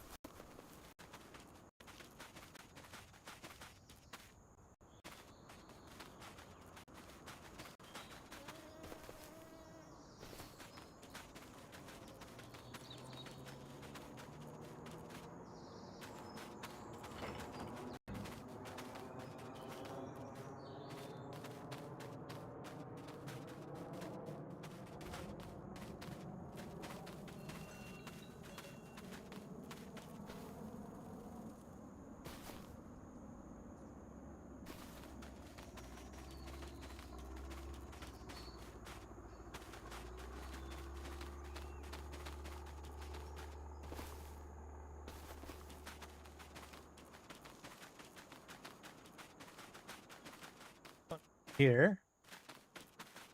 I got like one more to move, I think, or two. One. Oh, two.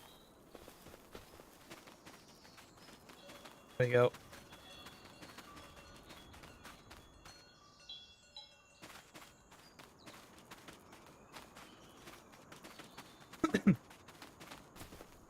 Object block. Going.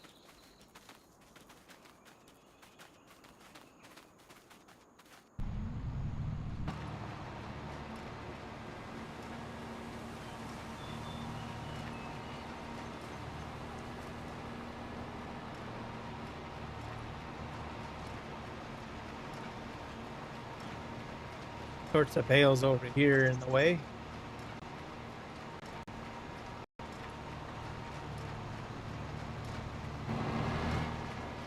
Guys are gonna get ran over by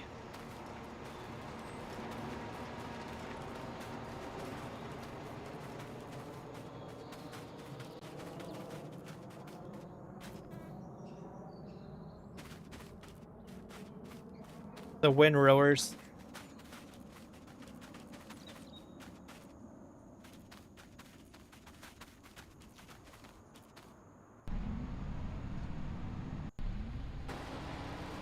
Oh, I see.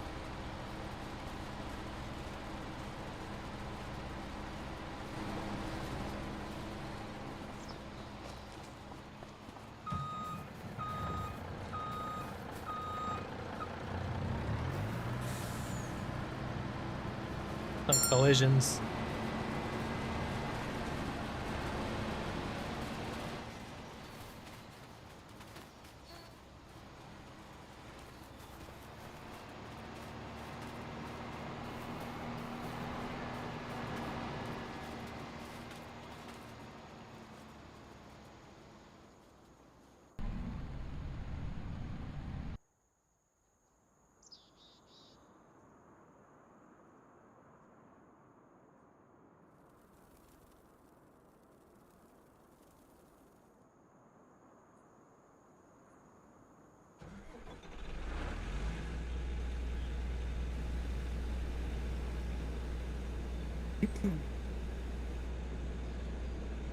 Do I even have any tippers on this field? I might have taken them all off the field.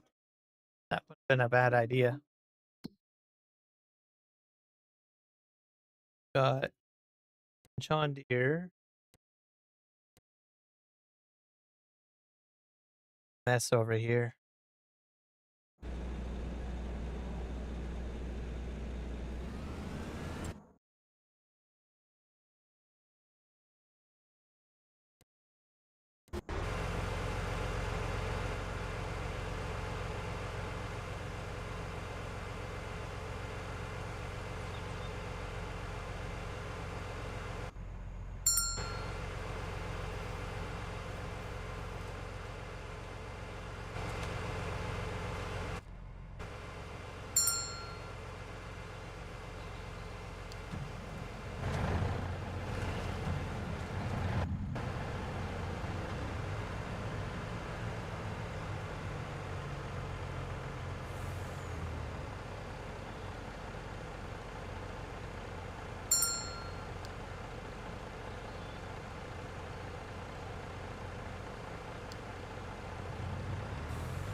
I'll just give you.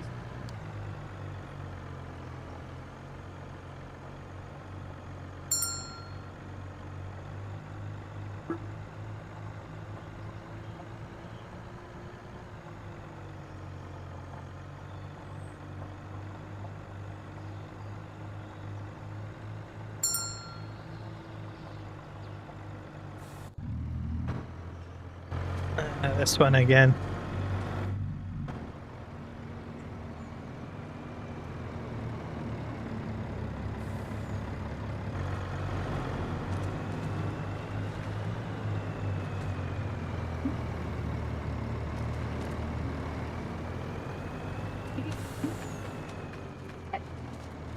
Level. How? Play.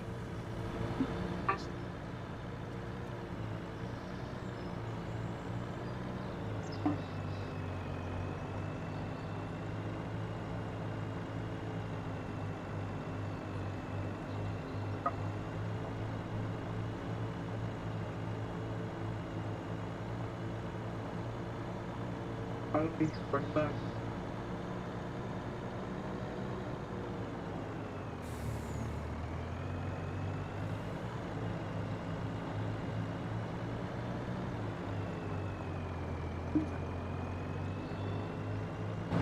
All right, off he goes.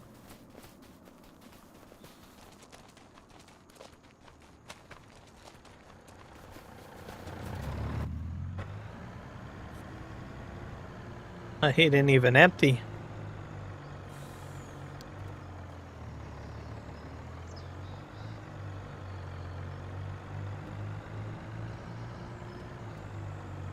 Wonder if the silo's too full. I don't know. I am taking like one load out though, and like that guy's just a motoring at sales.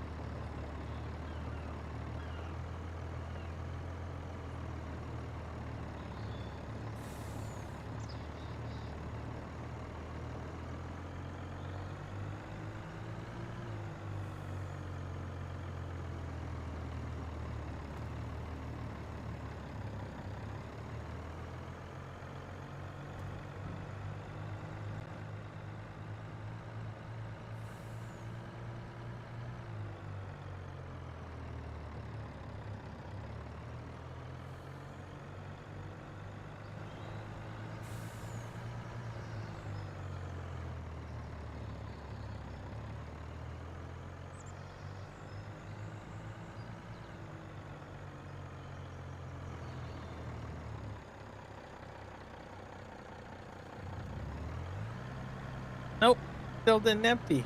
The heck?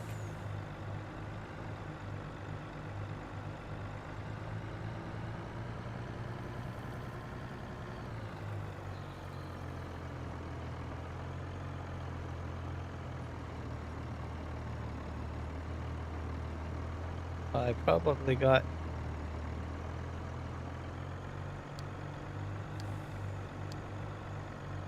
that's the one that I need. All set up wrong. Must have switched modes. Now let's try this again.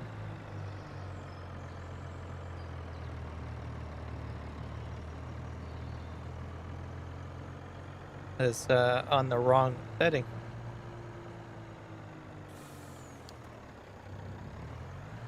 There we go.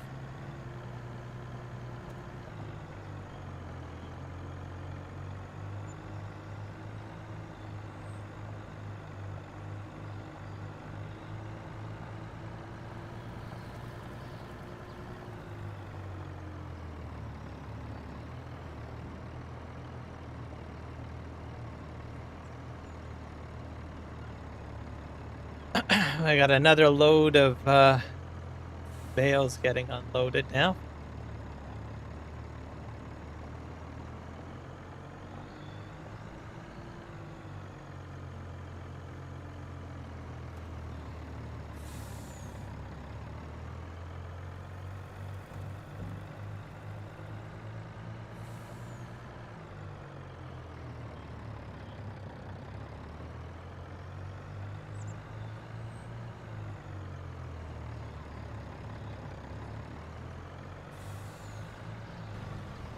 There we go. Just the wrong mode.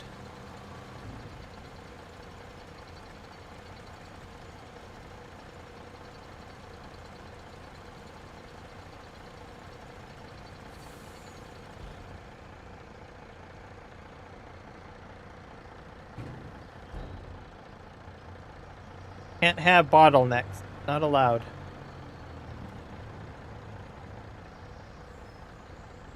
Another truck coming in. I think he's grain fill-up. He's the guy that's selling my grain.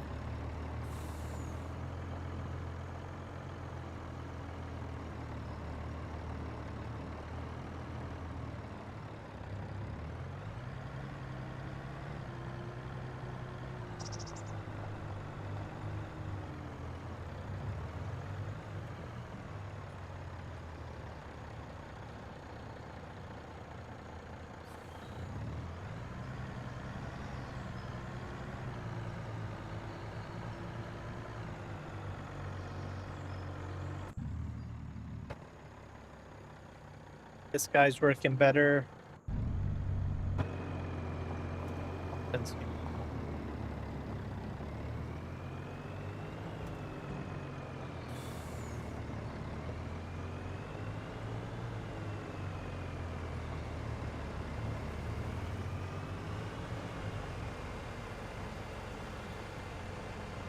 Yeah, for some reason these trailers are a bit sensitive.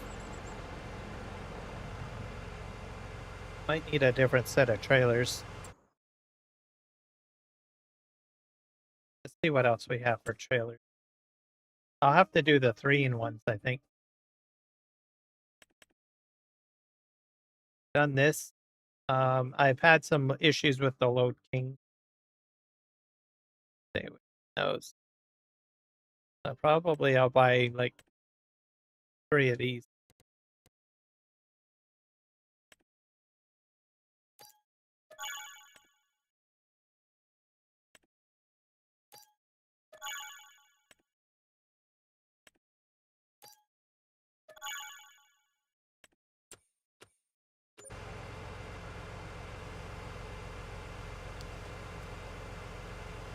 I'll take this guy to the store.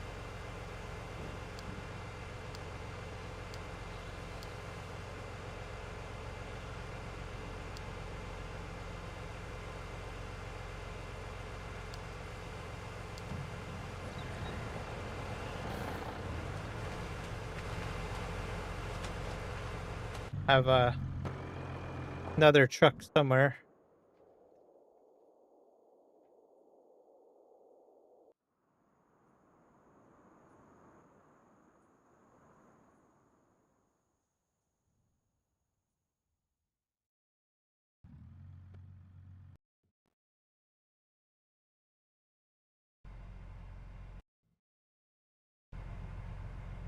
I even had issues with those trailers, I think, last week, too.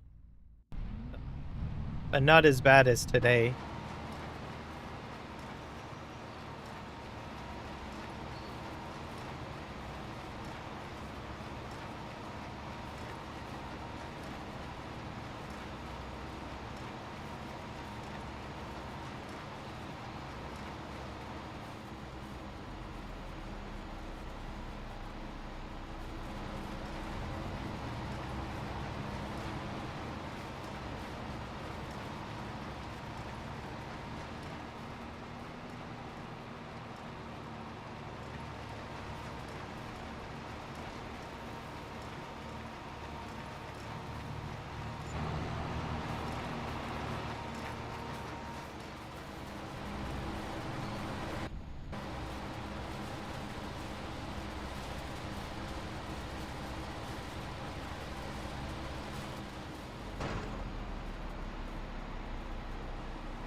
a bit of a problem here.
Balers are way ahead. I'll have to stop them. Bring them back.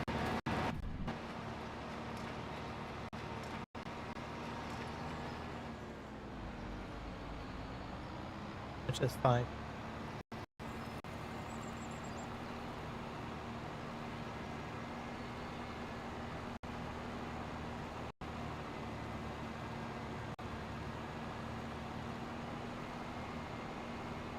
For some reason, this guy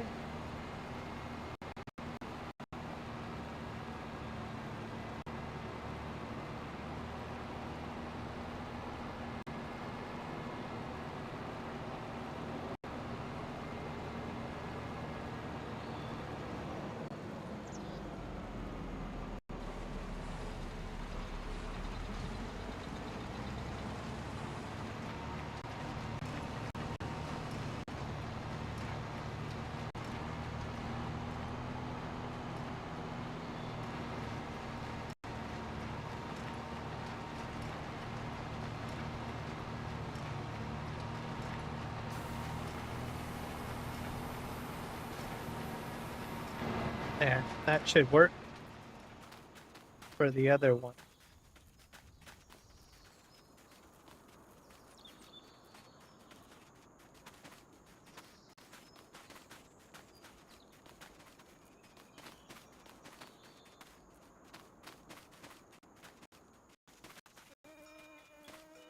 Gonna stop this baler and we'll let the windrower figure out what it's going to do.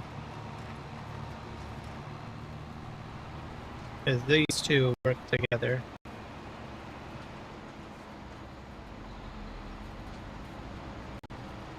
Okay, go ahead, Mr. Windrower.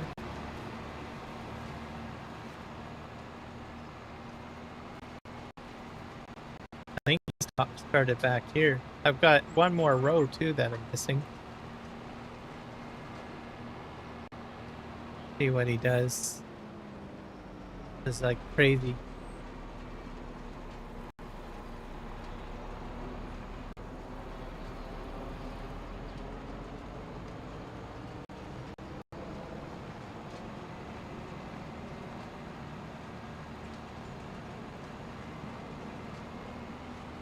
I think this is where he's starting. I'll try picking this stuff up myself. Clear.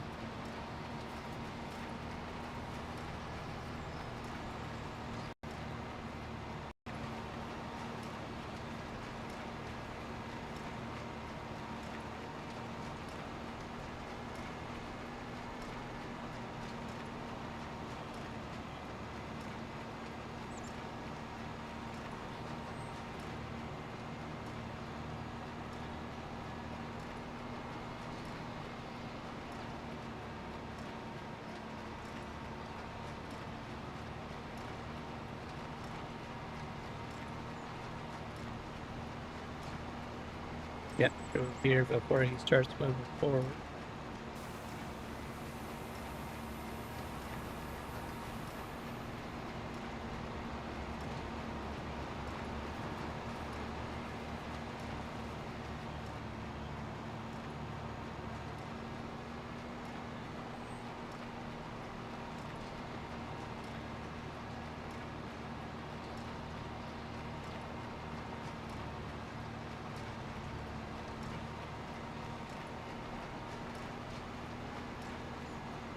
I think he's starting his Windrow now.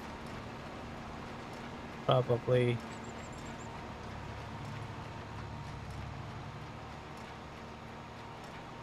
You'll have to wait till he gets ahead.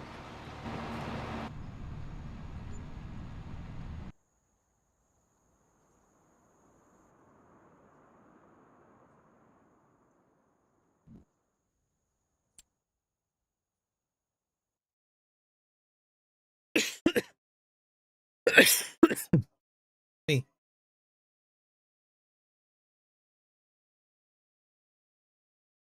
Guy over here. Sure.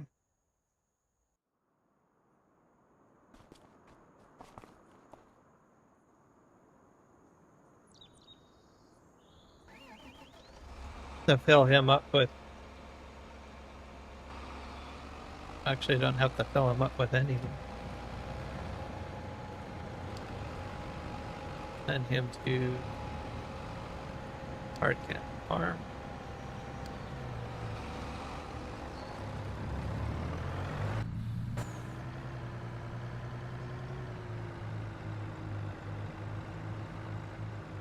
Sell this, and we will pick up one of the 3-in-1s.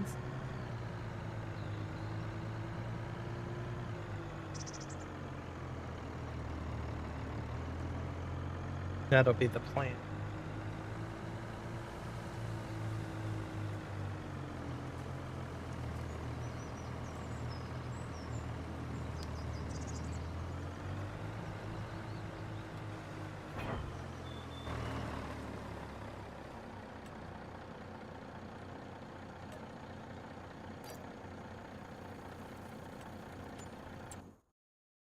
There we go. Took this guy up to a 3-in-1. Hopefully, we're going to be emptying out field 4 now.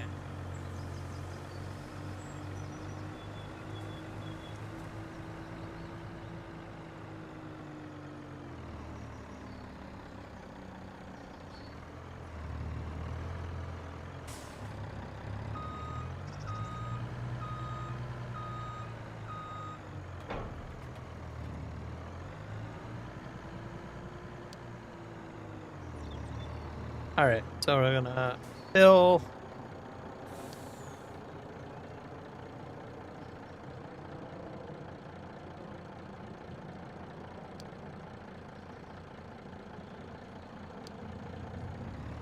There we go. And we'll see if this guy does a lot better.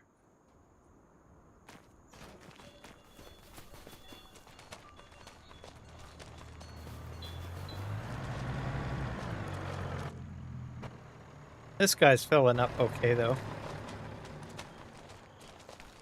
At the emptying trigger, I don't get a problem.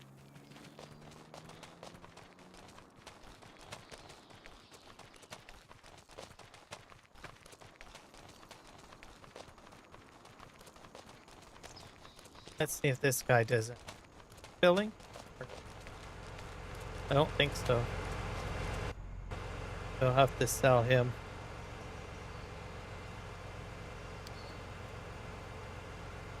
We'll send him to the shop, I guess.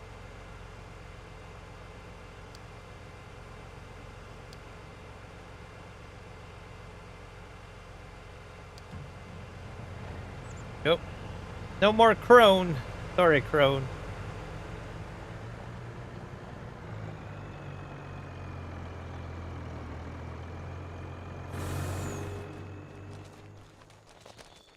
We've got this guy coming in.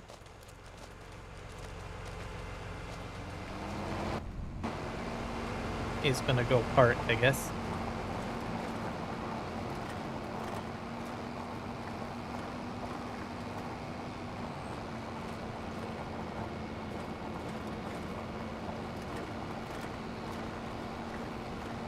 So we'll try filling the Auger wagon with the Primos when we get it going.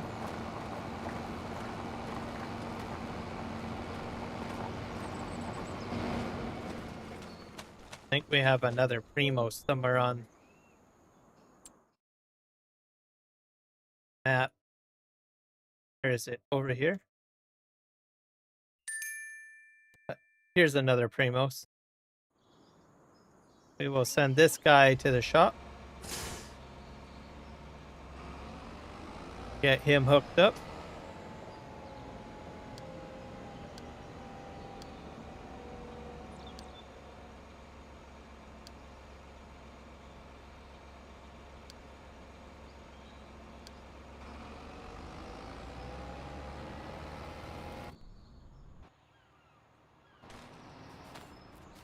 Bit of a mess here. As a pathing issue.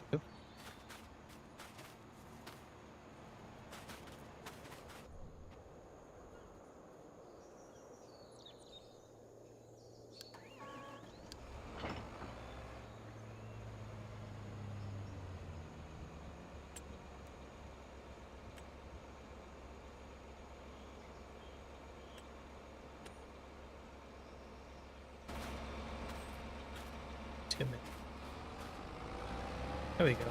Up you go.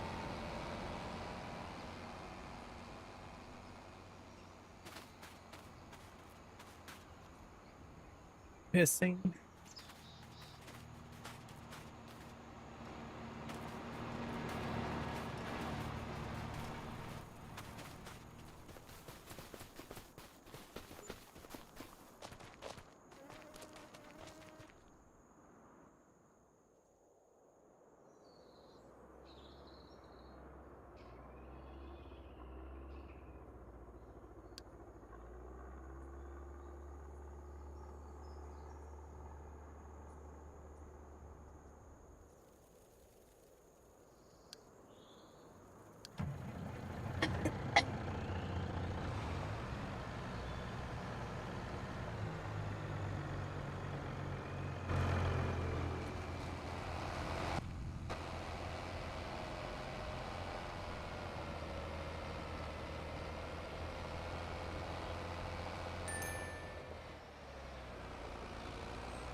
I'll park this guy here. All right, back to the shop.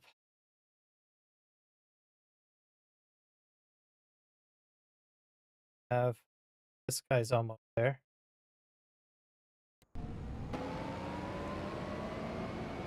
I'll just take him off AutoDrive.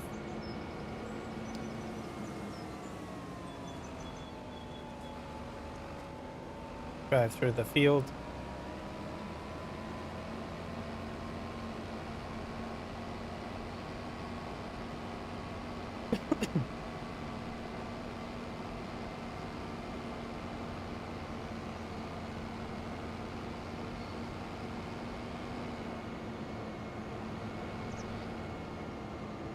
I'll hook him up with water, molasses.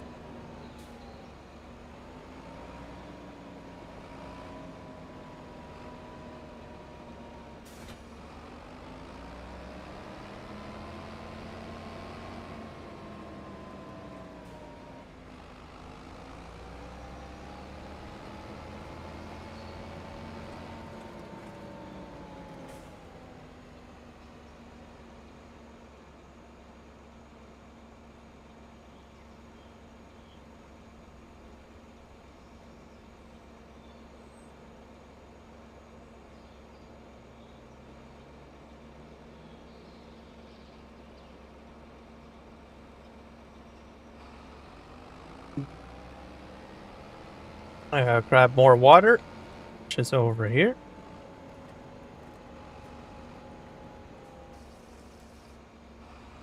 Water filling went quick.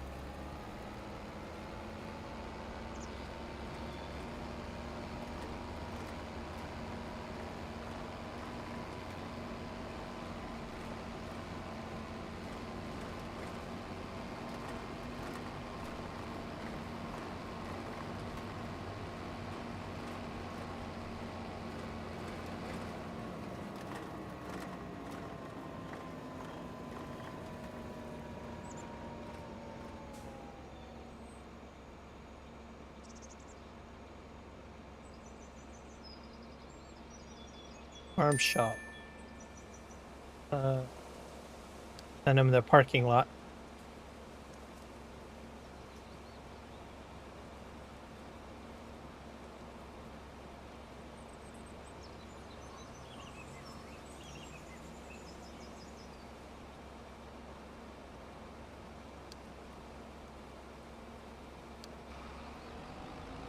All right, off he goes. Got a truck over here somewhere.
Guy's still working.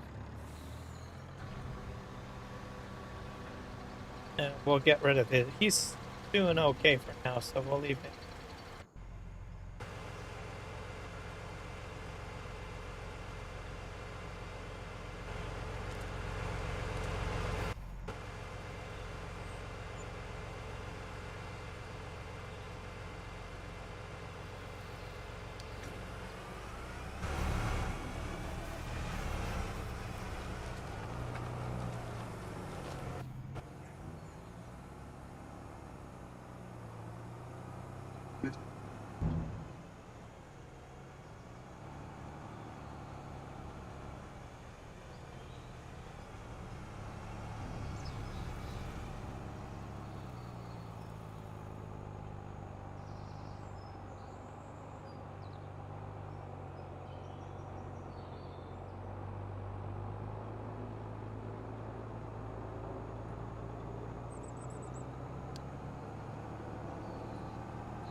Yeah, I'm having bad luck with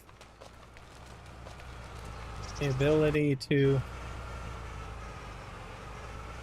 unload trucks.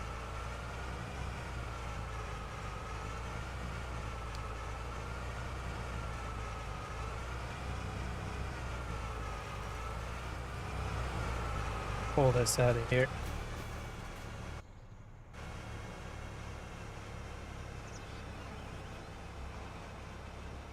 I hope it's gonna unload. There. That's weird. Oh.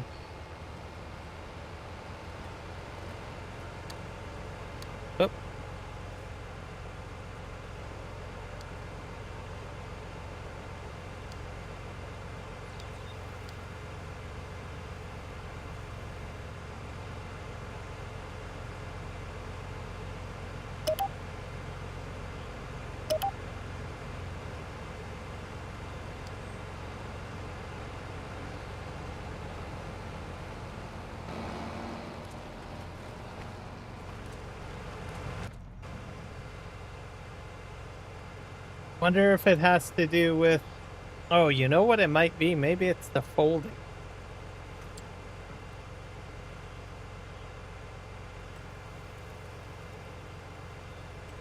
Unfolding and folding.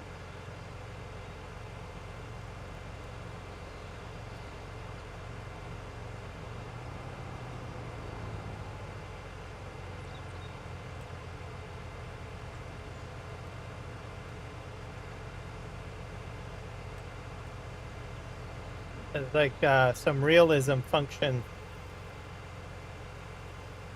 Corner speed, current field, automatic refueling. There. Trailer cover. That's the problem. Try that.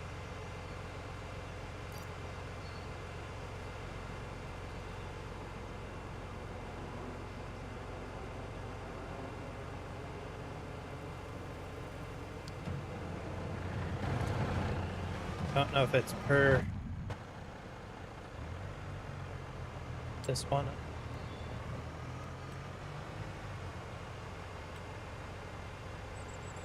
This is so bloody annoying.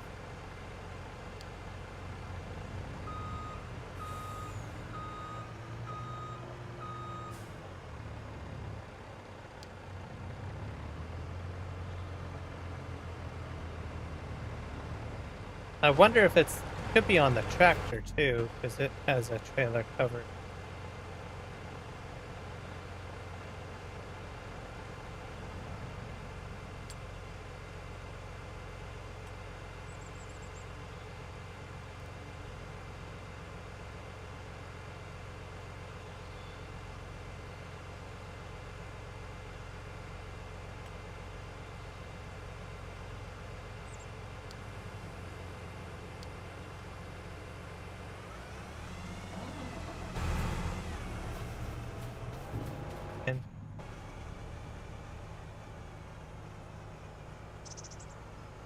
Not the first time I've ever had problems with Auger wagons. They're like really sensitive.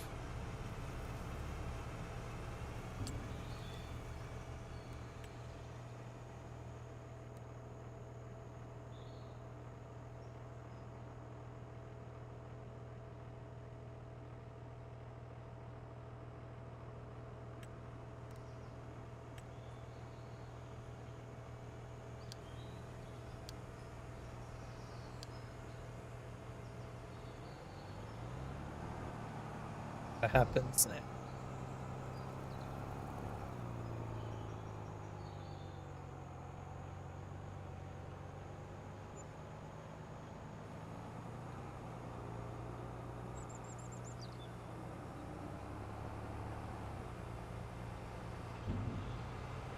Still doesn't want to unload.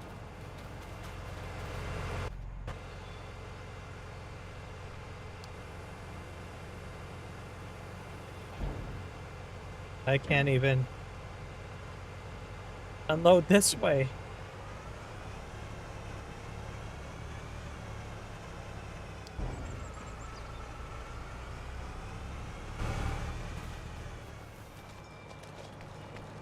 That's gotta be with something on here.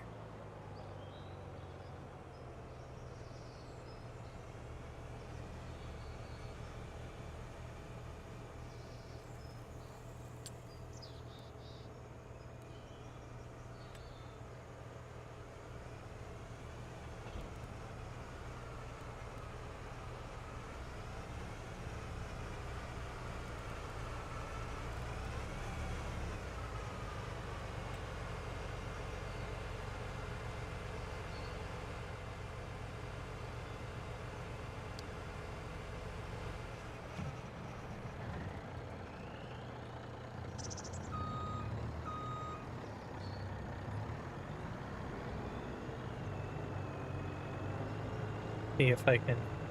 Yeah, it just doesn't want to empty it out.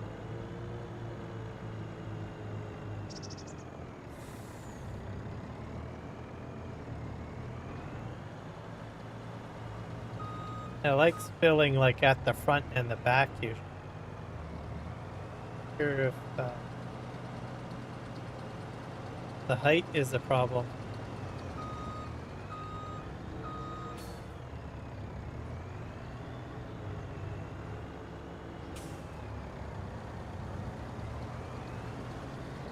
Fill. Fill.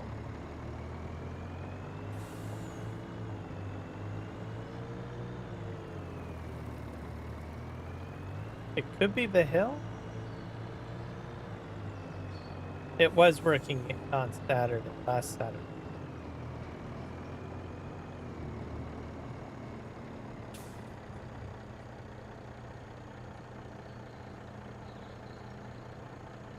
sure why it won't empty out.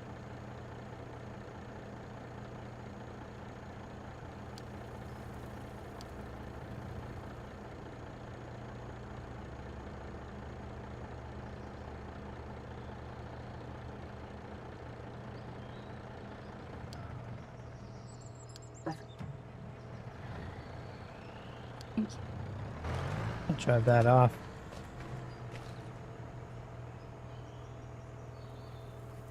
Yeah, I honestly don't know.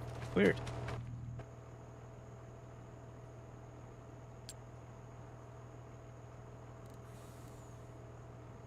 Restrict unloader to field. No. The path pick.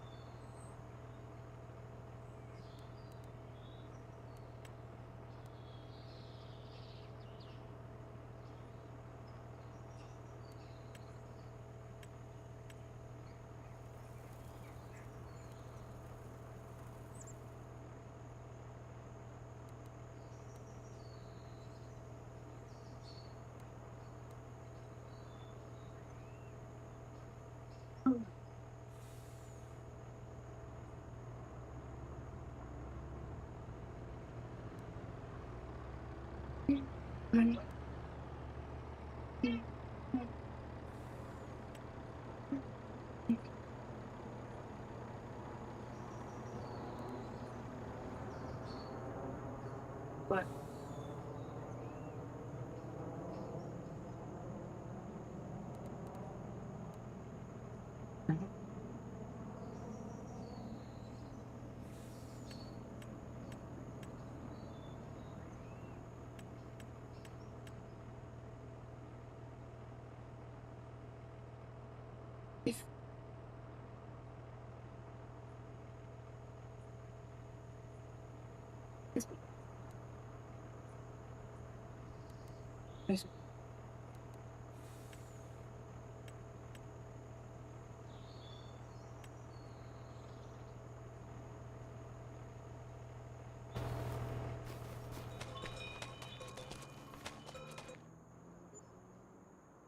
Your husband.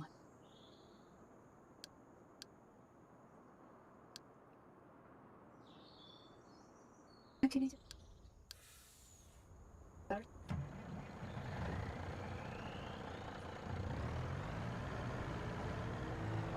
Black milk.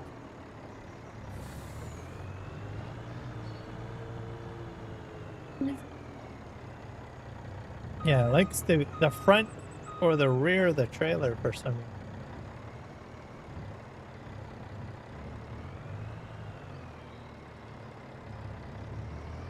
Like the trigger is like kind of messed up.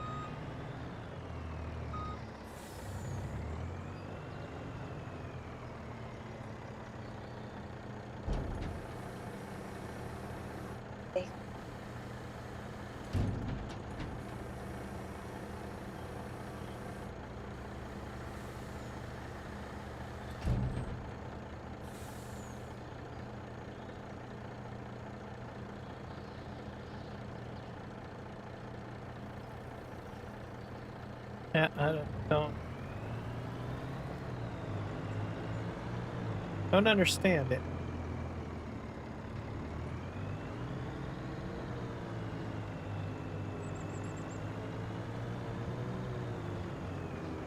I did have these types of issues with FS22 as well, or certain trucks wouldn't work and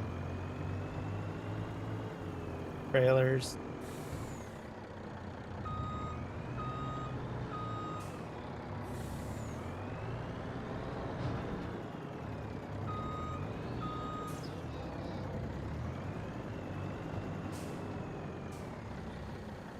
It's like right on the edge for some reason.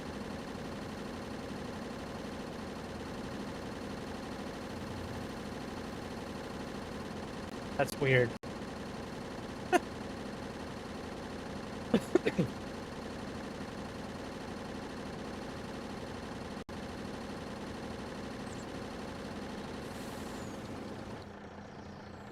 I might have to redo the track here.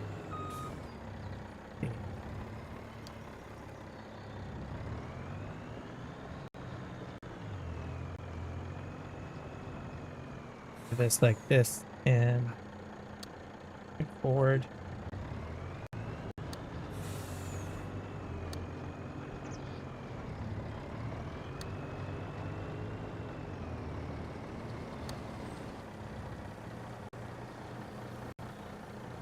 This has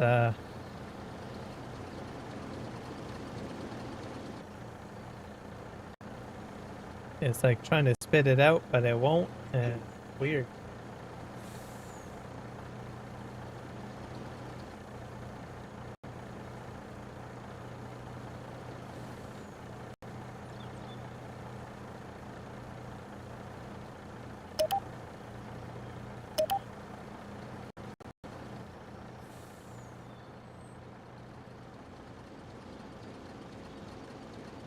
Is it?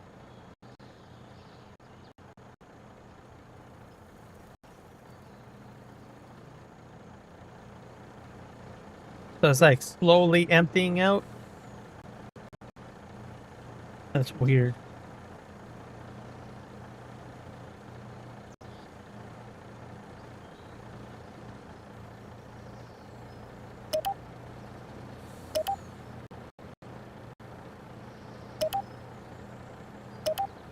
Is it?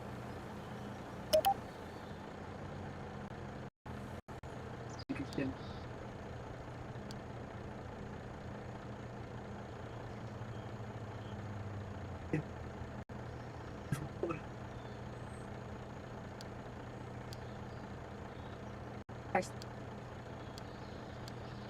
It's there. Right.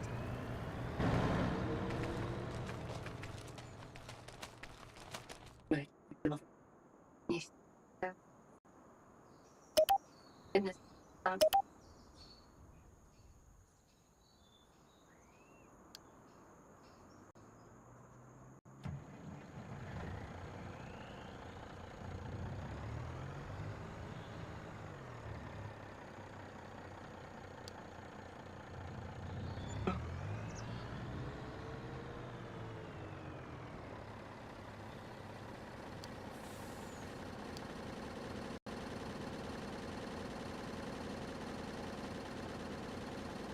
That guy's emptying.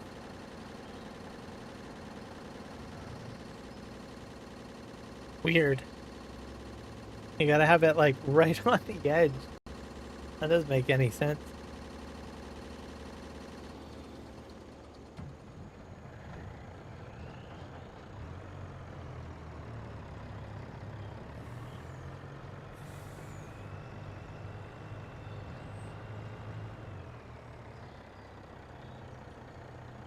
Still got a bit of a problem.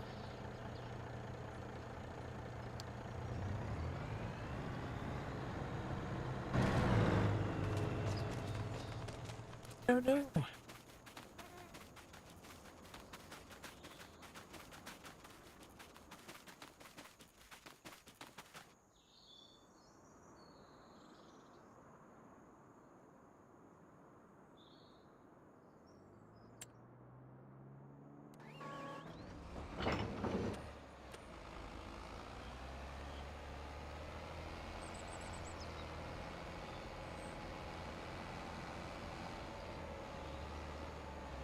I think you're better off. I think maybe wondering maybe Flegel trailers or something, or sort of taller trailer with a tractor work better. Better than the 3-in-1.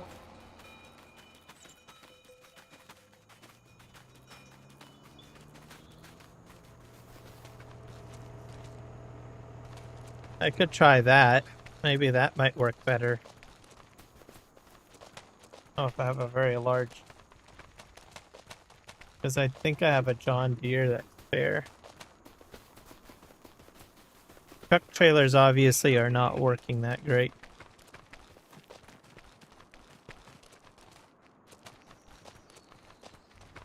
I have one John Deere. And let's see what we have for these trailers.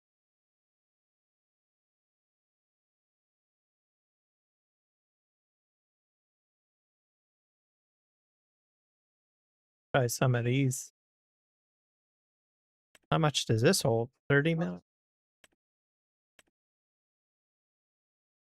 This guy holds 56, 52, 42.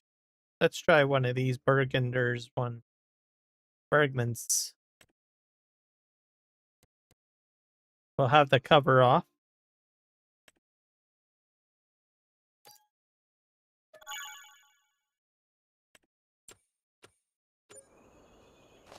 Try that with the John Deere.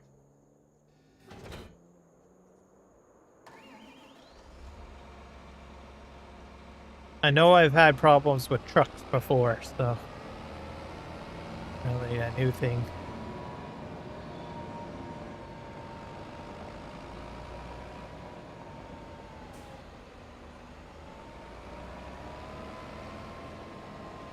Try this guy.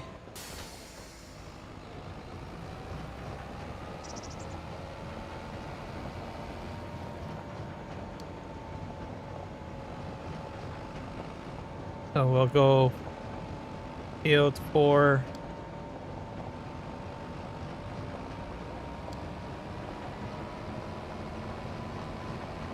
Emptying this silo.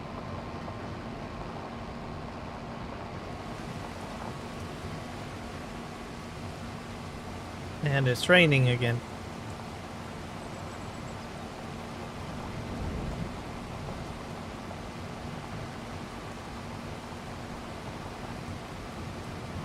See if I can get under this.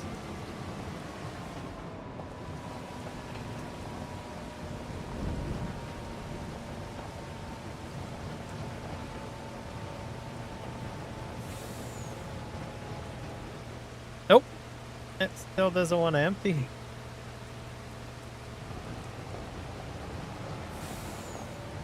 Weird.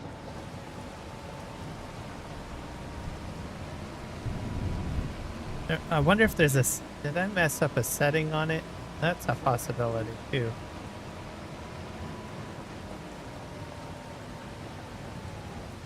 Crap. We got going on.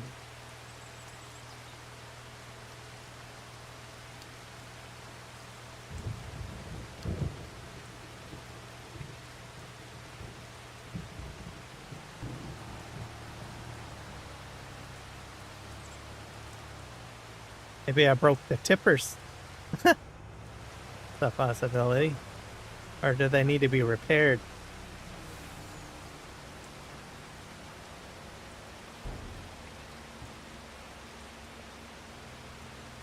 Nope. Still not dumping. That's crazy.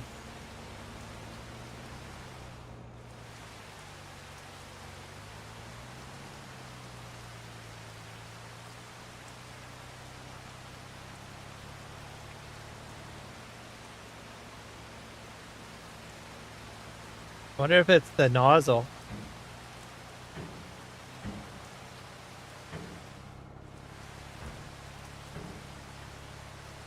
Be the nozzle. Let's try the nozzle higher up like that. Try that.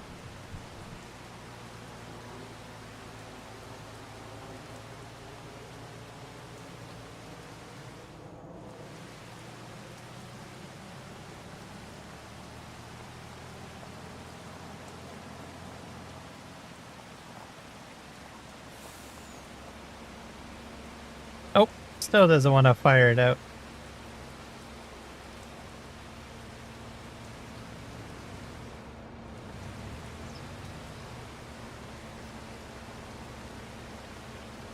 Crazy. Auger wagons are a pain in the butt, I guess. Probably, maybe just don't use auger wagons. A better idea. I'm gonna try to empty this out. Yeah. It's not working, Eric. I had it working last Saturday. I've always had issues with auger wagons. Looks like there's still a problem. moments where you want to just pull your hair out. So I will not be using this. We're going to switch things up. Just going to dump this here, I guess. Oh. Disappointed.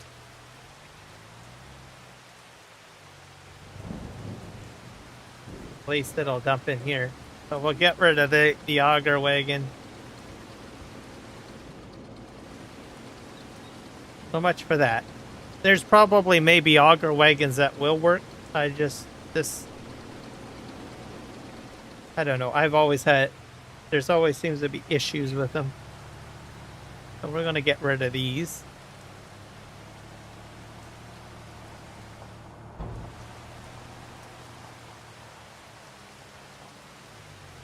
That there.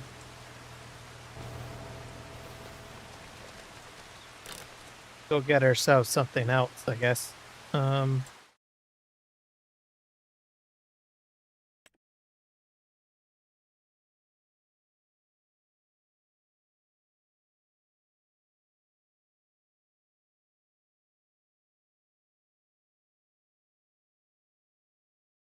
Wonder if there's let's see what we have for augers anyways.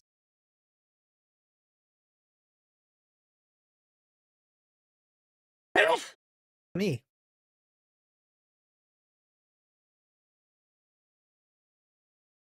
I think I just literally in 22 just gave up on auger wagons altogether. See what we have for sale for auger wagons, but I think I'll just scrap the whole thing.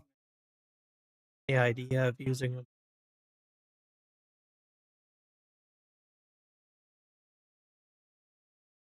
That's weird though. It physically bugs out the auger wagon. Why it does that? I have no clue.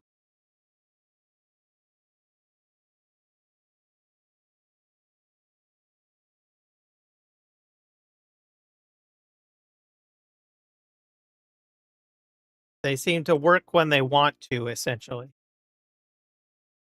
All these different auger wagons.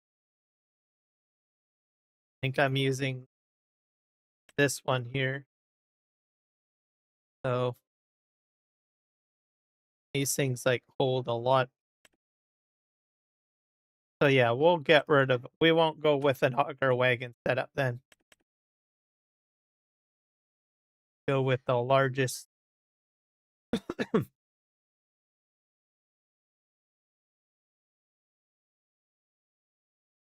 think we determined this holds the most, 56.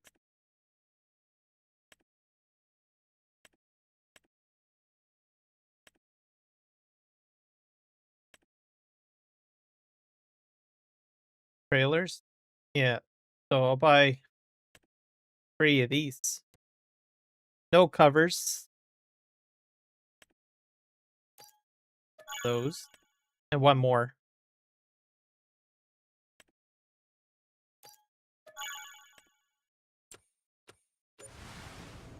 All right.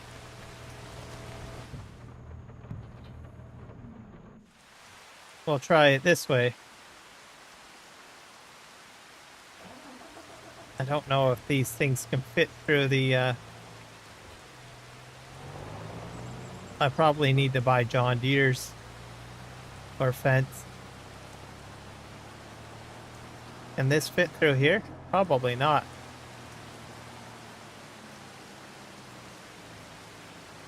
Nope, they can. All right, good enough. I probably will have some problems, but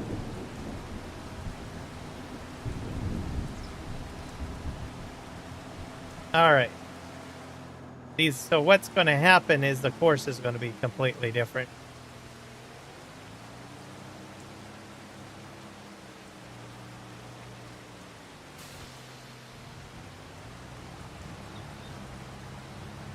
Now, it's quite possible I'll still have some problems because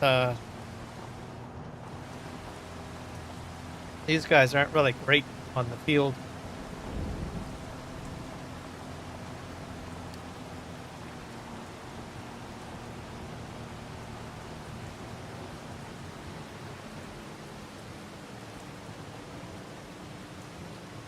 I think I already have an existing course, so how this is going to work. We'll do unload directly, so there won't be any stopping on the field. Go to empty in the silo. See how well you do.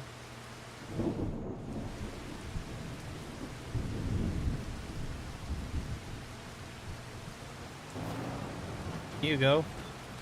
Same with this guy. He'll just go out on the field too.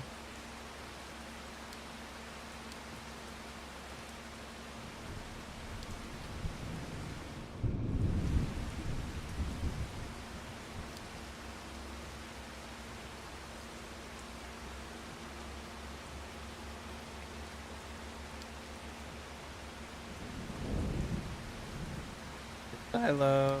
Okay, just go. And then you just have your truck selling your grain, really. Let's do that. These guys are all going to be on sales. Salesforce, I guess.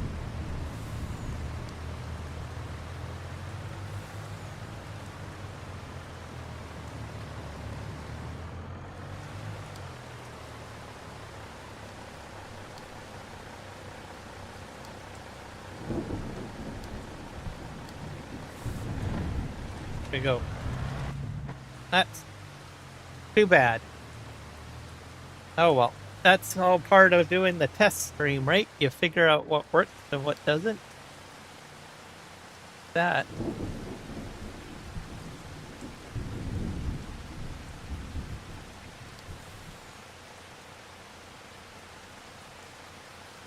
Okay, we're going to switch modes to combine mode. Of course, it's raining.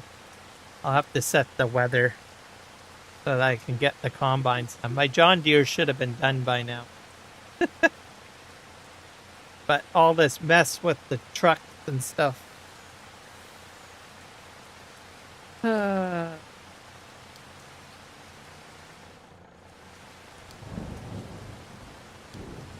Alright.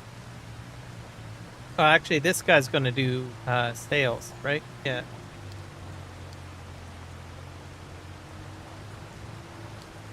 Fill him up at silo fill. And we will grain sale. There we go. The trucks go in. I still have like one more trailer there. Probably got like, I'm going to reset the weather. Because the sun.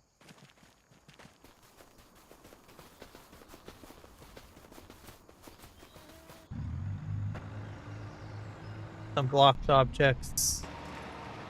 Oh, I see.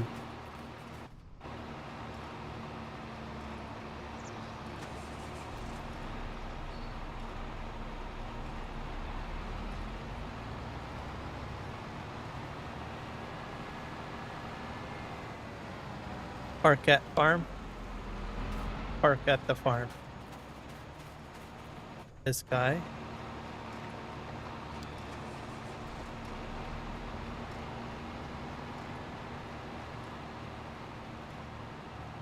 Off those guys go. And this guy needs to do one more lap, I think.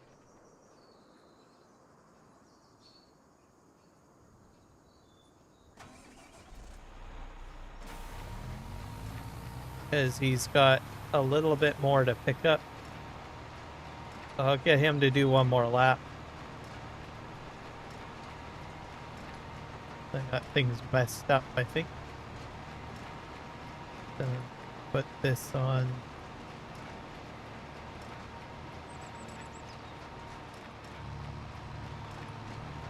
Alright, off he goes.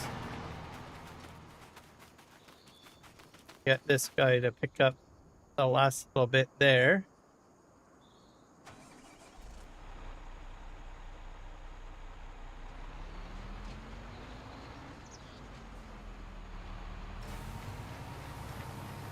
Add up. And we will send him. How do we offload this?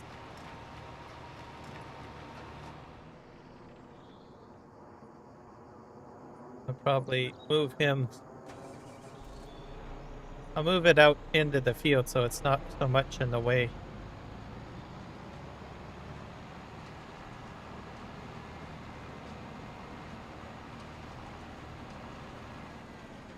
I can do. Why? Oh, perfect. 2 bales.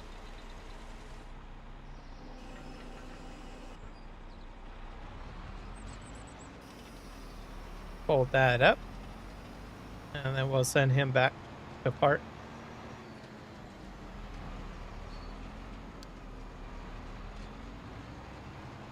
There we go. No path found.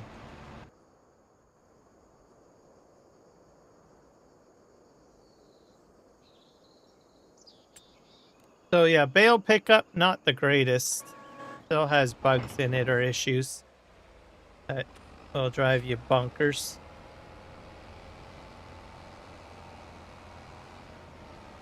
So, not perfect. This guy's going to go ahead and unload, I think.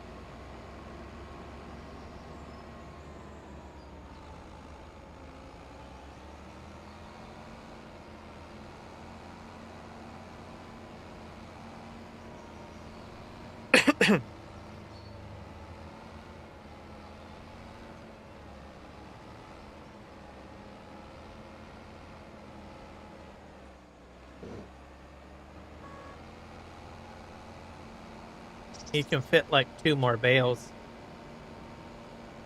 That'll be good.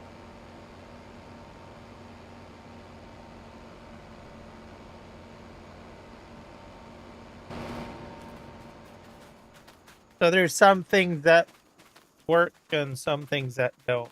So. Is there any major improvements or anything? Probably about the same, I guess.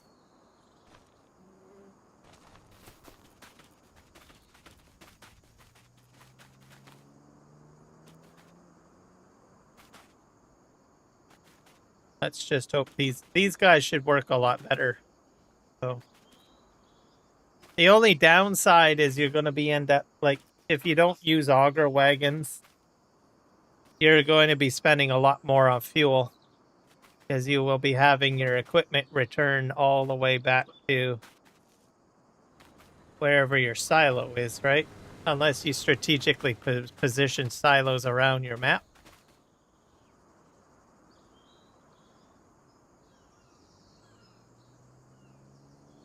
Oh, this guy's still on here. I'll have to empty him out. I'm going to take him off the field.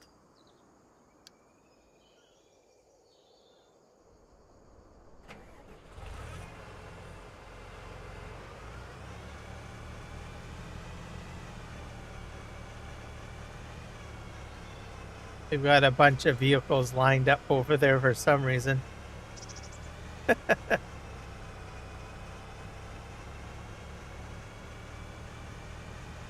Because I'm returning the balers, I think.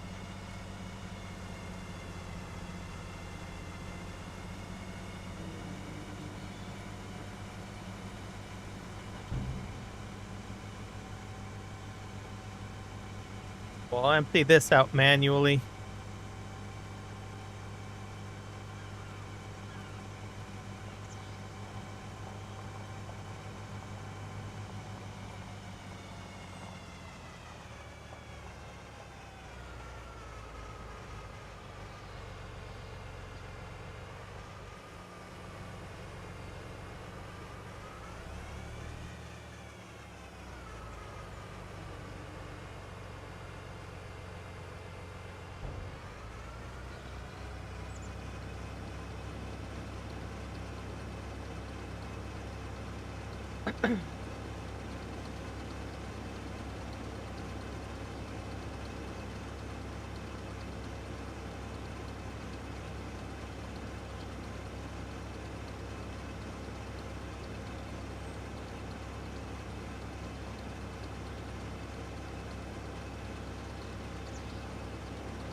Fine. Push.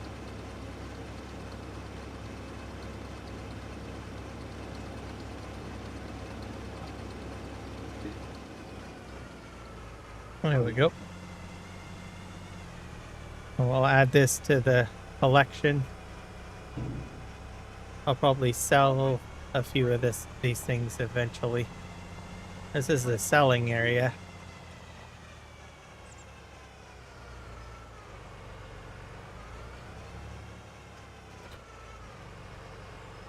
I'll hook up this guy and we'll get him to work. And we have a bit of a traffic jam to fix up because of the balers turning. Those balers are impressive though. Pretty quick for that.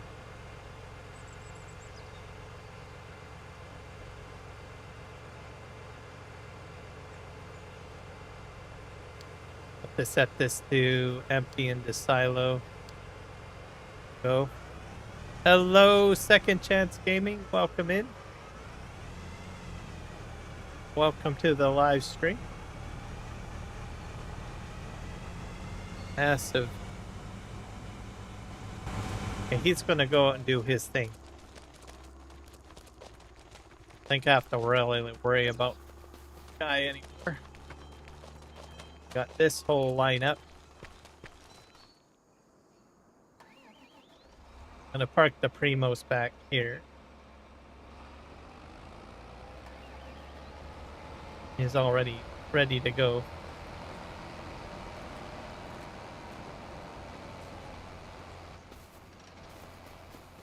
Hopefully that guy will continue to go. So we have this mess to clean up.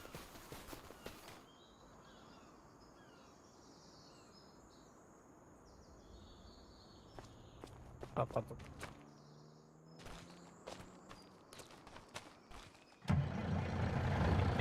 Around. Those guys are waiting. Oh. Can you get around? Oh, he was going to go around on his own, wasn't he? That guy should have waited a bit, I think.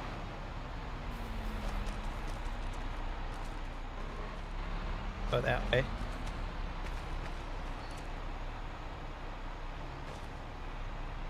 Come on.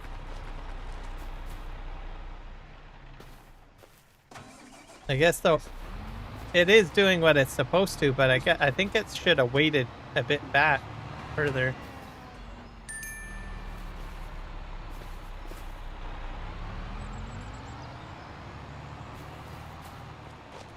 See how this, he's gonna move on.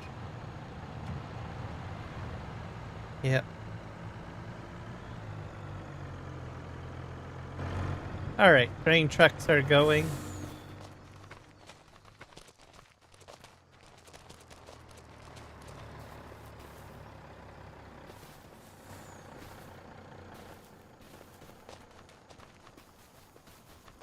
So pretty much crew 1 is done.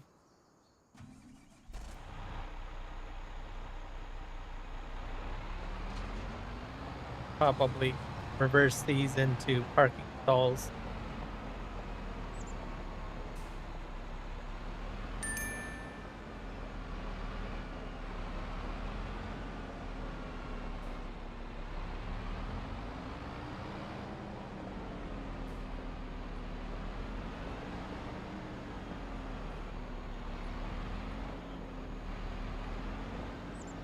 I don't think I need these guys for a wee bit.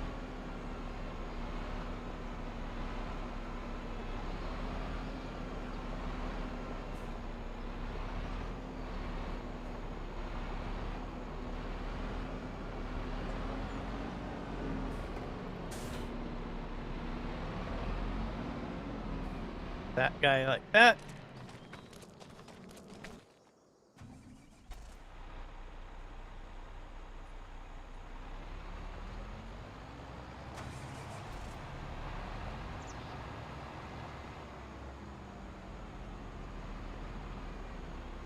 First this guy. Him in the yard.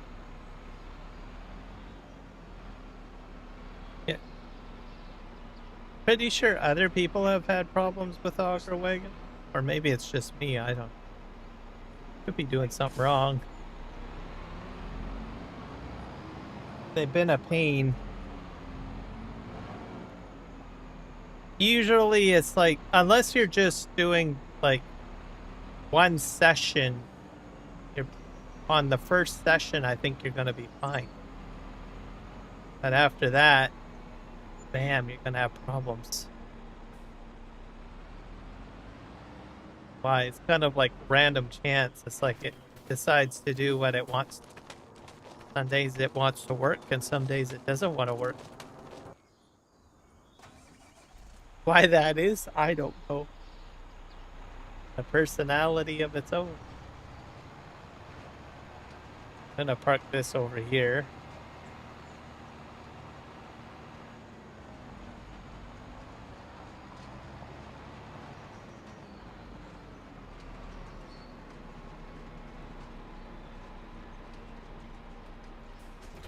So, yeah, the Auger Wagon approach didn't seem to want to work very well.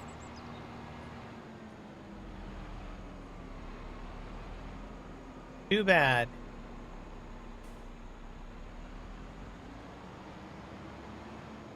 And it's weird that it would glitch it out because I couldn't empty the product, even if I took manual control, unless I went into a silo. So I just baffles me.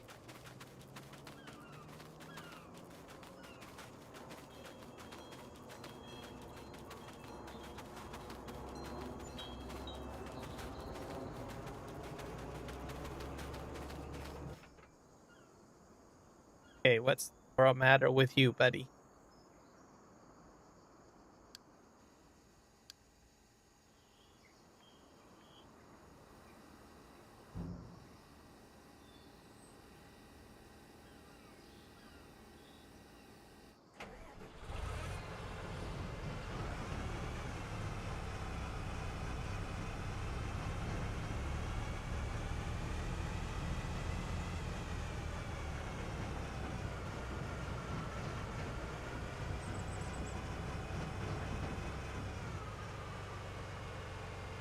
Okay, why is the John Deere not emptying?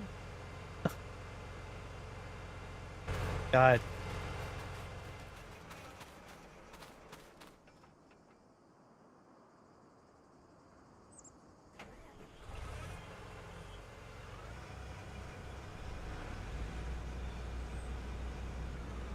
Wonder if it busts like all of the augers. I don't know.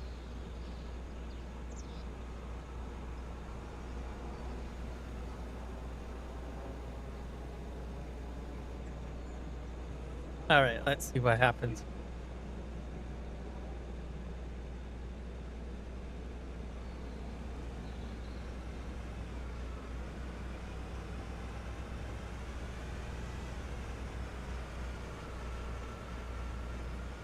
Oh, I want to go in.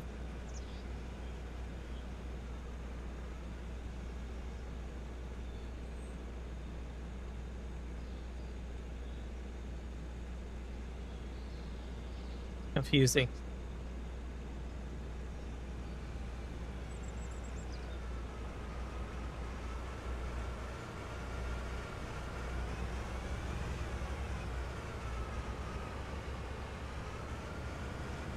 Just try to, yeah. Nope. It's like the auger doesn't want to work.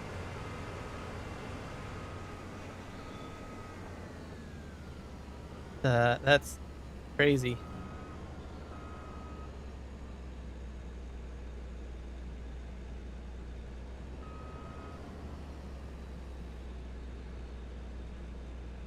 I'll leave him here. How are these guys doing?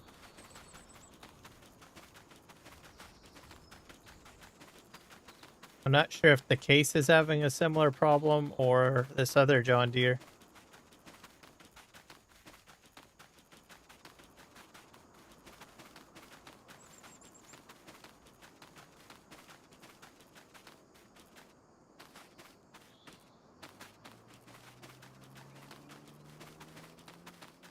It could be the objects too. Maybe I got too many bales. Because if you got too many bales on down, doesn't it kind of create some problems?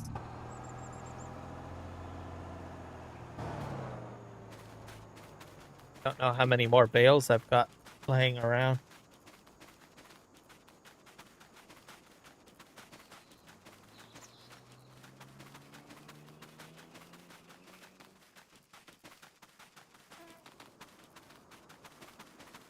I'm thinking I started having problems when I started baling, I think. I do have a lot of bales on the field. And objects do cause problems. Hey, are you?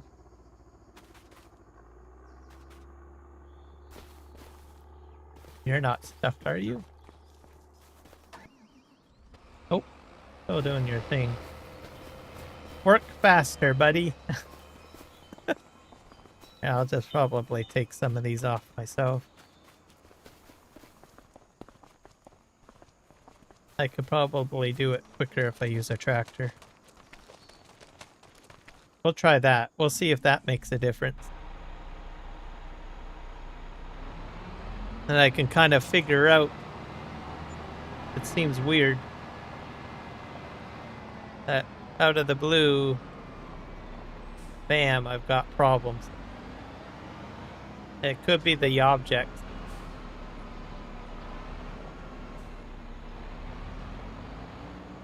It's a theory. Am I right? I don't know.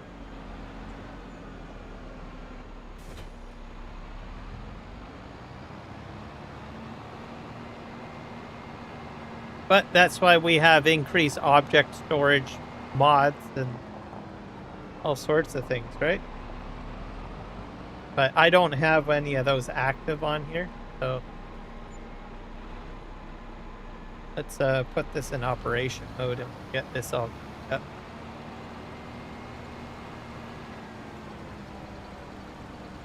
Once the bales are done, then it's left the question is it fixed?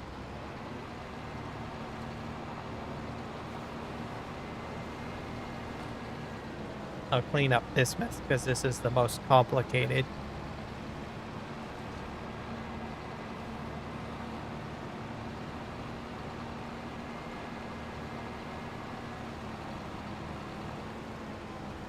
There's a bit of lag I'm noticing too, so probably I might be right.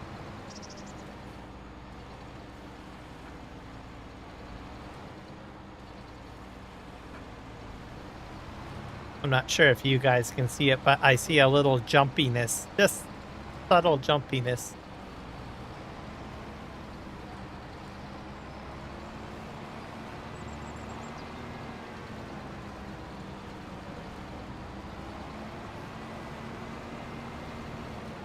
My truck, go, go, go.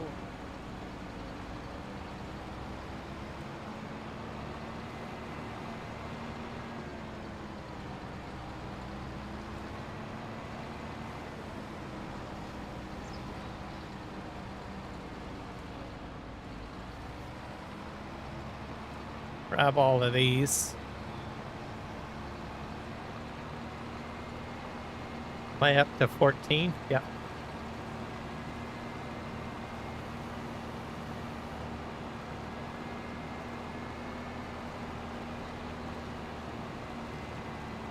I can't remember how many objects you can have on.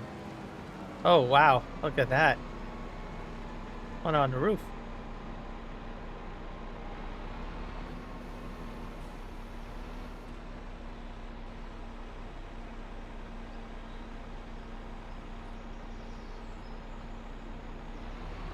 Nope.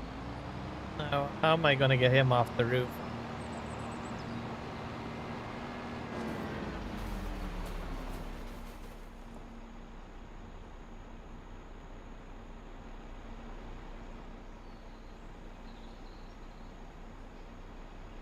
There we go. Oh, and in you go.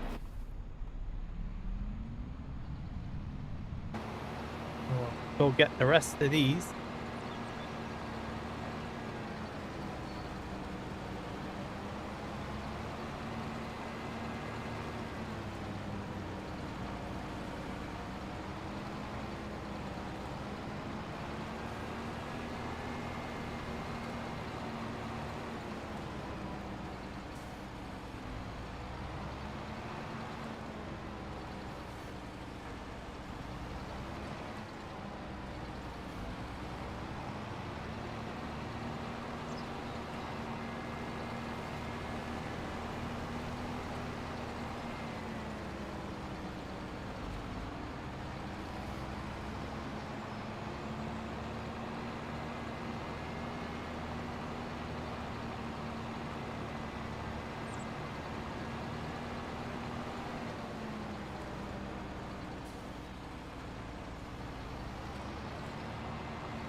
Pick up. Get in there.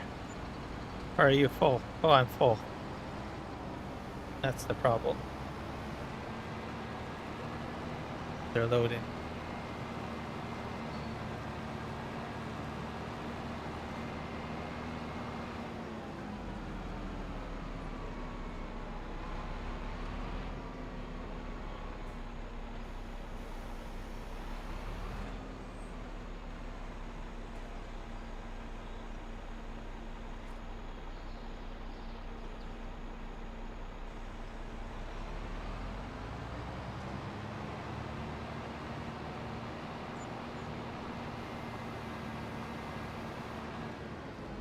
One guy stuck here. This guy has problems.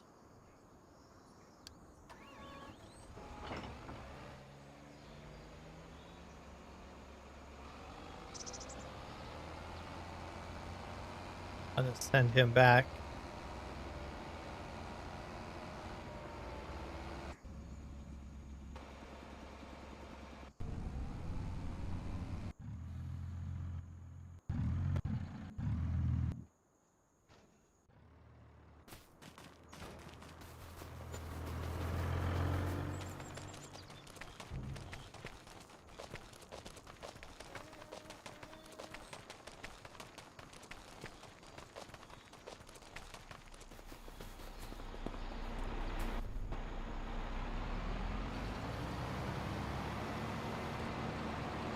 At least the trucks are working great now. Grain trucks. Selling their goods.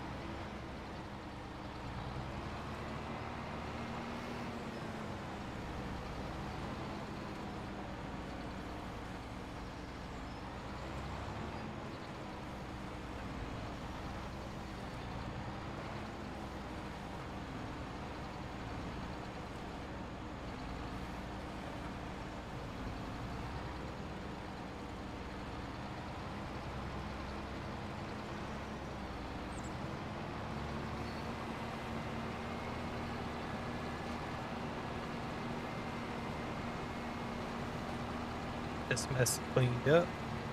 This one might even work better.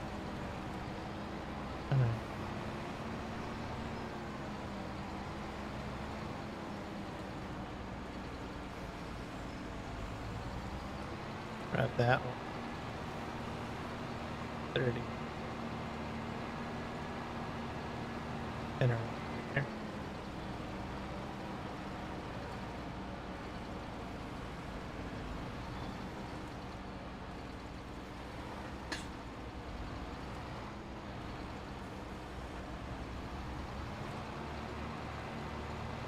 Fix this.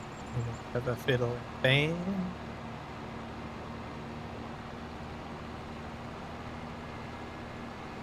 Right.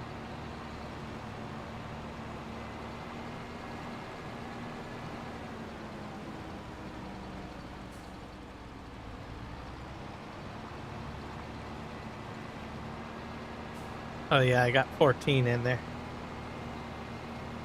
This back over here.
A couple of more to pick up.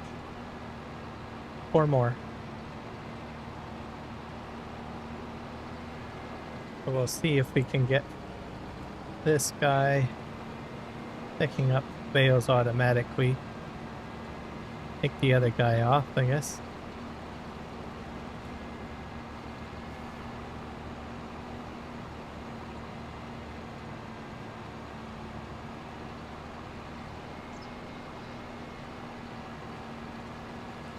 I got 1 more to pick up. I'll grab this one over here, I guess.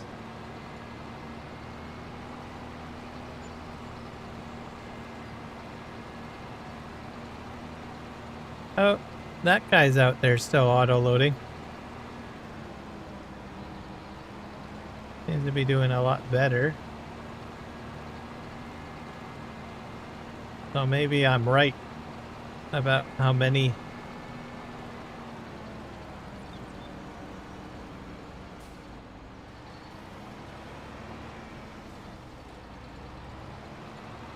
you can take these ones, buddy.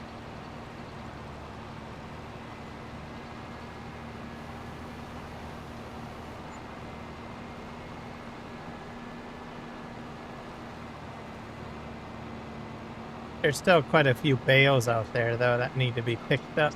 So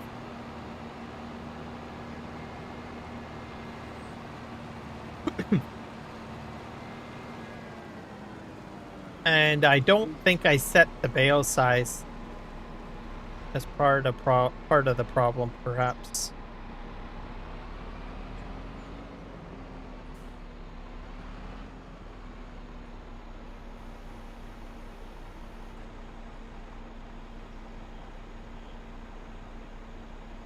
There's some modded balers out there that will do extremely large bales too.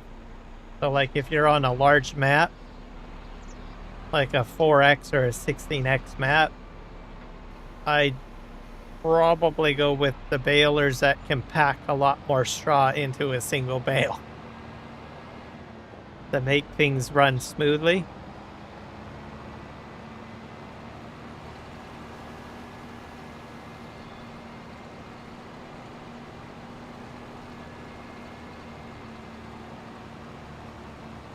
This is a suggestion. If you've got a smaller field or something like that, it's not so bad because you're not going to make as much, right? We'll see how well things go with the Primoses, because that's a completely different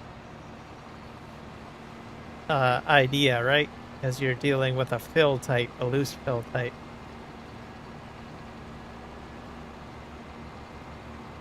See what happens, I guess. I'm going to keep on helping this guy out, getting this cleared up.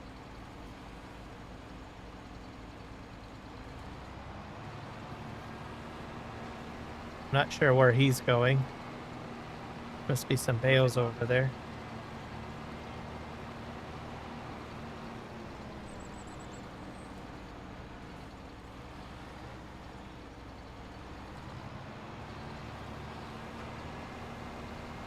Work my way this way, I think.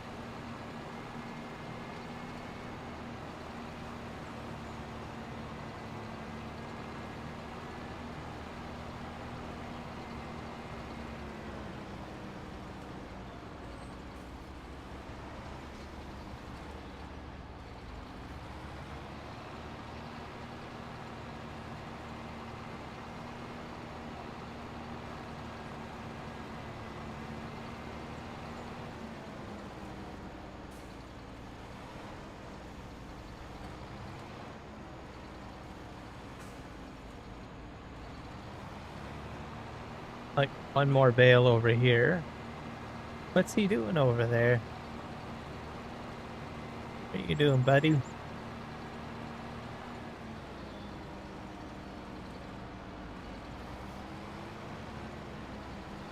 Gonna just head over there and see. It's barfing over here, probably.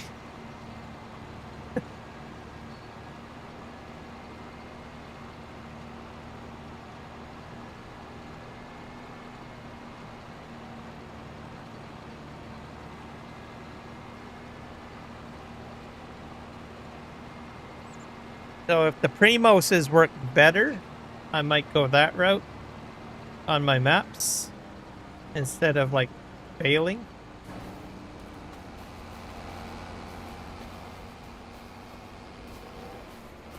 Sorry, you're not a logger. Get to work. All wrapped up around trees. Yeesh. But yeah. So by doing some of these testing things, I can figure out what would work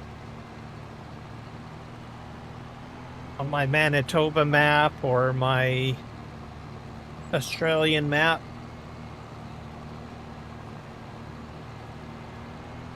So I might decide, well, I don't want to do, if baling is going to be a pain, then I might just do straw harvest pellet pickup, right?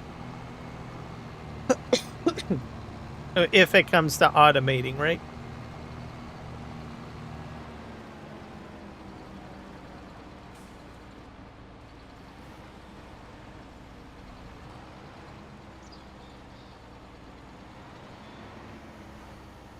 I will consider, I might get one of those mods that increase object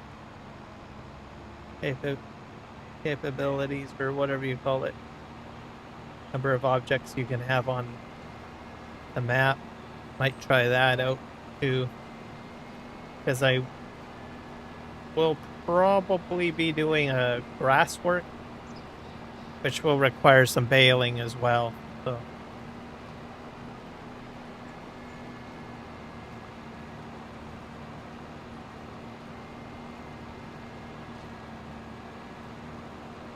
and if that doesn't work, I use pickup wagons. That's always an option. Where are you going?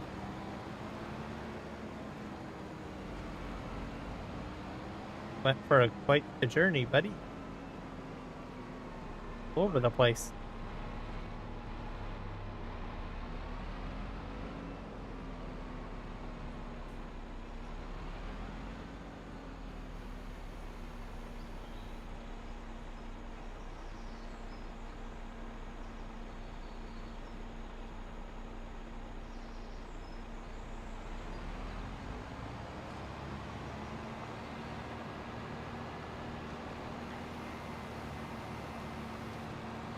I'm going to go to the end of the field. I'm not seeing as much stutter now.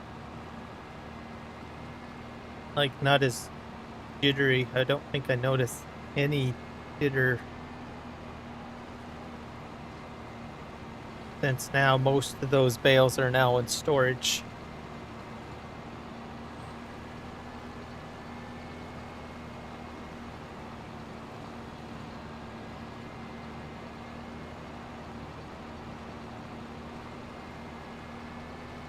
I'll leave those for that guy. I'm going to work from the back of the field to work my way back.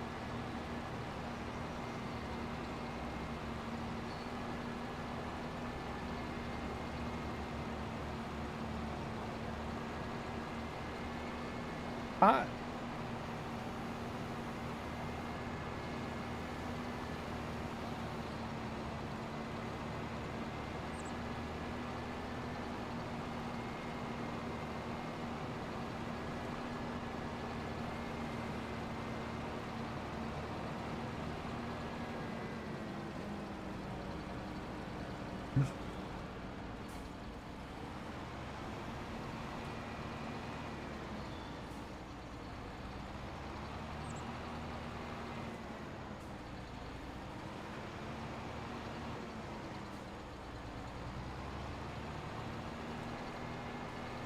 Head out over here.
We'll get this all squared away.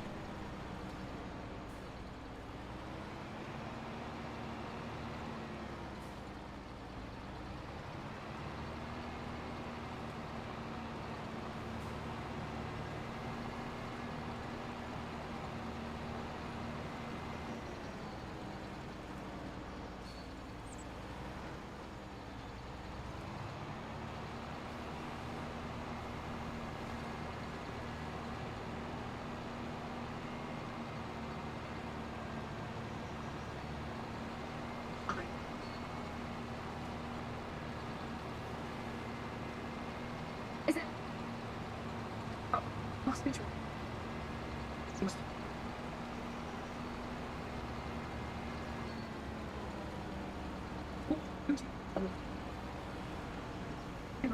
Try setting this up. You.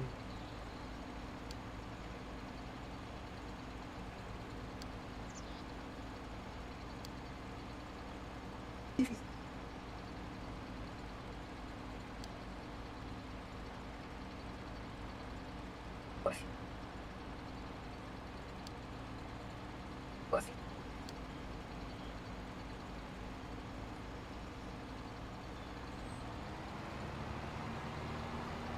Push. Push.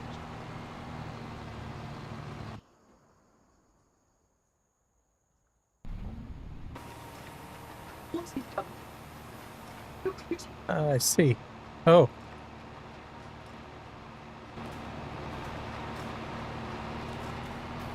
I did not realize this guy was still working.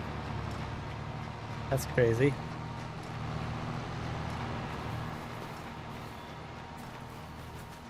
I'll keep on going. I do recall sending him on another round. Separate this a little bit.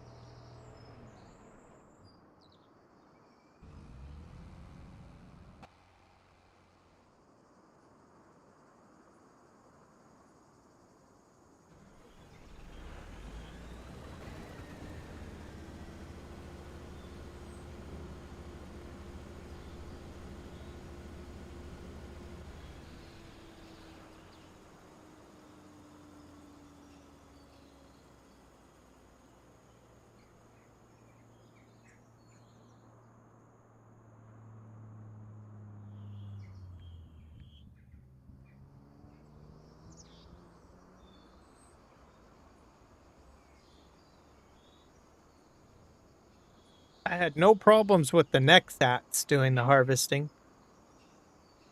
You guys know that much. Is it because I'm having a John Deere failure or something?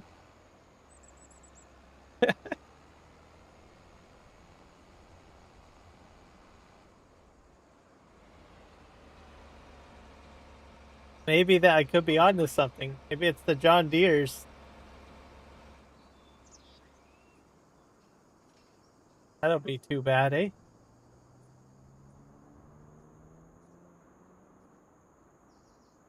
Want to empty out.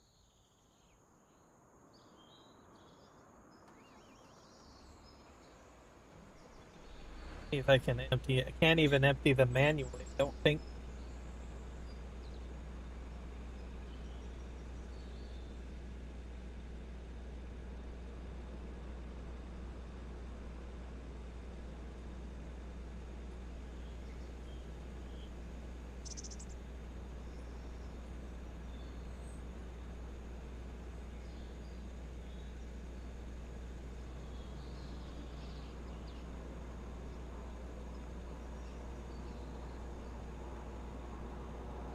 I have a feeling it's the bales. Must have did something. Once the bales are picked up and off the field, I'll probably save and reload. If we can get things working the way they should.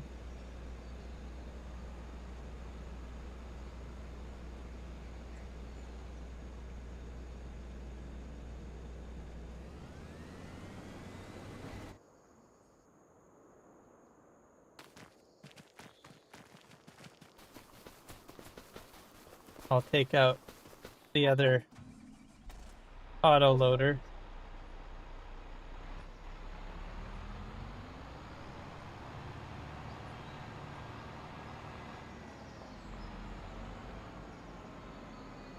If I'm on to something, then maybe I can still use the Auger wagon. Because it seems to me that my problem started when I started baling.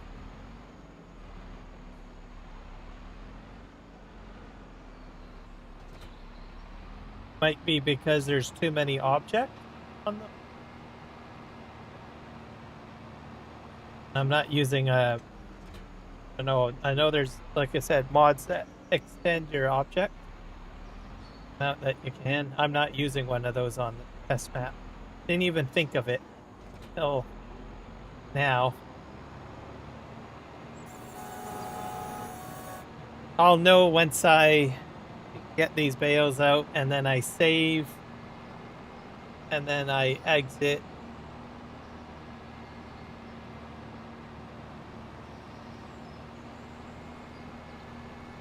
Save and reload the map. That way I can clear everything out of memory, right?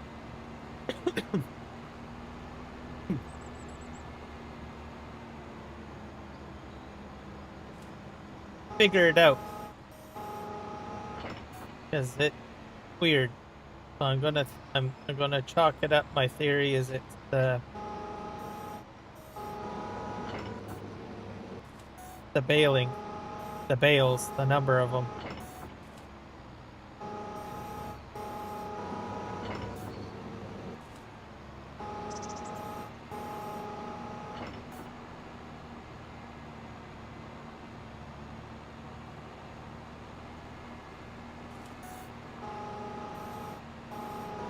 This one seems to work a lot quicker. Like with the lifting up. The arm operates faster. It's already unloaded. Someone finished work.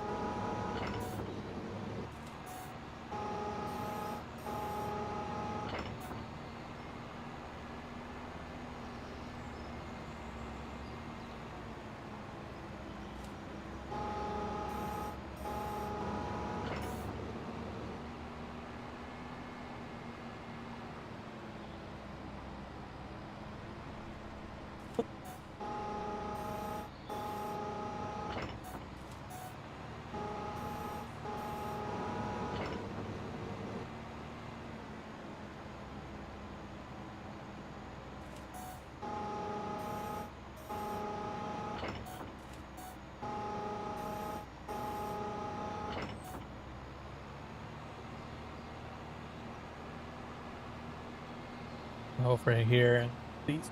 Oh.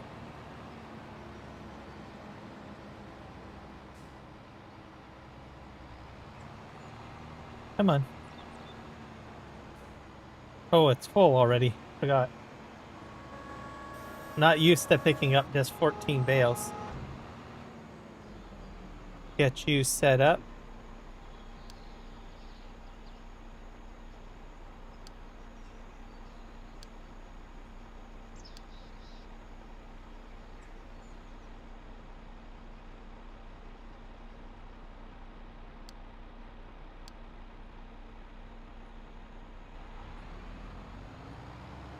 Okay, one of these guys is finished, which is the baler. Perfect. Can I unload anything? Yep.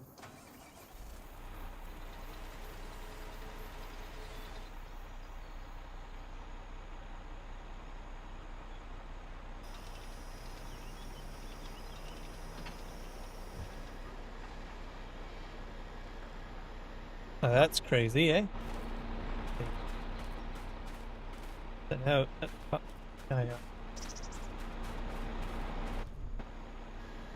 There's like a bale still in there. I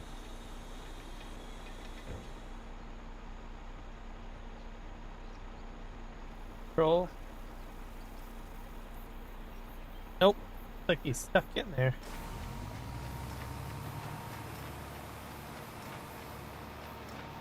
That's it. If there's any more straw that I can pick up, maybe kick that bale out.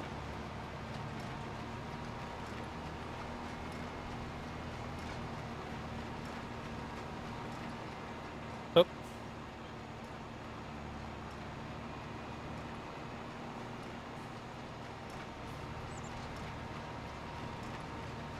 So close.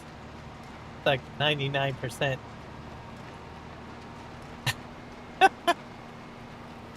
Pick up a little wee bit here. Must be some more scraps out here somewhere. There's someone over here. I think that's harvest damage from hail.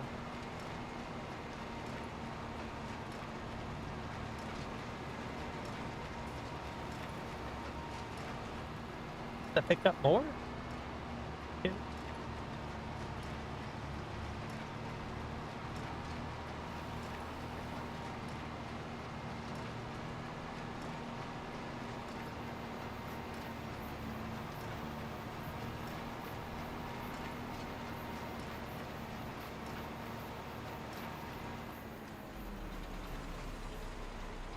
There we go.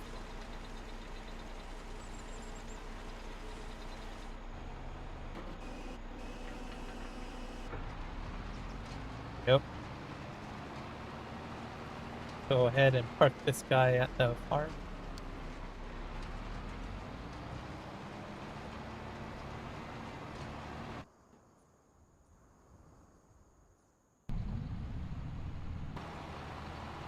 Why are you over here, buddy? Wow, you're way off course.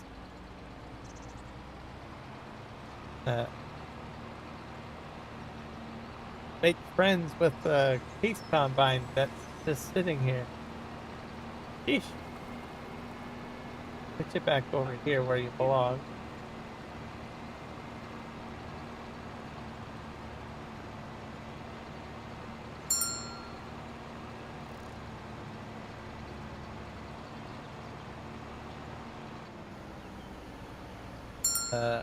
Get you going. Okay, he's going.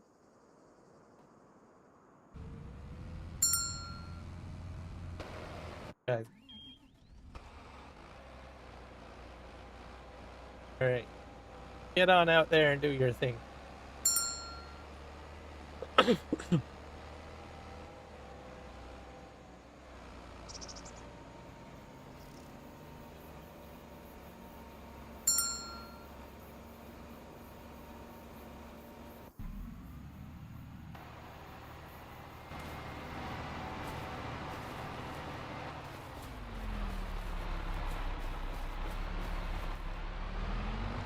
Automation at its best. Get back to the farm. Stuck on a guard rail. Crazy. I'm doing well. Naula, how are you today? Blasting through the baling. Yes.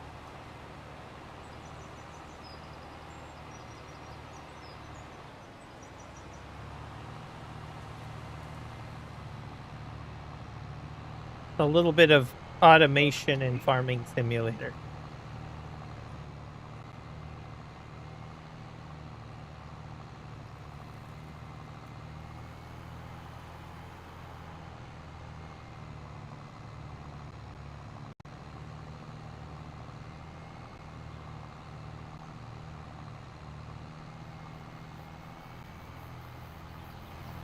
Just only got a few more bales.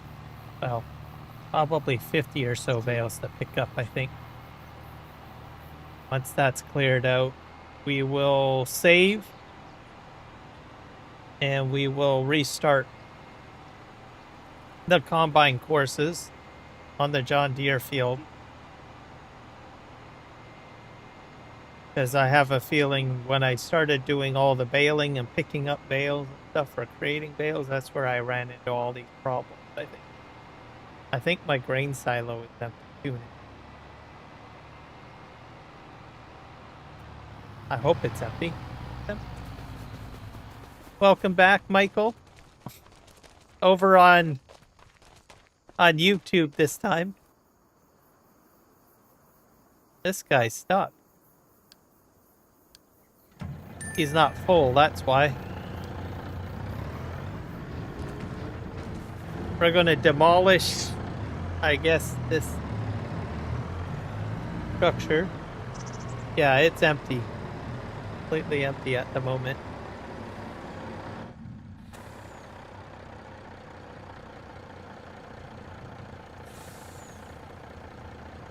Shut this off here.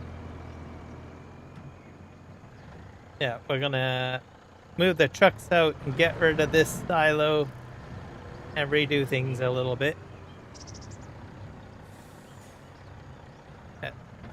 Because if we're done with the trucks are done.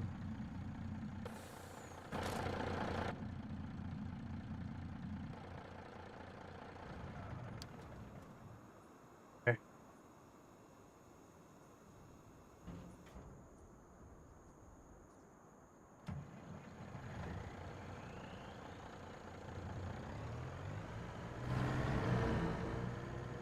Over here, and then that entire silo is going to get sold. Got nothing else going in there. Let's fix that. Bye-bye, Mr. Silo. This is the one that you get on the map. So I'm going to put in a modded one. So we're going to put the MARKTHOR one in.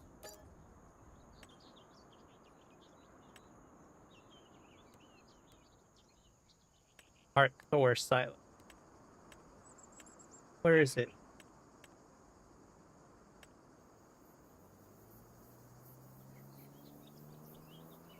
It holds, it's a cheaty one. It's like over 1 million. For 1 million.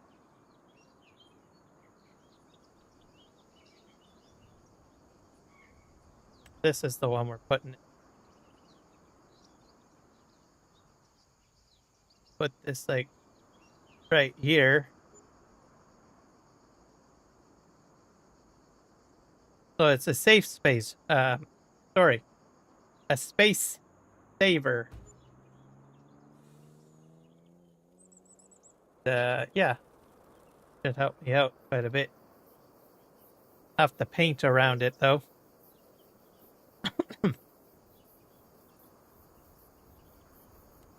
I might as well put the TMR mixer down, or the TMR building that MARKTHOR has. TMR silo, silage. I don't know.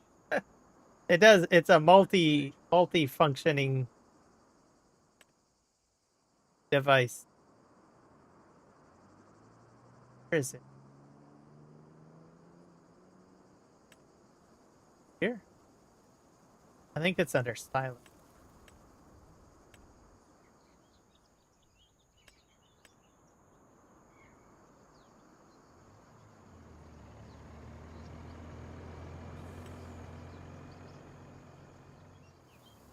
Might be, it's under factories, maybe? There it is. Is it here? I'll probably put it right here.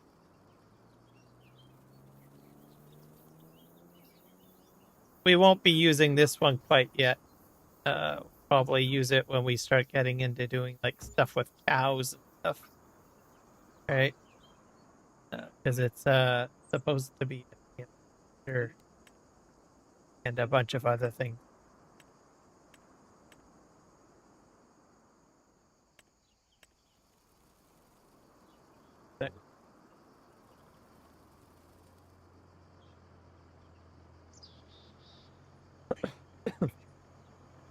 I have to adjust my route, I think.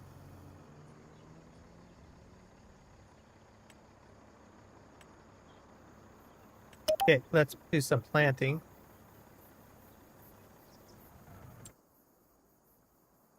Hit save.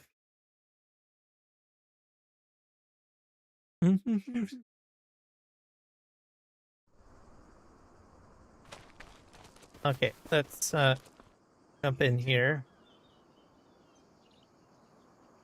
So we're gonna adjust this.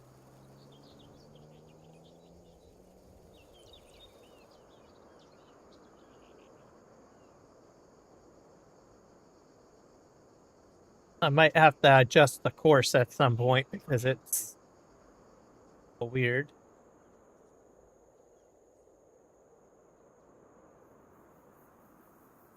This route could be deleted if I want to.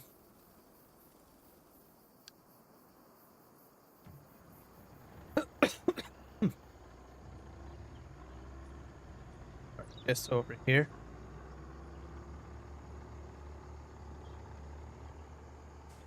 And we'll paint around the silo a bit. Fix that all up. Make it look a bit better, more presentable.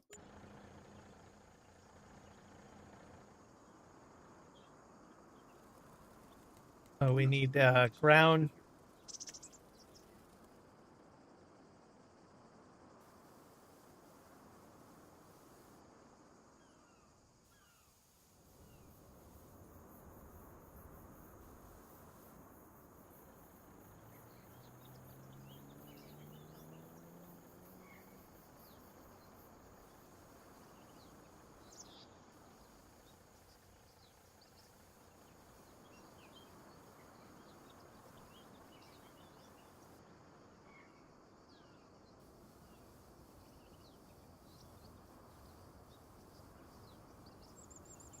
We'll paint this all grass in a moment. We'll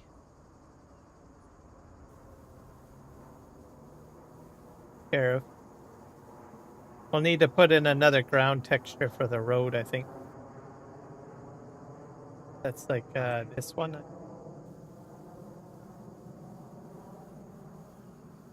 Sort of.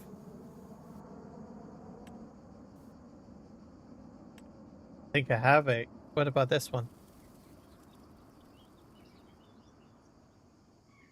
I just don't have the texture. It's like a custom texture, I think, by the looks of it.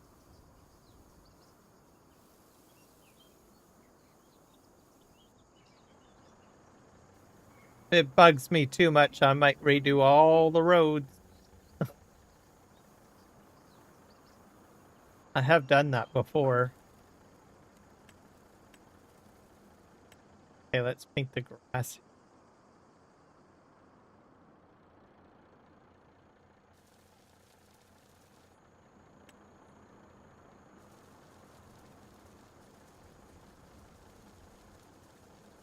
I think that I'll...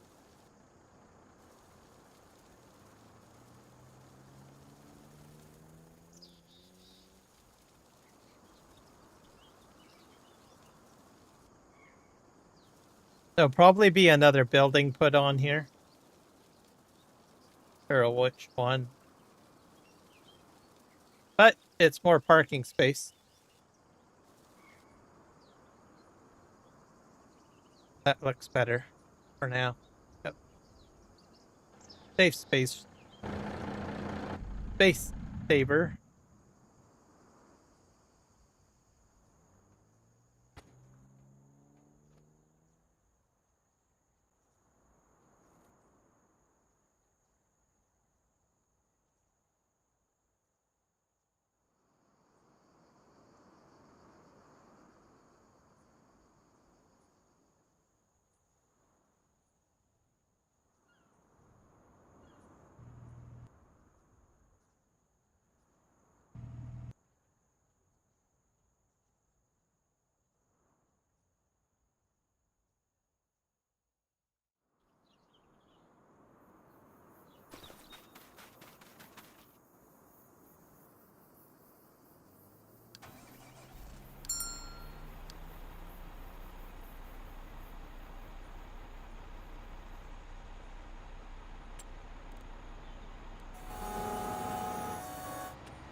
Off they go.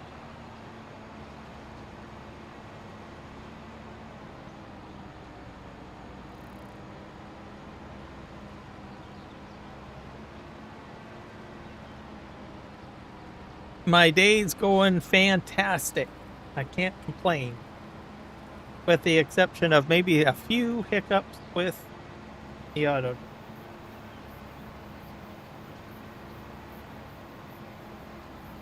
Temperature's going down a little bit. We're a little bit cooler at 21 degrees now.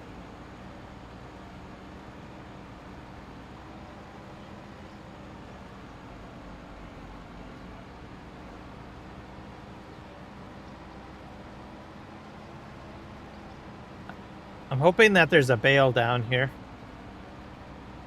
Pick up.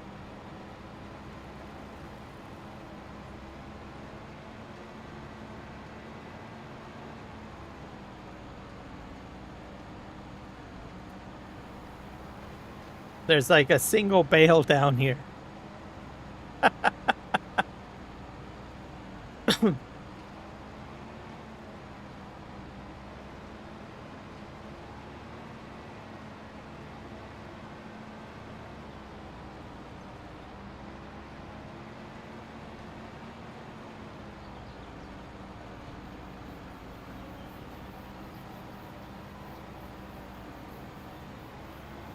Or maybe there isn't. I don't know where he's going.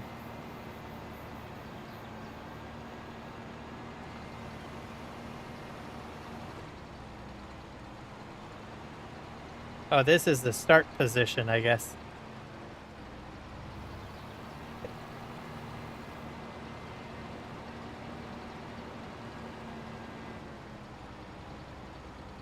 Not sure. Oh, it's on some weird course. Oh, I see. I know what it's doing. Check that out. Trying to do another task.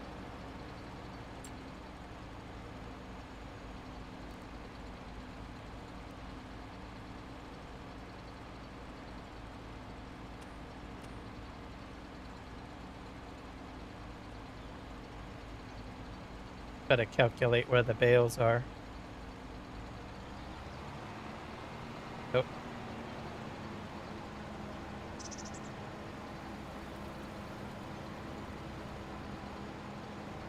And get more bales picked up.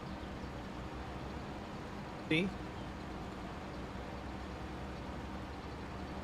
It's on the wrong side of the field. I forgot to clear out the previous course that I had in place. Not sure. It probably was using it for baling or something. Remember?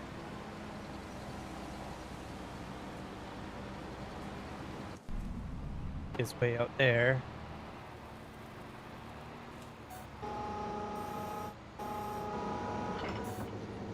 Hopefully this guy can fix himself.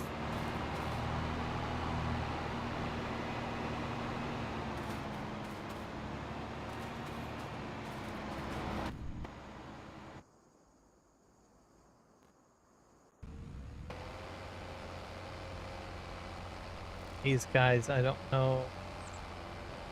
I have to save and exit, I bet. Aim to get these guys working the way they should be.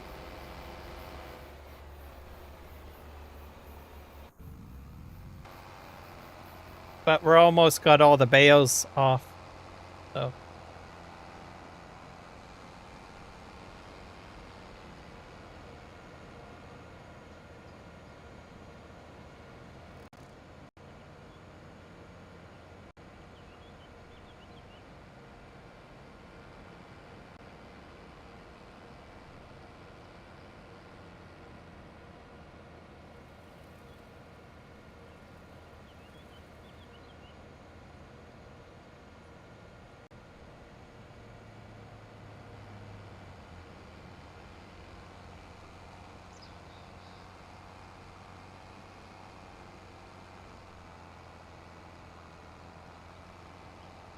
Bale weight reduction mod, bale size, density tweak, few mutters.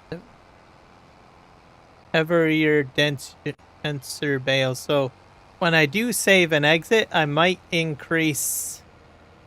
I'll look for mods that can increase capacity.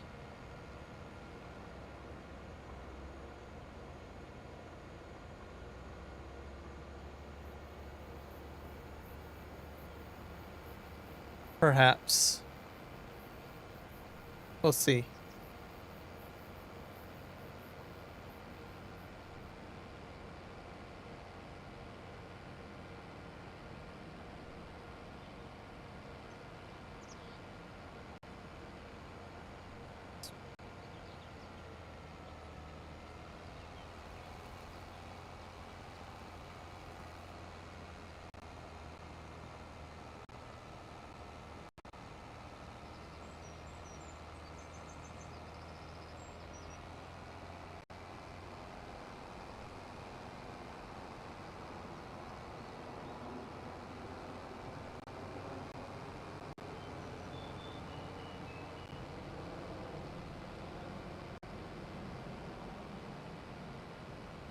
I need a object increase mod.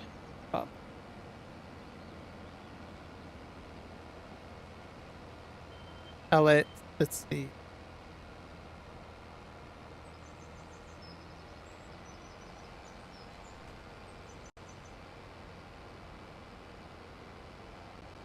I'll have to look on the mod hub. This guy's gonna swing around.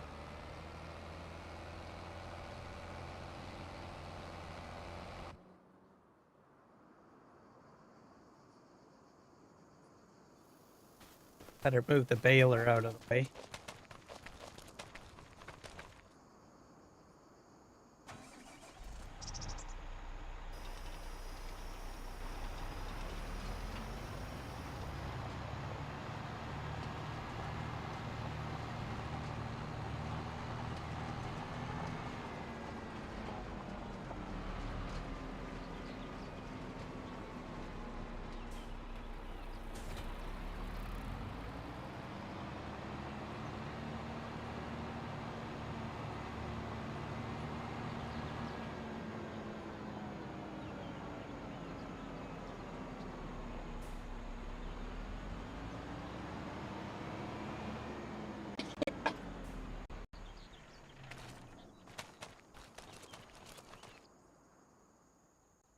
No path found.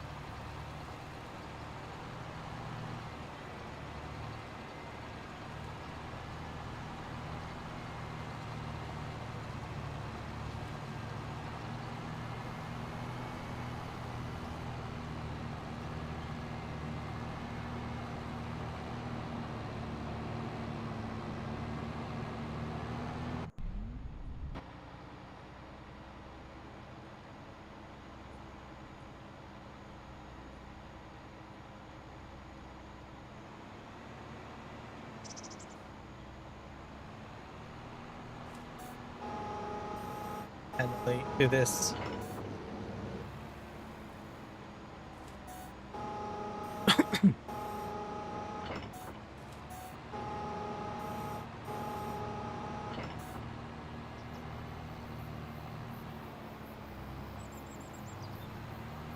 Oh, it's done. Send him back and empty him out.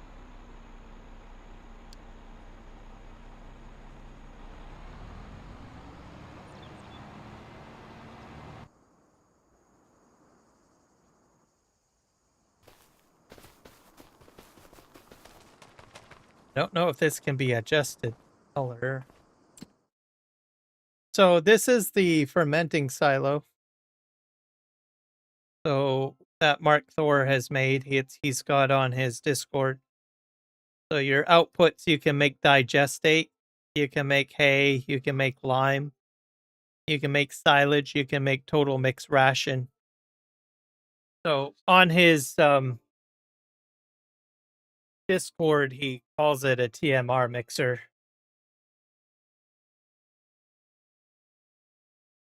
But it does all these other things. And it holds a lot of material. So about 105 million liters of chaff. Grass, you've got hay, mineral feed, silage, stones. So for stone pickup, what I could do is I could have 5 or 6 of them running stone pickup and return to this place to empty out.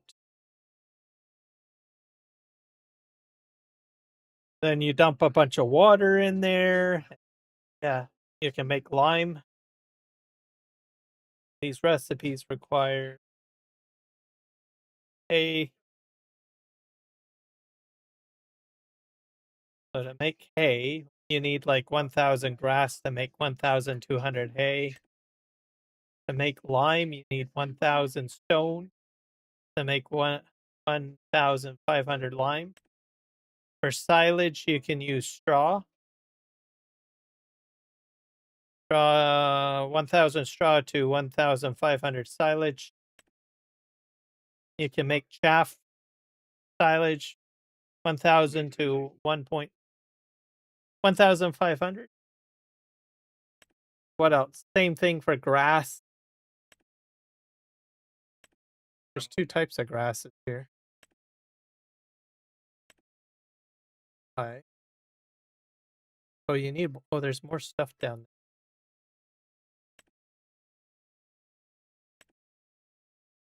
Oh, there's the traditional way, I guess, of making silage. Oh, you get digestate and grass out. If you add grass and water, you get digestate and silage.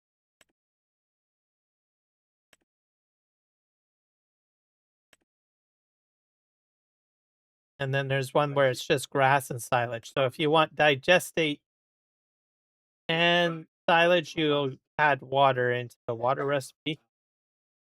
Get 2 outputs. Kind of cool. There's another hay silage. And then you've got your TMR recipes, which is 1.5k hay, 1.5k silage, 800 straw, 200 mineral feed. Gives you 5,000 total mix ration. That's one recipe. Another recipe is 2,000 hay, 2,000 silage. You've got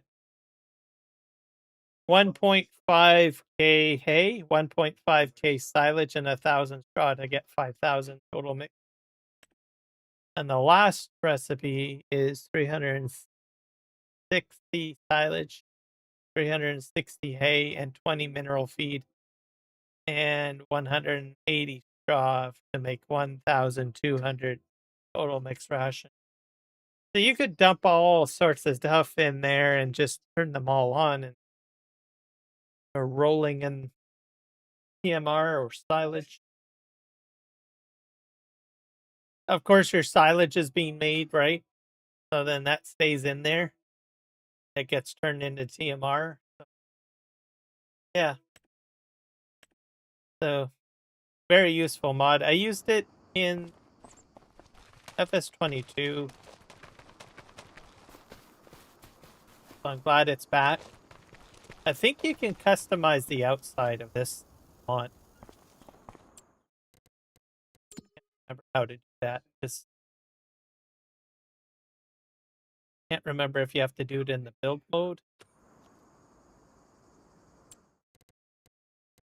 Construction. I don't want to sell it. Or maybe you can't. But you can do some things.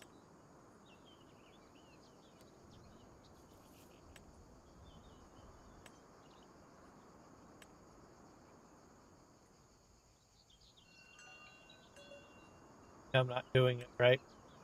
That's I have to figure out. Oh, you can adjust like fencing color wise. Oh well.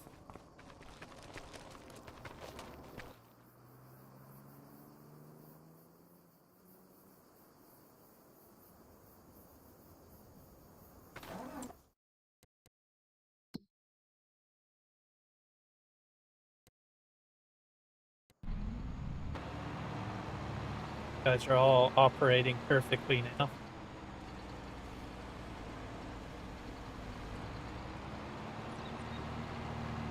Got a few more to pick up there in the field.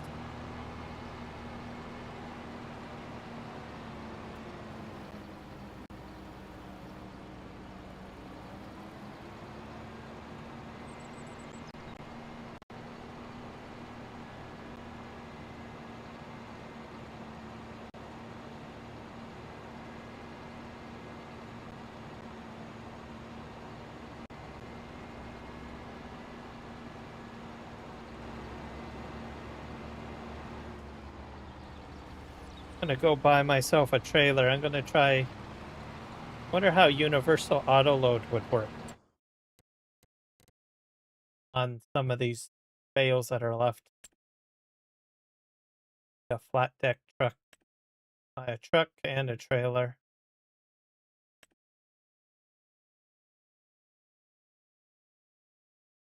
Go with. I'll buy a Mercedes.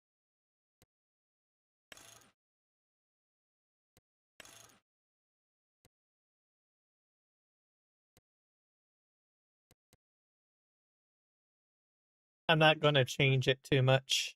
Just buy it as is. We're going to buy a trailer.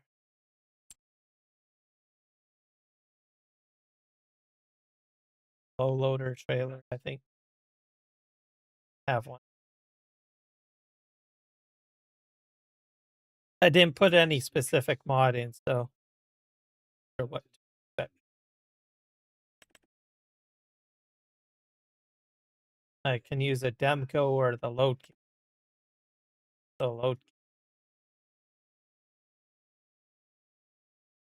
Autoload. Bale trailer. Unload position.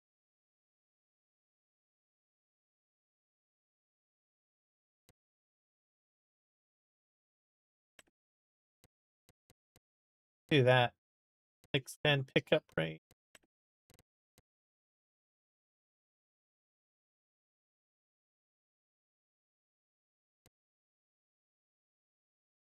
Number of loading areas, we'll put like 4, 5.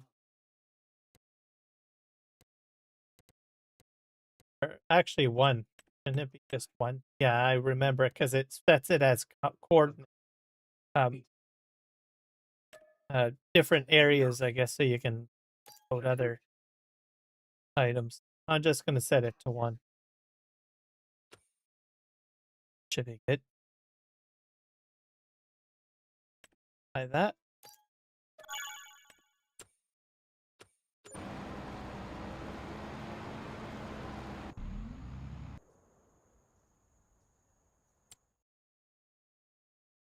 think it's up here. Is it?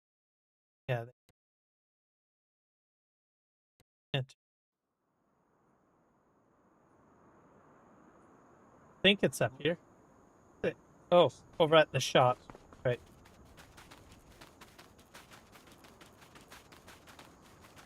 Let's see if Universal Autoload will autoload bales. Have a trailer in.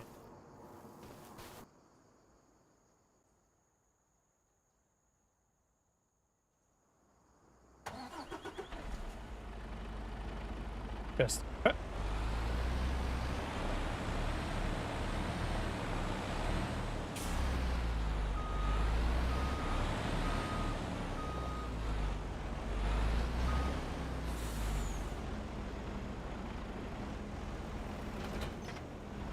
Alright. Let's see how this goes. Alright. Universal Autoload. Put them on the field.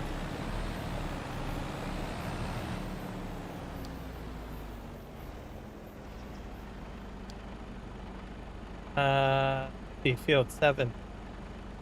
Tipper weight.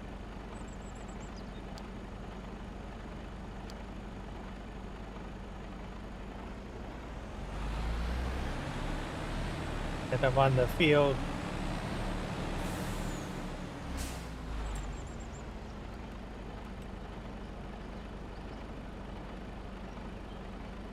Hey, let's see if it works. I don't know if it will.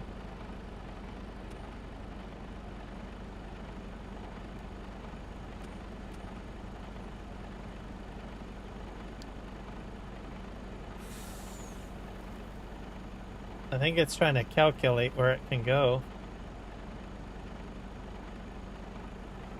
There we go, it's doing something.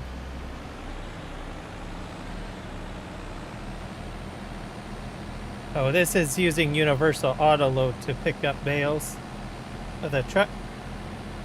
I don't usually do it this way.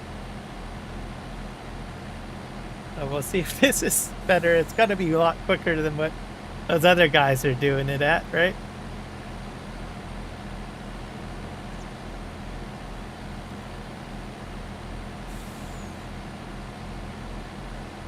Well, I probably would put like 1 or 2 of these guys out maybe if I really needed to get bales off quicker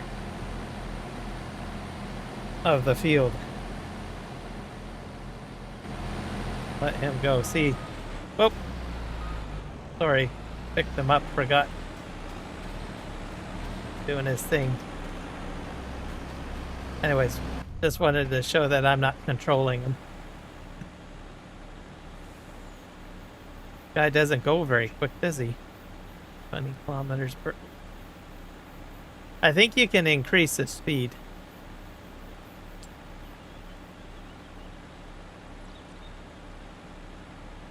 Working speed, I think.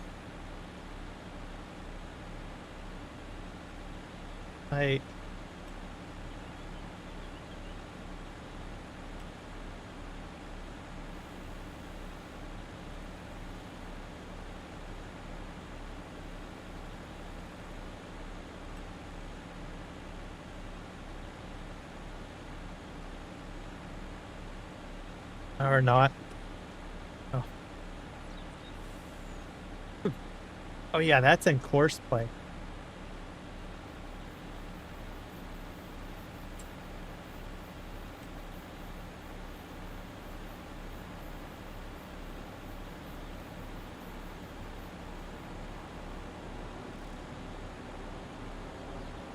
Yeah. Maximum speed driving on field. They're gonna increase that. What is that? Like 43.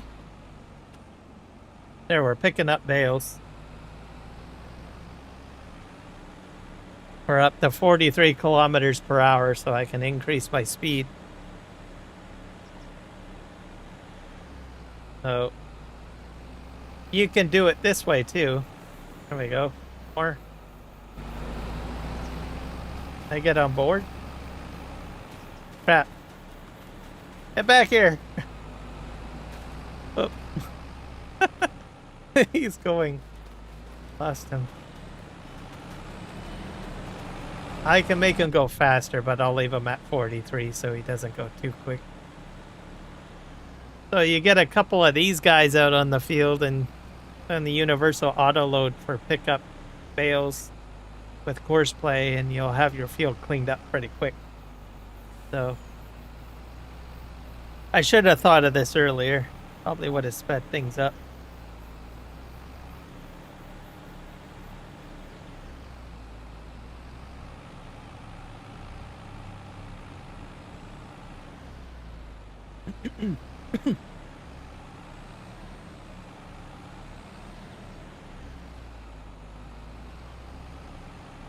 Probably would be more effective than those other trailers a bit, depending on how you want to unload, right? I'm not sure how well this is going to do with unloading. Oh, needs to unload now. So it's got to find its way. You should probably set this to field 7. Different weight.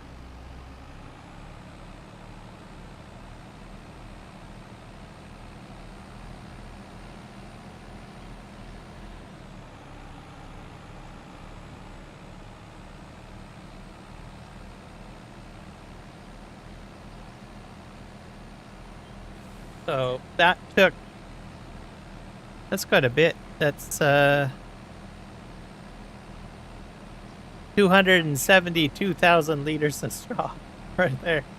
That's a lot.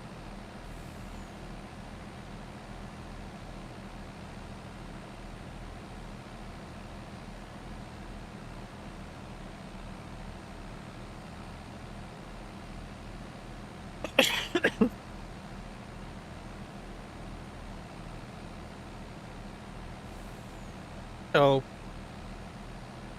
I haven't used universal autoload for bale pickup or using universal autoload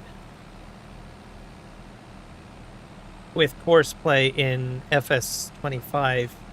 I did use it in 22, but I kind of like the equipment that Giants gives us, so I usually do that style, like what I'm doing right now. But I figured, what the heck, might as well figure out what I can do with the universal autoload in 25. Where are we going, buddy? You gonna crash? Nope. Avoiding things.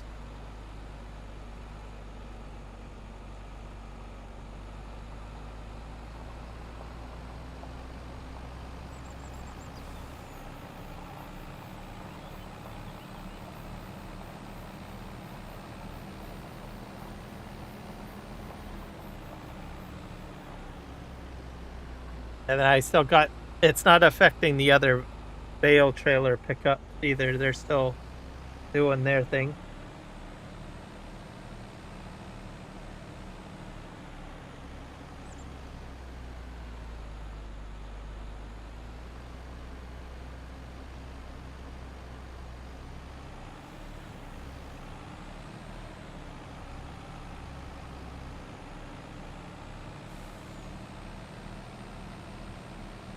See why this guy's not really going anywhere.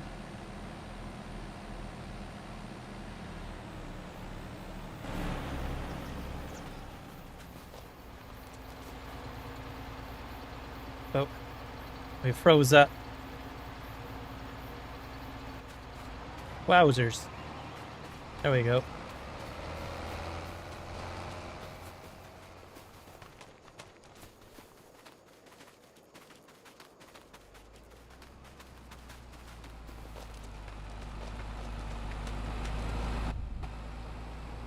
We'll make it. I'm curious to see how he's going to unload, because I don't know how well that's going to go.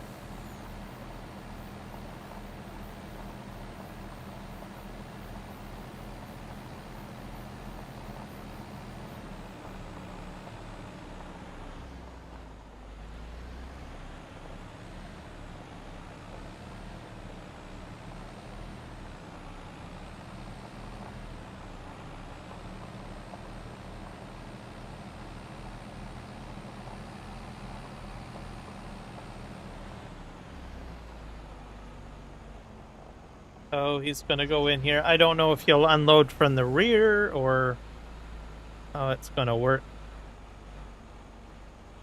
Might make a big mess. I don't know if this is long enough either. Probably not for this trailer. Sort of. Gonna try to correct himself, I hope.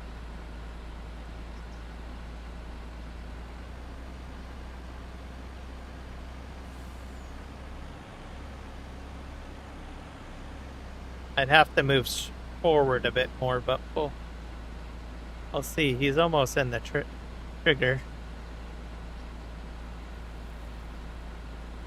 See how well he does with unloading. It probably will make a mess.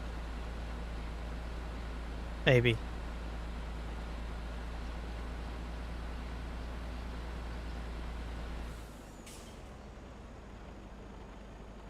Or he's not going to do anything. It probably would have a better luck if it went in diagonally. That's, I think, the best way to do it. How do you unstrap now? There we go.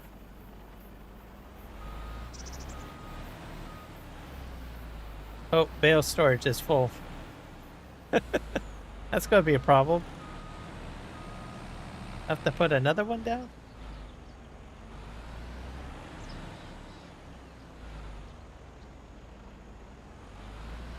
Guess we're out of space. I filled that up to capacity.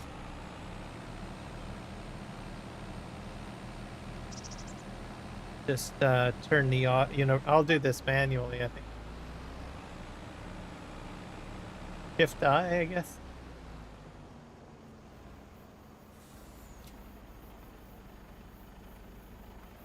Yep. Yep, press. I can't fit any more in there.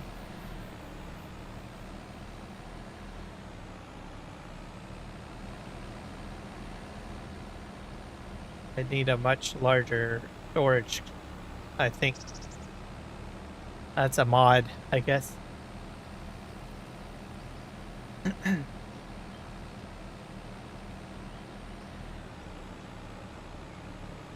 I think MARKTHOR's, can't remember if MARKTHOR's silo will take the bales. To check. Guess we'll find out, won't we?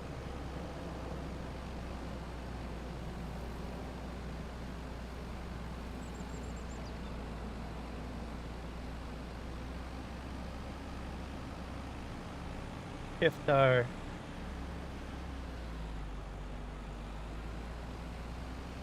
Oh, I probably have to do it manually, don't I?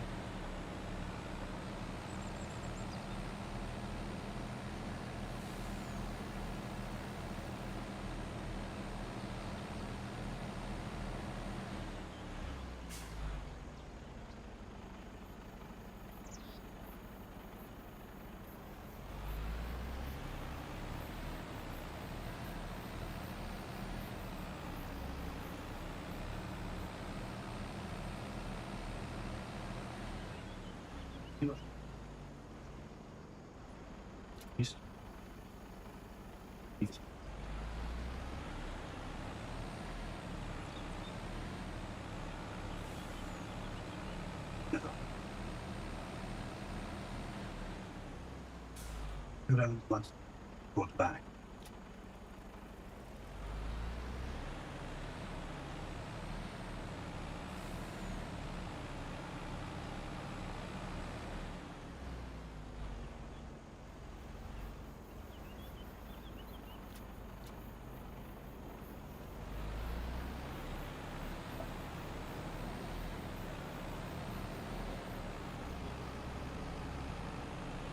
Hello, Kiwi Sim Farmer. Welcome in. How are you doing today, sir?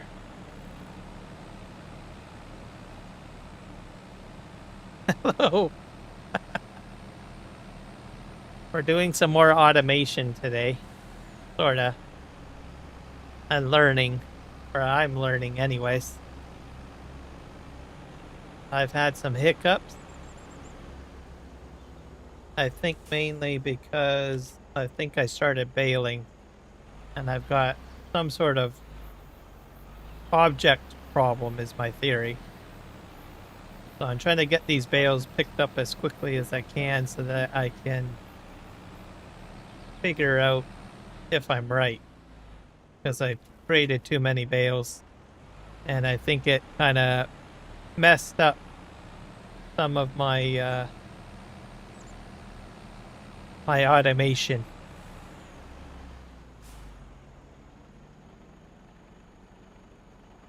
I can't load up any more of those.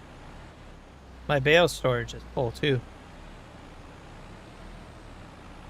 You got back from a road trip. Oh wow, where did you go?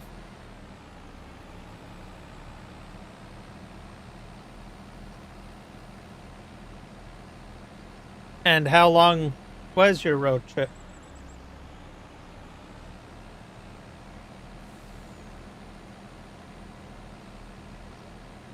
I'm gonna try taking these bales to the silo and see what happens. Sure if they'll go in. See.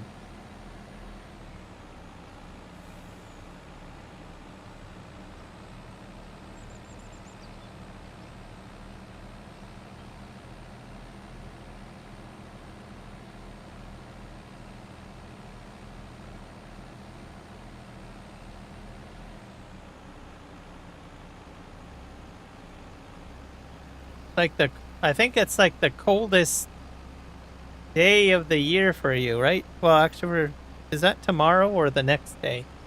I know it's supposed to be the hottest day these 2 days.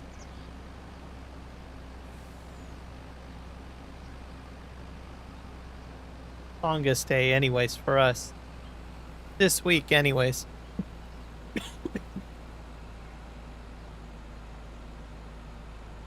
Oh wow. Did you go to any like I don't know, events? Did you go camping? Did you go visit family? Shortest day tomorrow? Okay. Yeah, I kind of figured it was the 21st. Yeah, it'll be the longest day for us. And go in. Bill. Nope. Go in there. I don't think they'll go in the silo either. To the TMR mixer. Maybe they will. Oh yes, they do. Right on. Good job, MARKTHOR. Let's shout him out. I'm using his mod right now. I got a solution now. Had a family wedding. Oh, wow. Well, hopefully the weather was great. Was it indoors, outdoors? I know that I think in northern Auckland area, it can be still warm this time of year.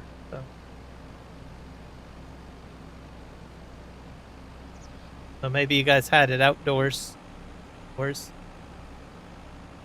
We can't do that in Canada. If it's winter time, most of the time it's indoors.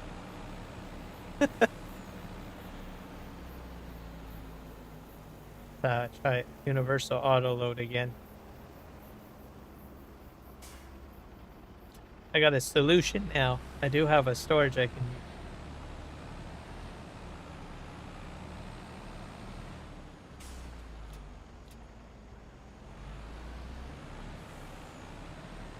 Indoor for winter. Weather was good.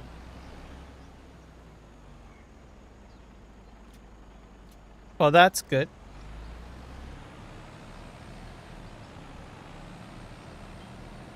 Did it turn out to be like kind of a reunion?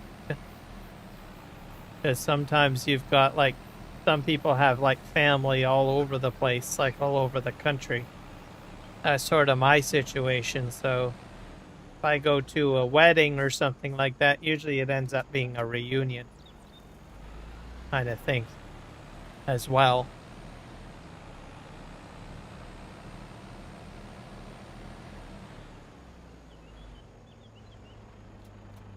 At least for extended family, I should say. And then I do have a sister that's back east, so I don't get to see her very often. But mostly my extended family.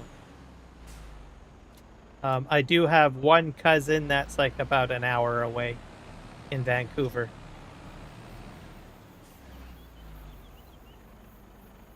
And then I have a nephew too. That.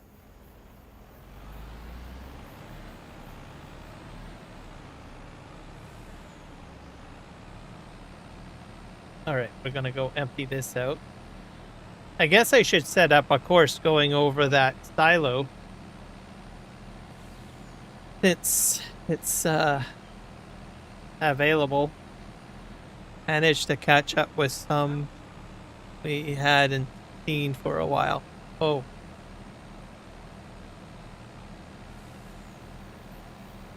Yep, that's generally usually the case. When it comes to weddings.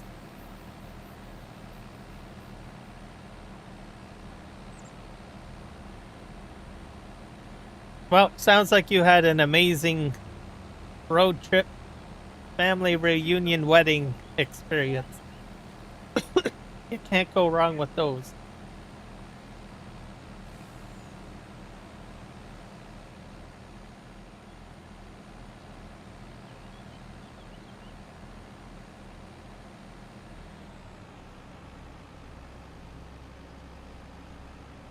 I get this over here. I think I'll create a course that'll go over that silo because obviously this is full.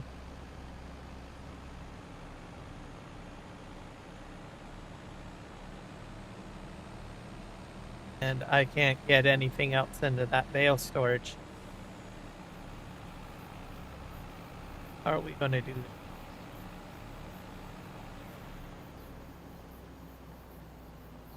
We'll kind of go like this. And then I can probably record.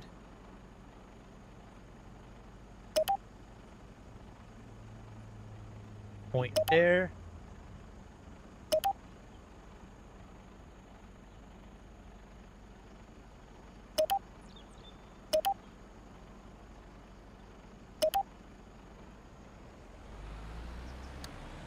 How well that's going to be.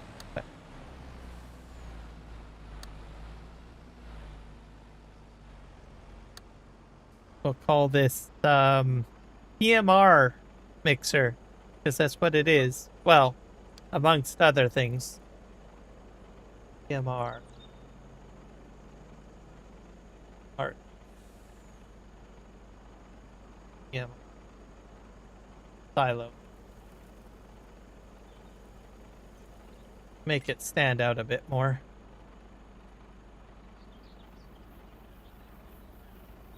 I'm glad he brought that over because I enjoyed that in 22. A nice little simple design, nothing too complicated or crazy. Okay. Oh crap, I turned the recording button still on. Not good. These will all go in here.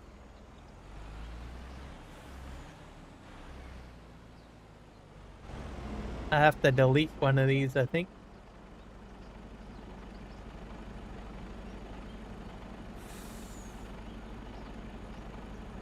That one?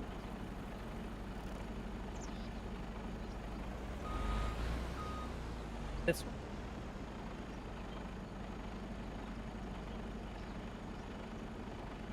Delete that one. Alright, so this is going to be adjusted. Because my unload is going to be the MARKTHOR PMR silo. And just go. And my other bale devices have to be fixed too, as they're all going to the wrong thing.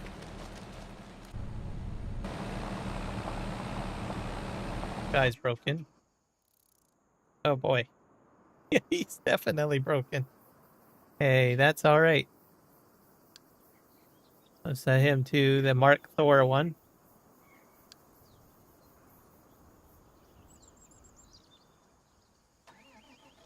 I'll move this out of the way.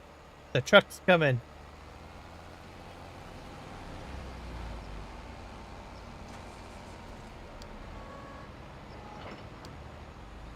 Set this onto that.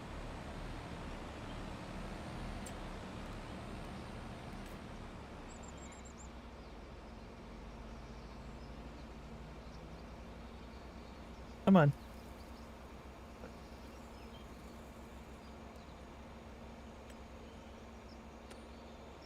See if it'll work.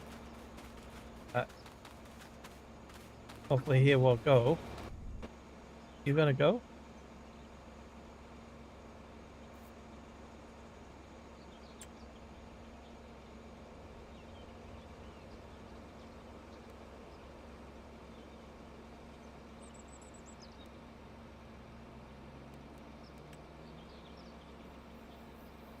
Go. This guy's over here. Trying to figure out what he's going to do. Oh, thinking. Off he goes.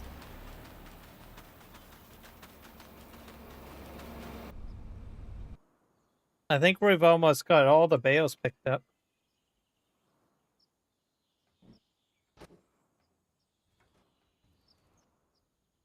Managed to catch up.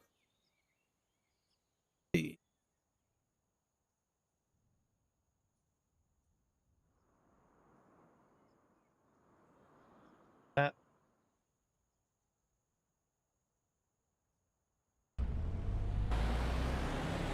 This guy will probably get the rest of the bales.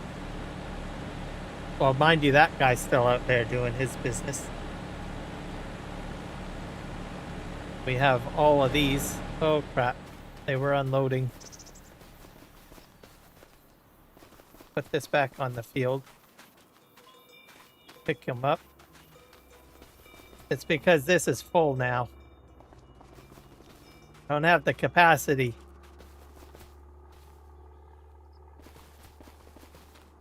That out there. What a mess.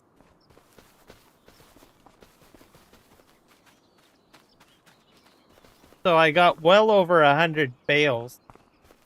So that's probably part of the problem.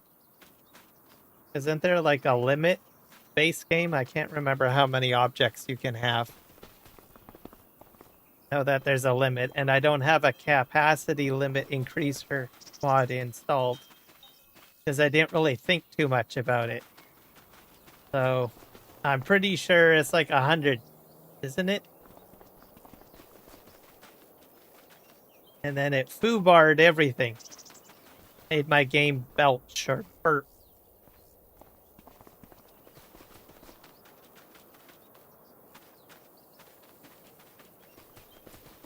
Probably what my theory is why Courseplay just completely went haywire. It doesn't like the limiters and everything. So I'm going to have to get the bales cleared out, and then I'm going to save and restart the game, and then I think I will be okay. Worst case scenario, my game save might end up being corrupted as well. That's a possibility. I've experienced that in the past in Farming Simulator 22. So, and I don't have, like I said, I don't have a capacity limiter mod. I didn't think much about it. And my density is low. I didn't make my bales the largest that I can make it, so that's another problem. Because I totally forgot. I didn't think about it. It sucks.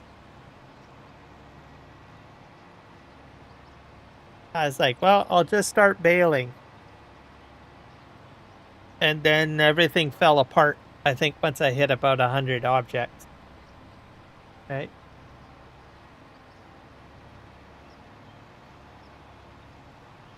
And I don't know if there... I think there's some limiter increasing mods on the mod hub.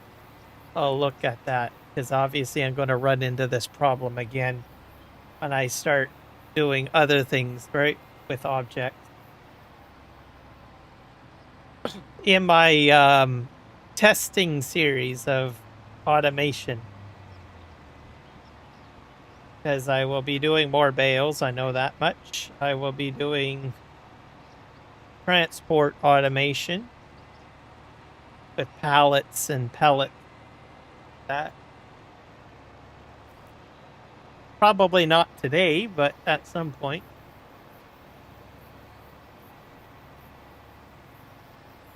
So testing it all out like I am will not affect my main game saves. I figure out and relearn how I do things.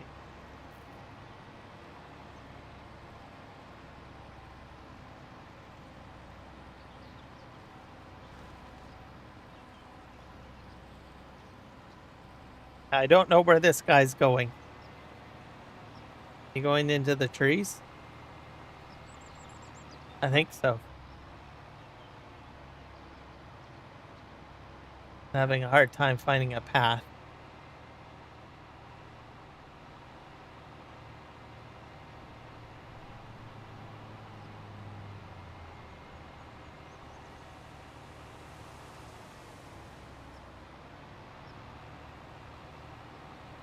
Alright, I think he's corrected himself a bit. The bales should be way over there, I think, if there are any left. I might actually be done. Might not be any more bales on the field.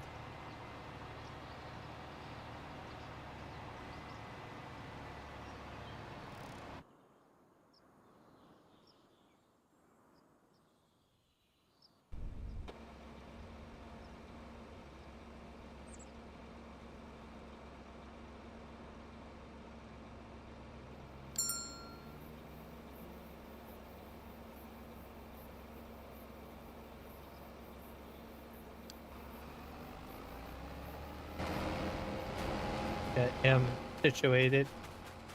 Don't know where this guy's going.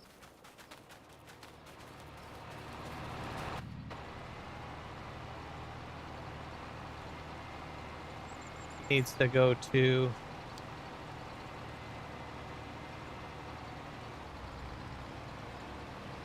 Gonna have a collision, aren't we?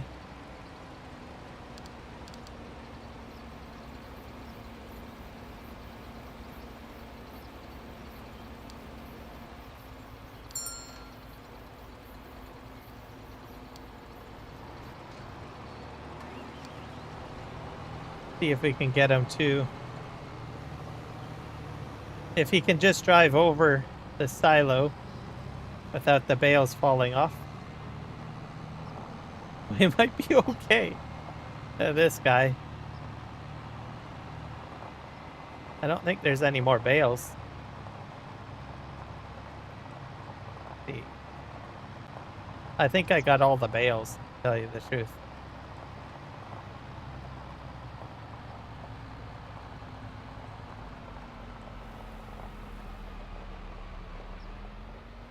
See if he can get across here.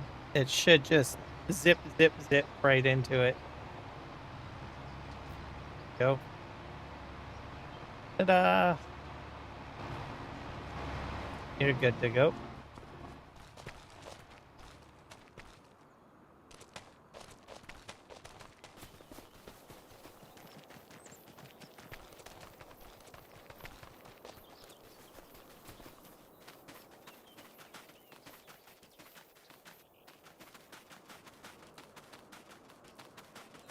And this guy, I don't know what he's doing.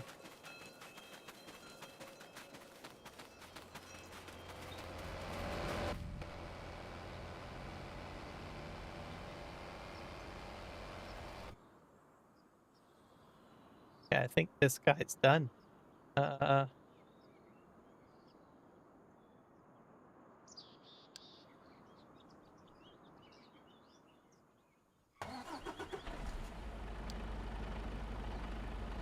I got some bales over here I need to pick up too.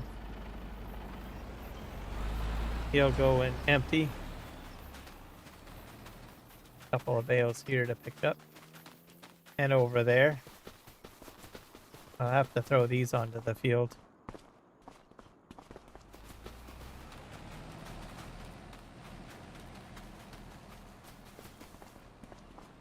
Got dumped out here.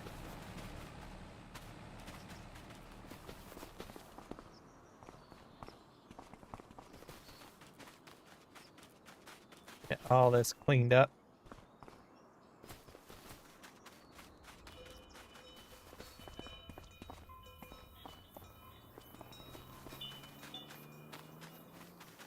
Bale loaders coming. One of them.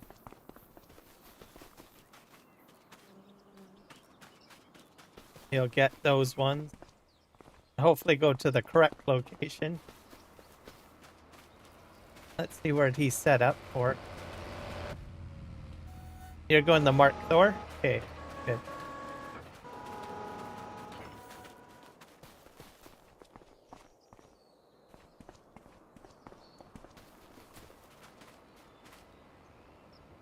Pow. Okay, let's grab this one. Ow. I got like one more. Oh, a freeze up. I think that's from because it's trying to path. Freezing. Recalculating everything. I'll separate these a little bit.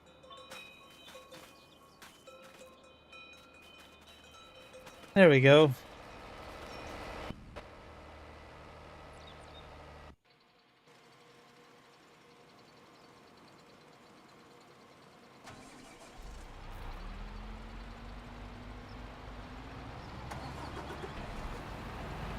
Move this guy forward.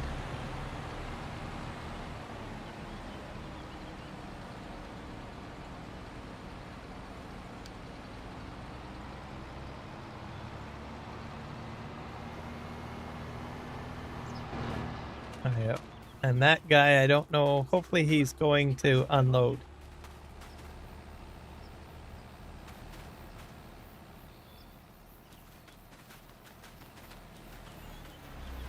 For a little ride with him.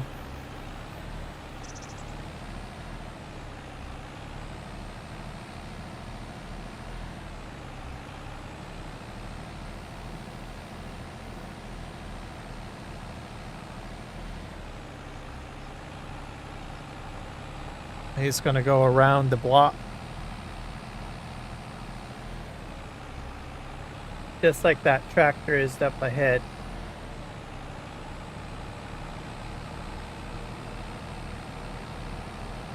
So at least we know universal autoload work with Courseplay and AutoDrive to a degree.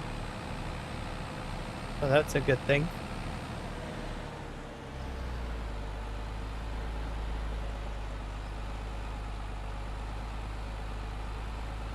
I haven't really tested it to the full extent, but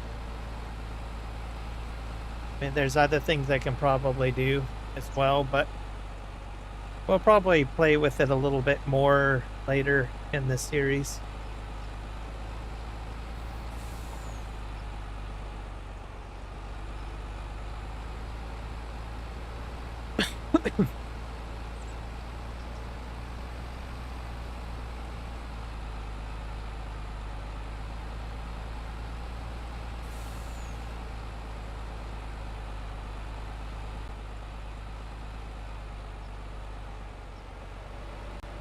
That guy, that's crazy.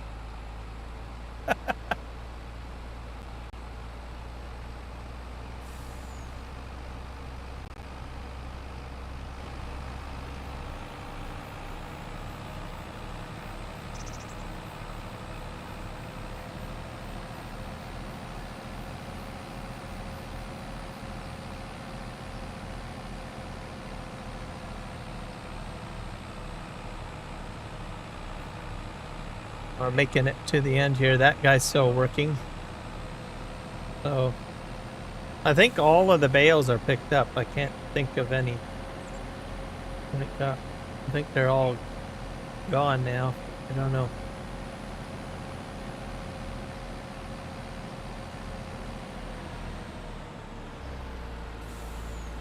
Let's see where this guy goes.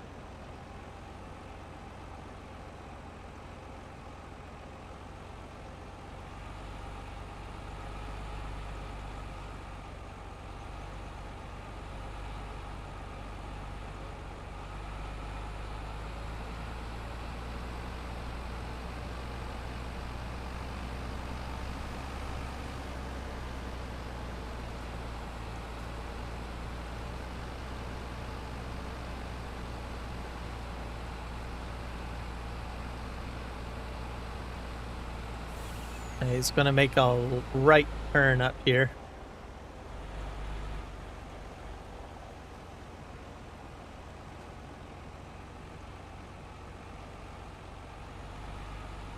There we go.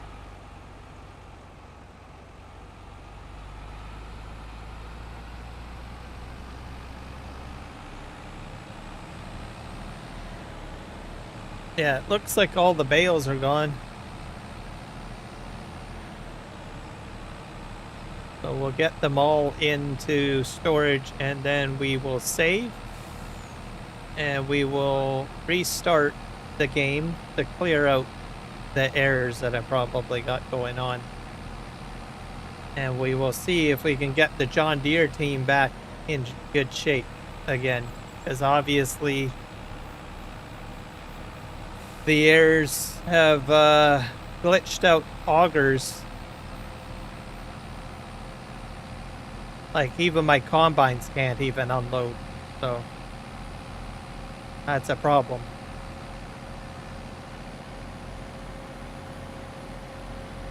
Oh, I got some more bales over there to pick up. Yes.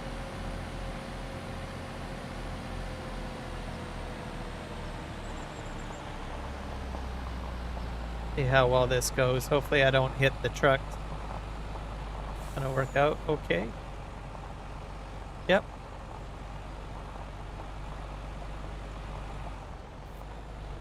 Gonna go over this and then it's going to fill up.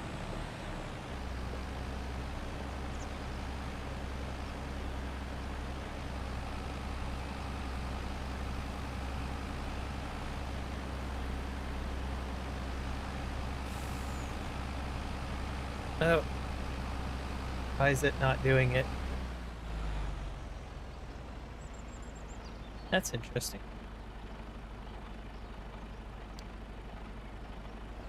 You have to undo the straps.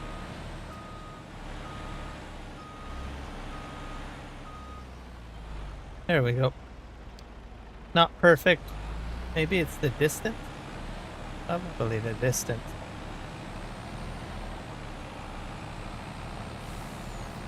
That one I might have to put it right over the silo. So I would probably do maybe, if it's dependent, 2 points. The original point there and another point here is my guess. Maybe a third point right here. Just for different purposes. Because if you're going to be using like grain or loose material, you probably don't have to go that far.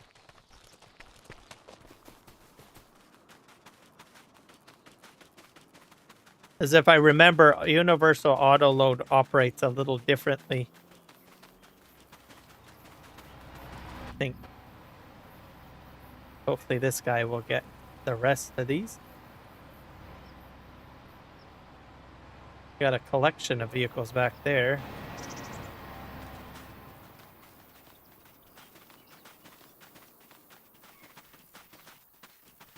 I'm gonna probably take that guy out of the mix here. Got a mess over here. Traffic jam.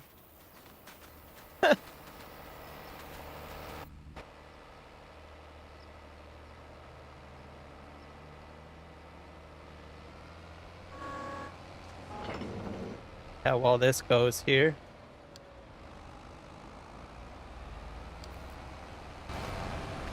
And that guy's gonna keep on going. Not sure how well this is gonna go. Let's see.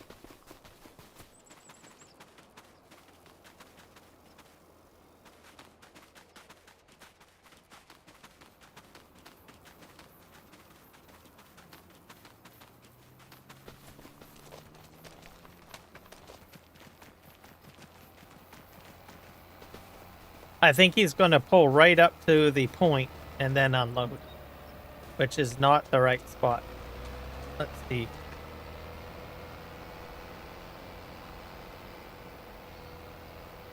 What happens? Oh! Yeah, he's going to go right up to the point. Oh! It might do it.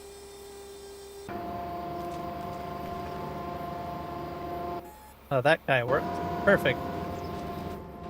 And he's right at the point. So that's why. So for him, it worked.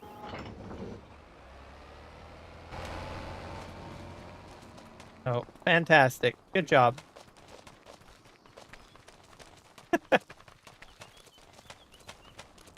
Hopefully the rest of these bales are picked up.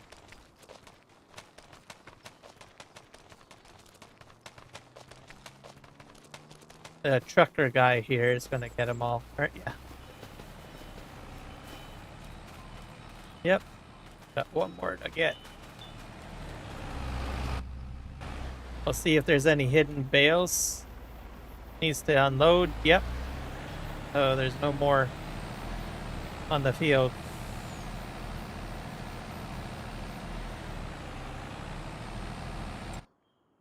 It will go ahead and pick up the rest of these. Save the game. And then we will try to fix our problem. Sure. We'll set this to park, I guess.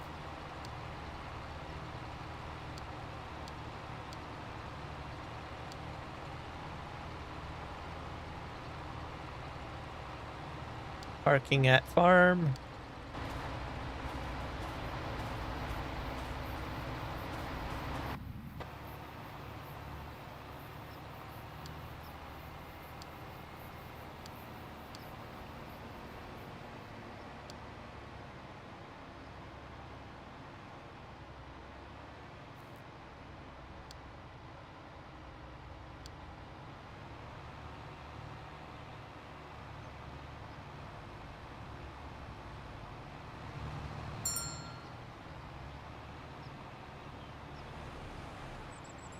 Should be fine.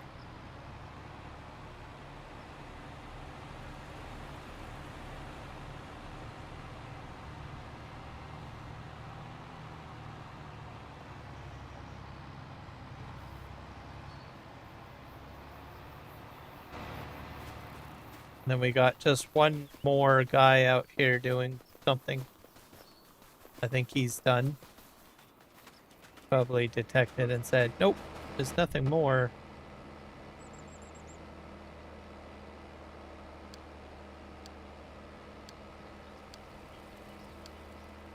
Park, put him at park.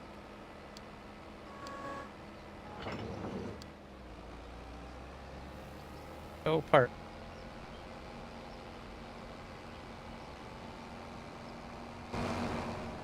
Once they get back, we will save, exit. Hopefully that will fix our problem. We'll look at the mod hub for capacity limit increaser or something. I'm not sure if that'll fix my problem or not, but I have a feeling it's all having to do with the bales.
All right, this guy's back.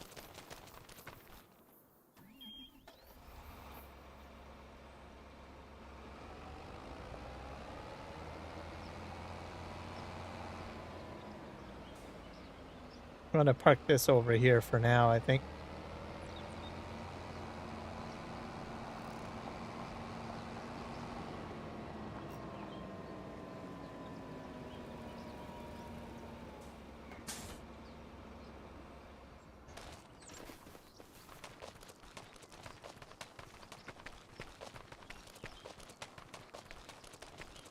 All right, do I have any more vehicles out on about that are trying to make, yeah, these two. So these two will come in, they will park. Oh, 3 of them actually.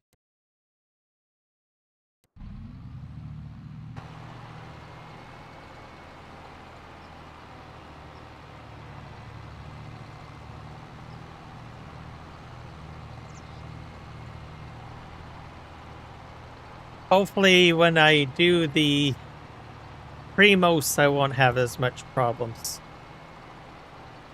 Fingers crossed.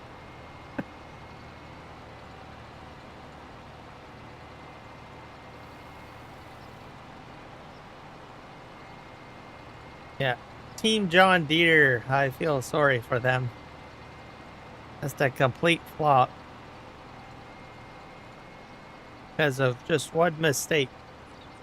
Team Nexat won, and I got them into baling, and then because of that baling, it destroyed the auger systems. Augers don't work now. They had too many bales created, I think. That's the theory that I got. I didn't even think of that. You don't really think too much about that because you can't, you know, figure that having too many objects on out would affect automation or other features of the game. But I guess it would. I could be wrong. It could still end up being bugged out or something.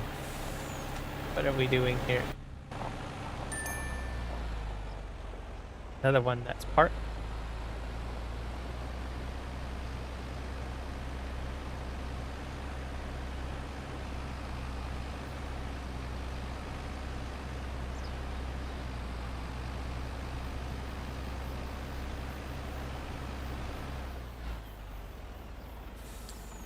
See if there's some settings in here that I missed.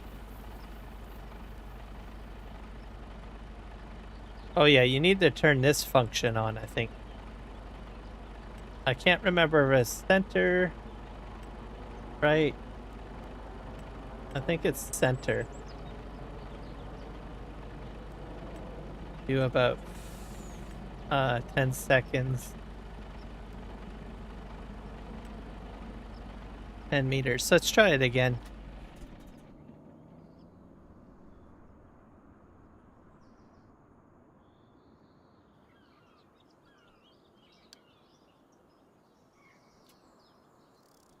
Let's try it again.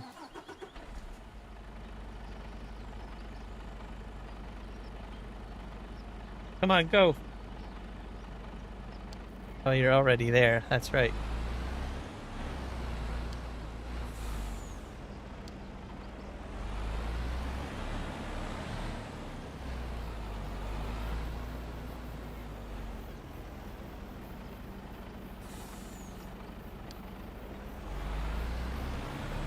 Go around. I can't remember if I have to strap those down. There, we'll do that. Safe side.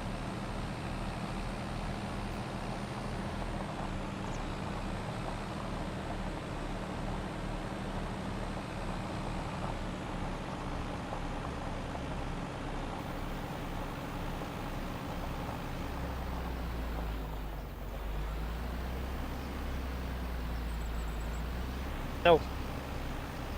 Doing it. I don't know. I'll have to Play with it another day. There's a special. There's certain things you need to do to get it to work. Oh, but today is not a universal autoload day. So at another time. Park this here. Got more parking space, so.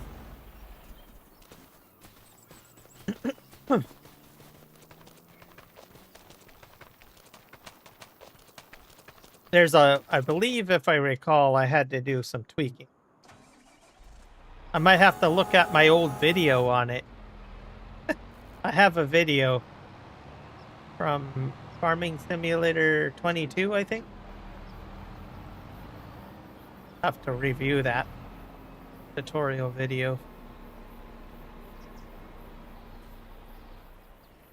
All right, that's good. Anything else flying around the roads that I'm not aware of? Except for everything on John Deere, John Deere. Don't, not worried about. Okay, so we're going to save. And then we'll exit out. And then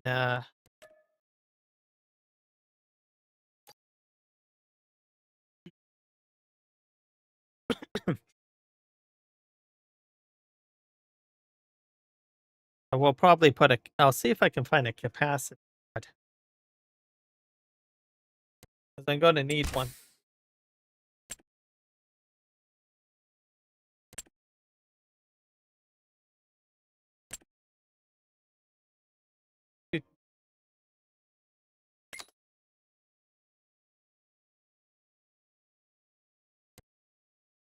Bale capacity multiplier.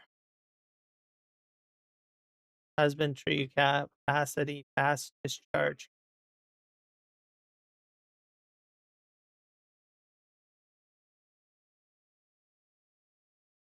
I don't think this is it. Object. Object.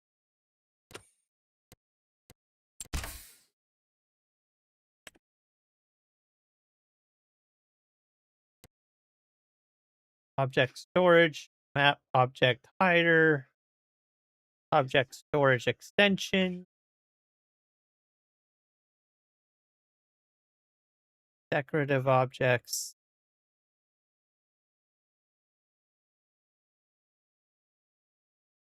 Know what I need. Text.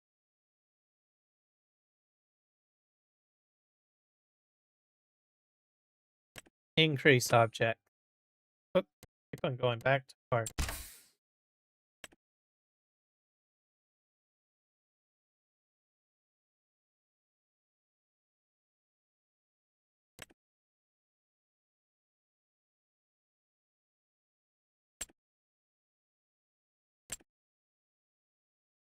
I think it's like a gameplay thing, isn't it?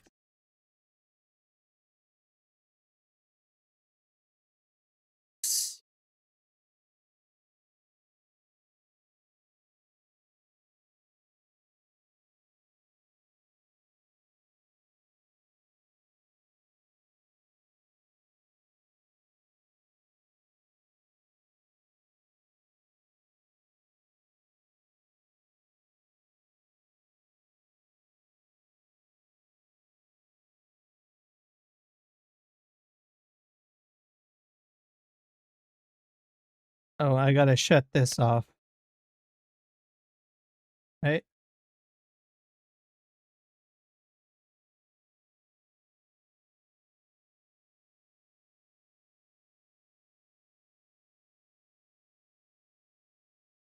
No, I had it set to the right one. Unload bale wrap.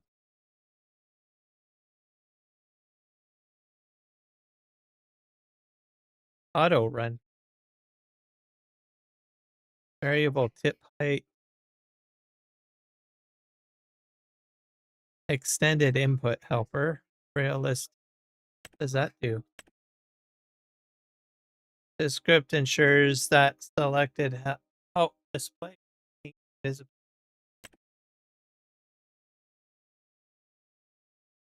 Forage harvest extension.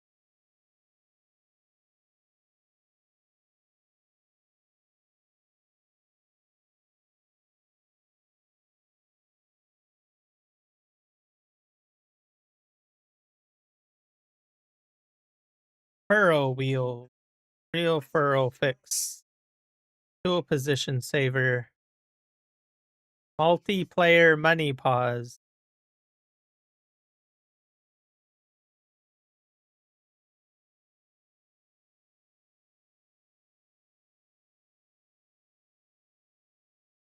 Tanker pack. Combine experience. All rental.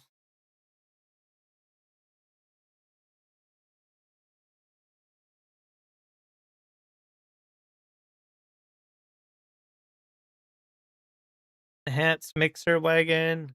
Manure tipping. Crosshair setting. Automatic milk distribution.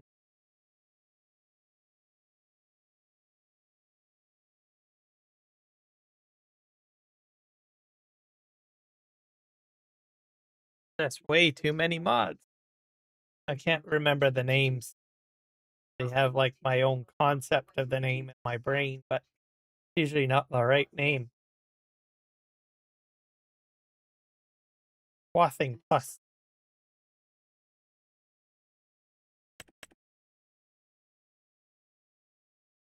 Additional swathing crops and ability for swathers be able to cut grass and grass alternatives. Compatible with all swathing headers equipment, including the MacDon.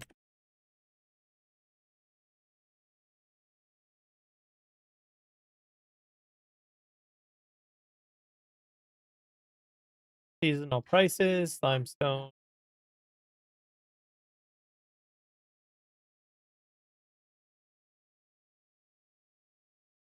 Oh, fast discharge and capacity boost. What does that do? Probably just focused on this, right?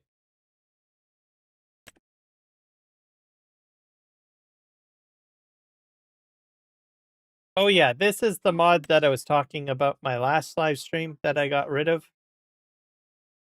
So since I removed it, my textures and my lighting and my shadows are much better, or are better now.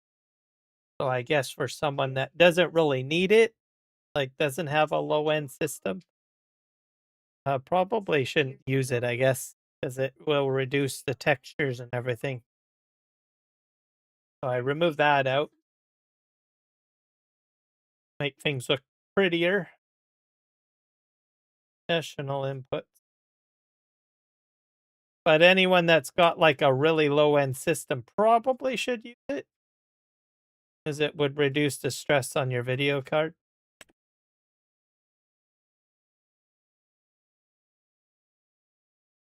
But I gave it a whirl for a few months. I didn't really have any issues other than the graphics were somewhat dumbed down, but not too bad. It's just shadow and lighting that was missing, and maybe some atmospheric effects like cloud and cloud textures off, no fog, that sort of thing.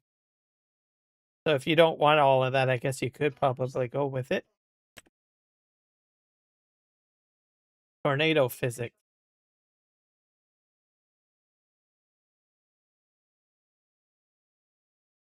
Advanced farm manager.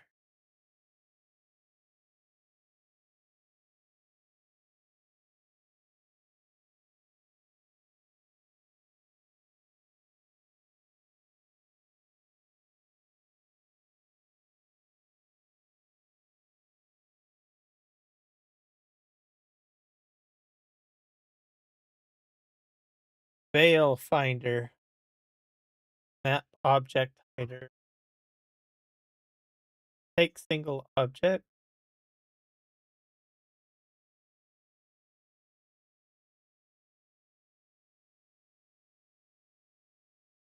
Auto repaint.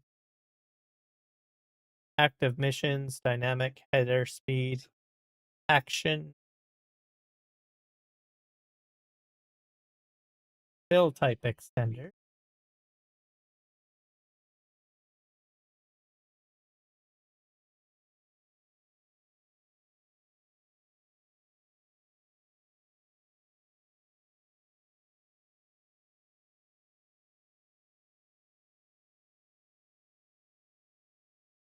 production just fill level limit. Fill. Oh, what that?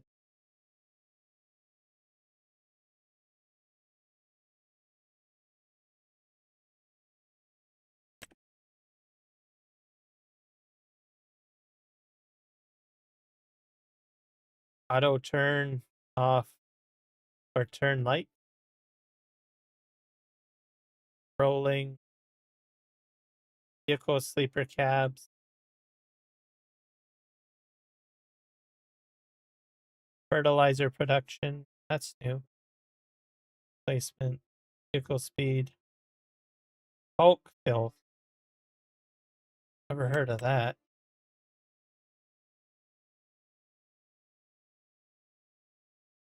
I guess that fills you up quicker. Continuous filling from multiple pallets or big bags. Ability can be toggled using insert key. That's probably handy. That way you don't have to keep on hitting the refill button. I'll look at that another time. Real autosave. Mow and Bale. Right.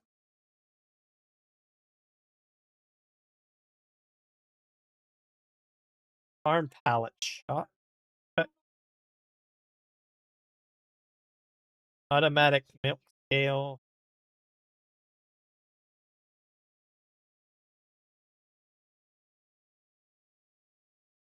I thought I had this already. Oh, I probably should put that in. Might forget. Might play with that later.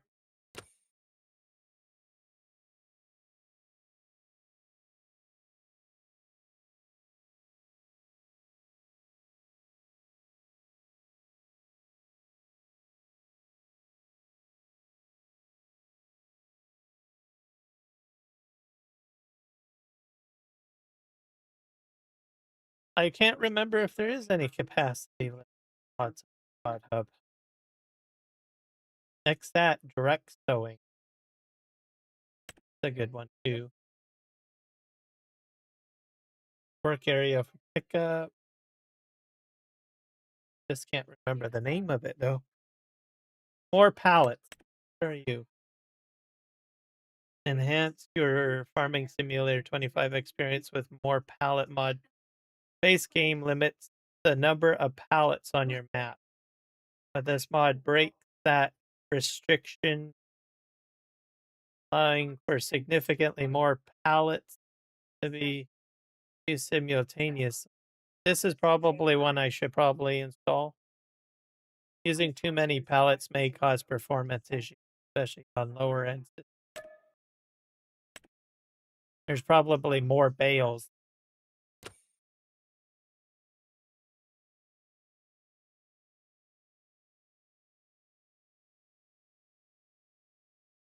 Extended straw crop, that's a one that I like. Put that one in. And time saving stock is good.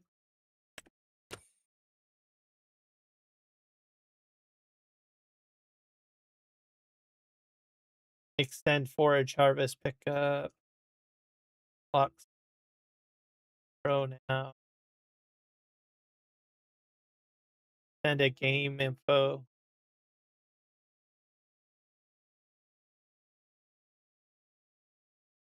Contract boost.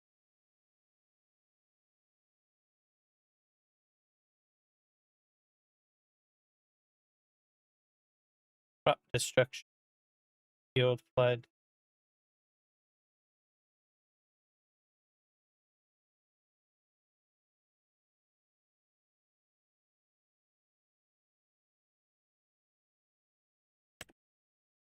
This should be installed again.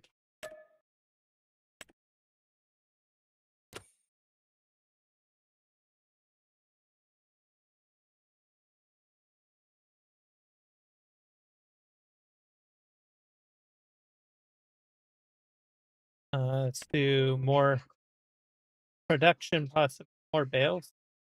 let's just type more.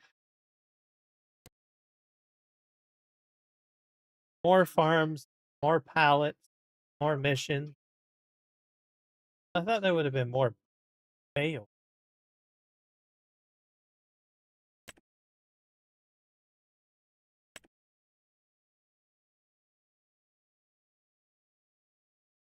I'll just do Bale.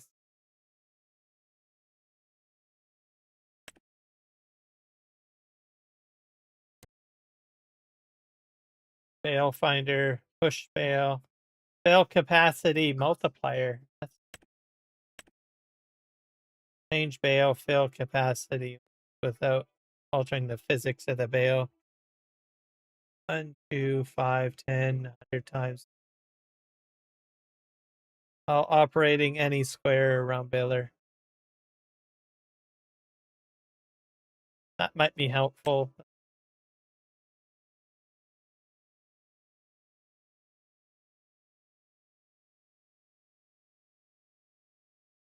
Instant bale fermenting. How to make bale storage.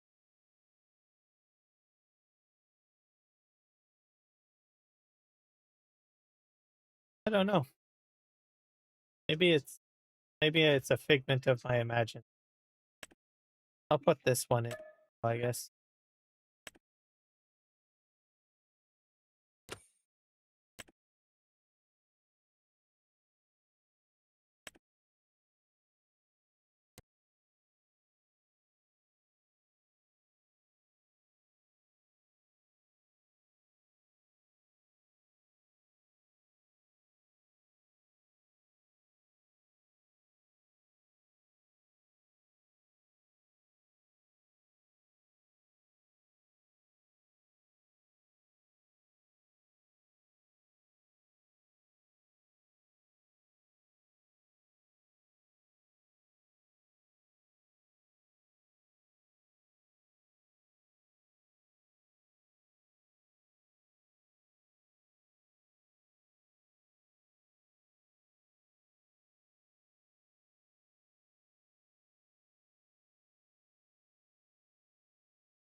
Don't think I can.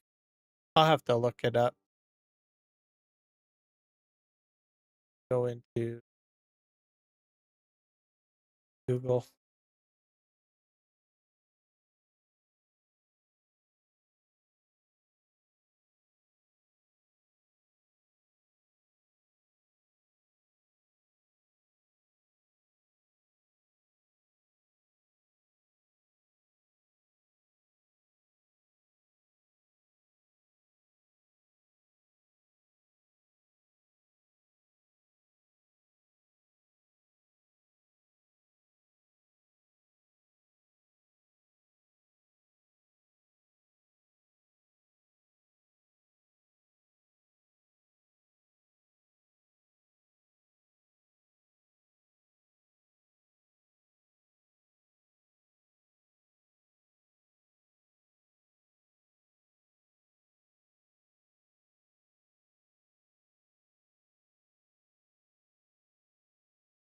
More pallets and more bale.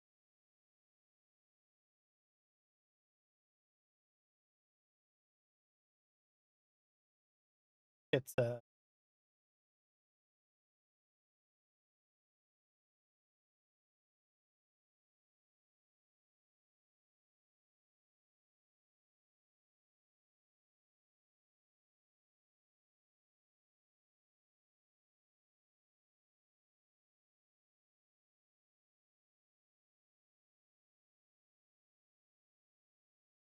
number of on your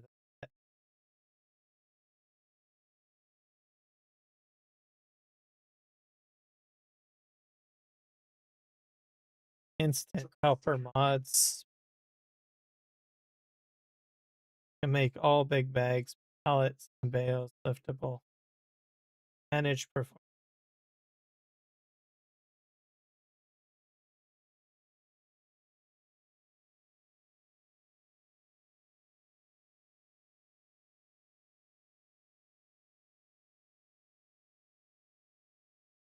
It looks like it's I'd have to. It's a third party script.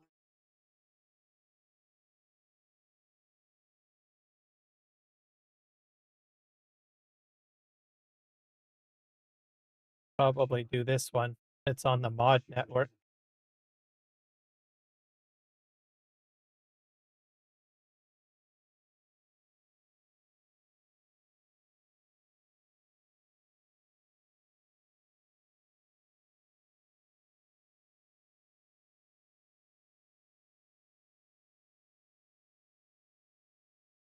I guess I probably will try this one. I'll download it.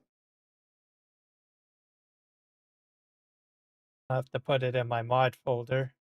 Load.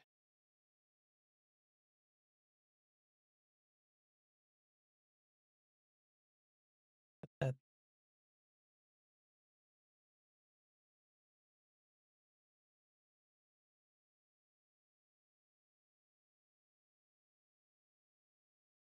pallet limit, basically.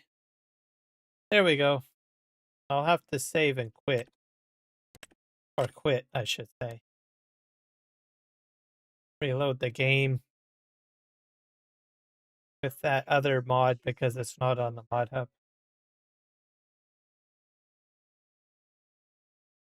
And hopefully that will fix my problem. Maybe. Maybe not. I don't know. Just alright. Game is quit. Let's open it up. We'll enable the mods. A few of them. Totally threw me off. I didn't even think about capacity limit. And I have a feeling that that's what messed up my whole John Deere team.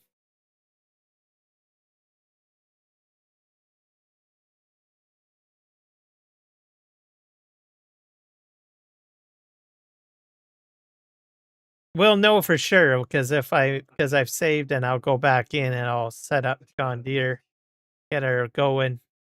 If they start emptying the combines out, then we'll know. Just I just completely didn't forget about limits. I just me. I do have limiter mods installed, like on what is it on PV Rivers? You have to have that on there, but it gets downloaded with the map, so I don't have to think too much about it. But whenever you get into starting a smaller map or something like that, like what I'm doing here, if it's not something you don't really think too much about, sort of overlook. Okay. Yeah, so I threw that in there for the heck of it. More pallets. Bale and pallet limit. That's the one that I got offline.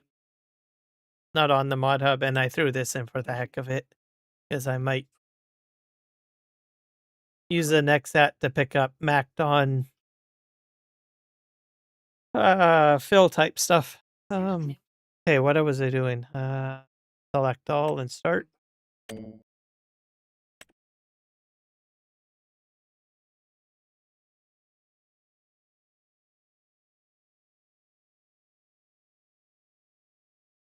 Let's see if this works.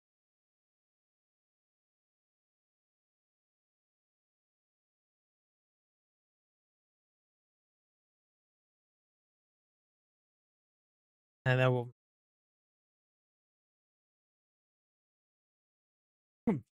The other way you can get around it is just simply don't do any other like tasks. Like if you don't want to use limiters, just don't harvest. Pretty much. Okay. So save your harvesting for later, right? Or finish all the harvesting and then do the baling.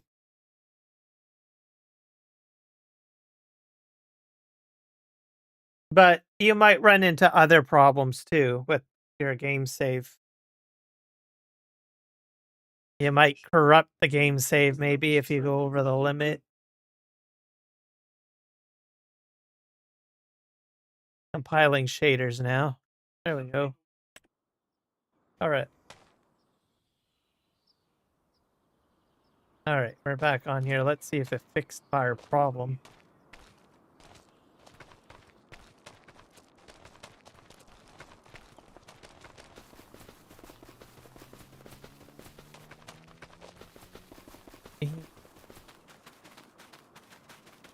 I have to turn this person on. Oh. Probably have to just get the John Deere's going.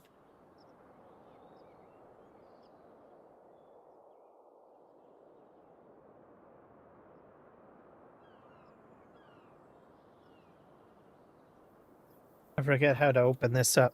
Oh, wrong button.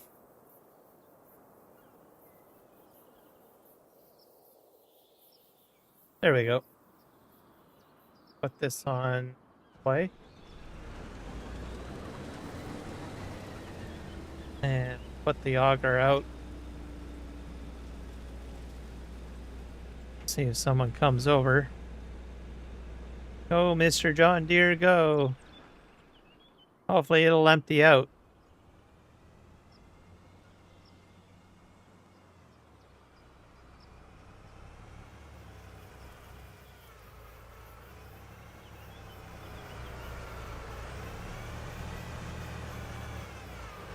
Nope. I still got some weird problem. That's weird.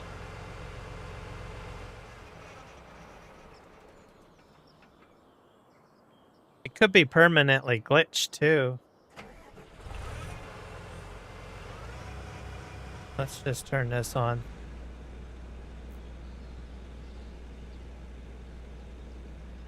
I don't have to reset the vehicles, maybe?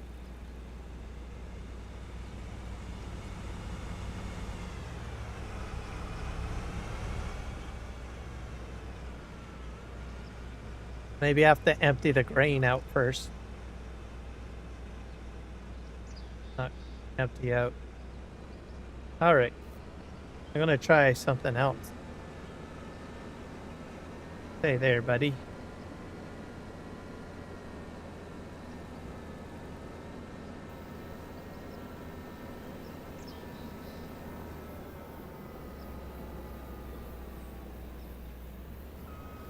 He's out emptying out here.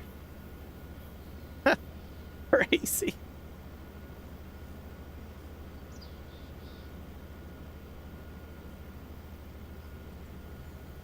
I wonder if it'll are you gonna come? I wonder if he'll empty it out now.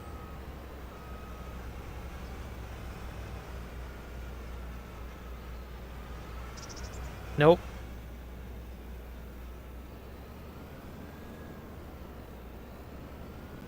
That's weird.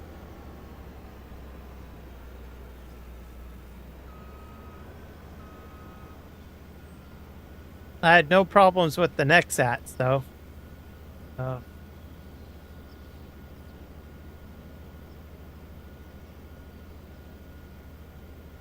But like I said, I don't really use the Nexat a lot.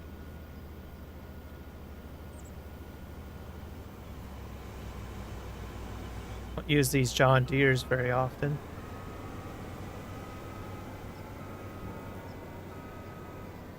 Alright. Here. I can't remember what row I was on. I think it was on this one.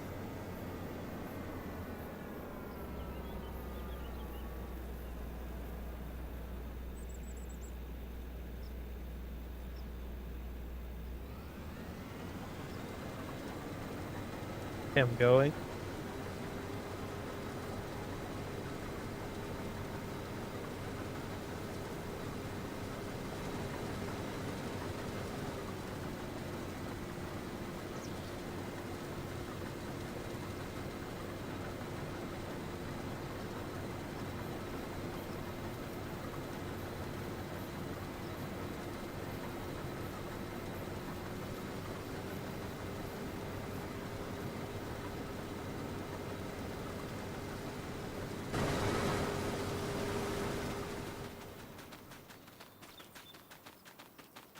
Alright. Well, I'll have to figure this out another day, I guess. I'll just try one more combine. And then I'll probably call it a live stream and figure it out another day. 'Cause this will take a bit more time, I think.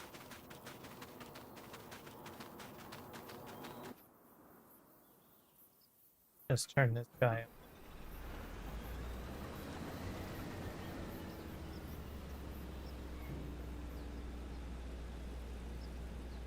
See if he calls someone over.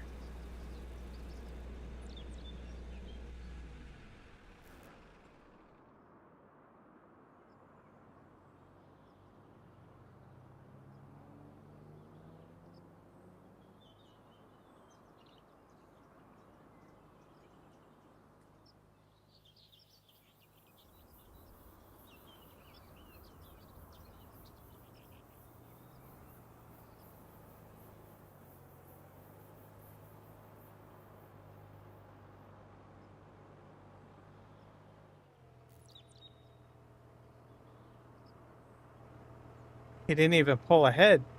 What's the matter?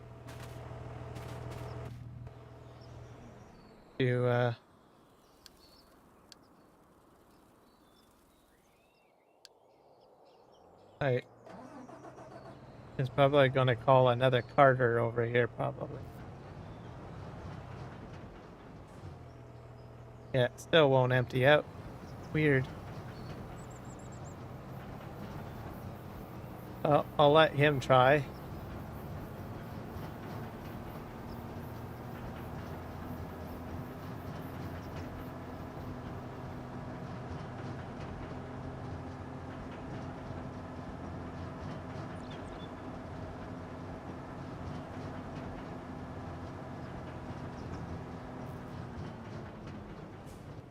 Nope. This guy's not operating, though.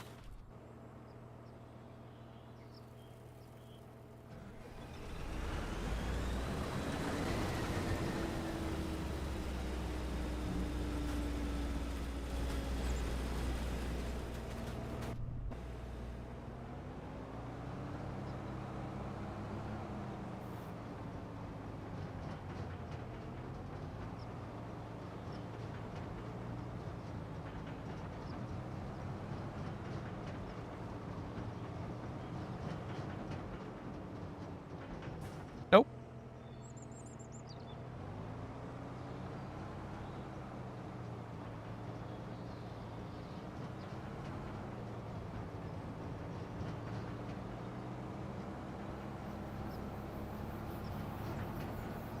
Doesn't want to empty out. Where's the other John Deere? That guy. So I have a team of case as well, so there's a few things that I can do next Saturday. I might try getting the Nexats on this course or the case combines on the course and see if I can get it to work. I don't know why the John Deeres are not working. It's like the Auger, the ability to use the Auger automatically is gone. Puzzling.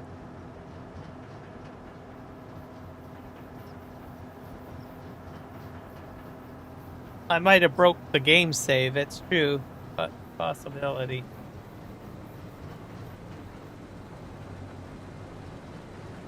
I think I'll just save and we'll call it that, I guess. But I'll probably do next episode. Right over here. Because the course is still saved, I just have to apply it to another machine. I'll sort it out probably. We'll try figuring things out next episode. Next Saturday.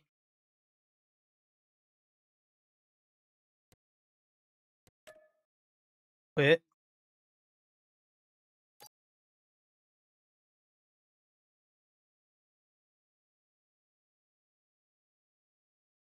Oh, figure it out next Saturday. Wait, let's see who's live streaming. people over. At least I have a few theories. And at least a few ideas of what I'll do next episode to fix it. Set up a redirect.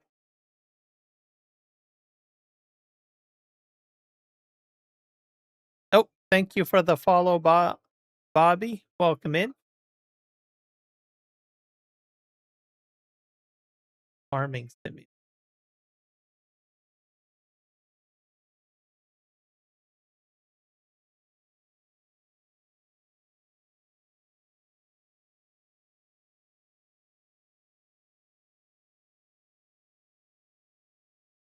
We got Devil Gaming doing rice.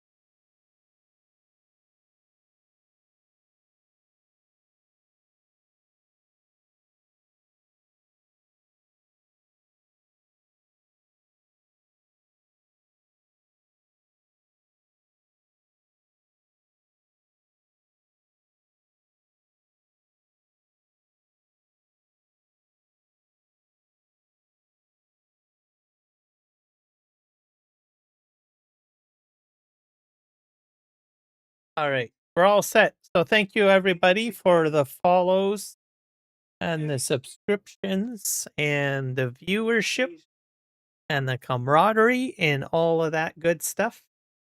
We will be resuming this debacle next Saturday. My mind is a bit mush right now, but you guys have heard a few of my ideas of how I'm going to fix it. Looks like it's going to take a little bit longer to fiddle around with that field, so we'll do that next Saturday, and then we have that empty field to do something else with, and we can do some other stuff if we want to at the same time. So thank you, everybody.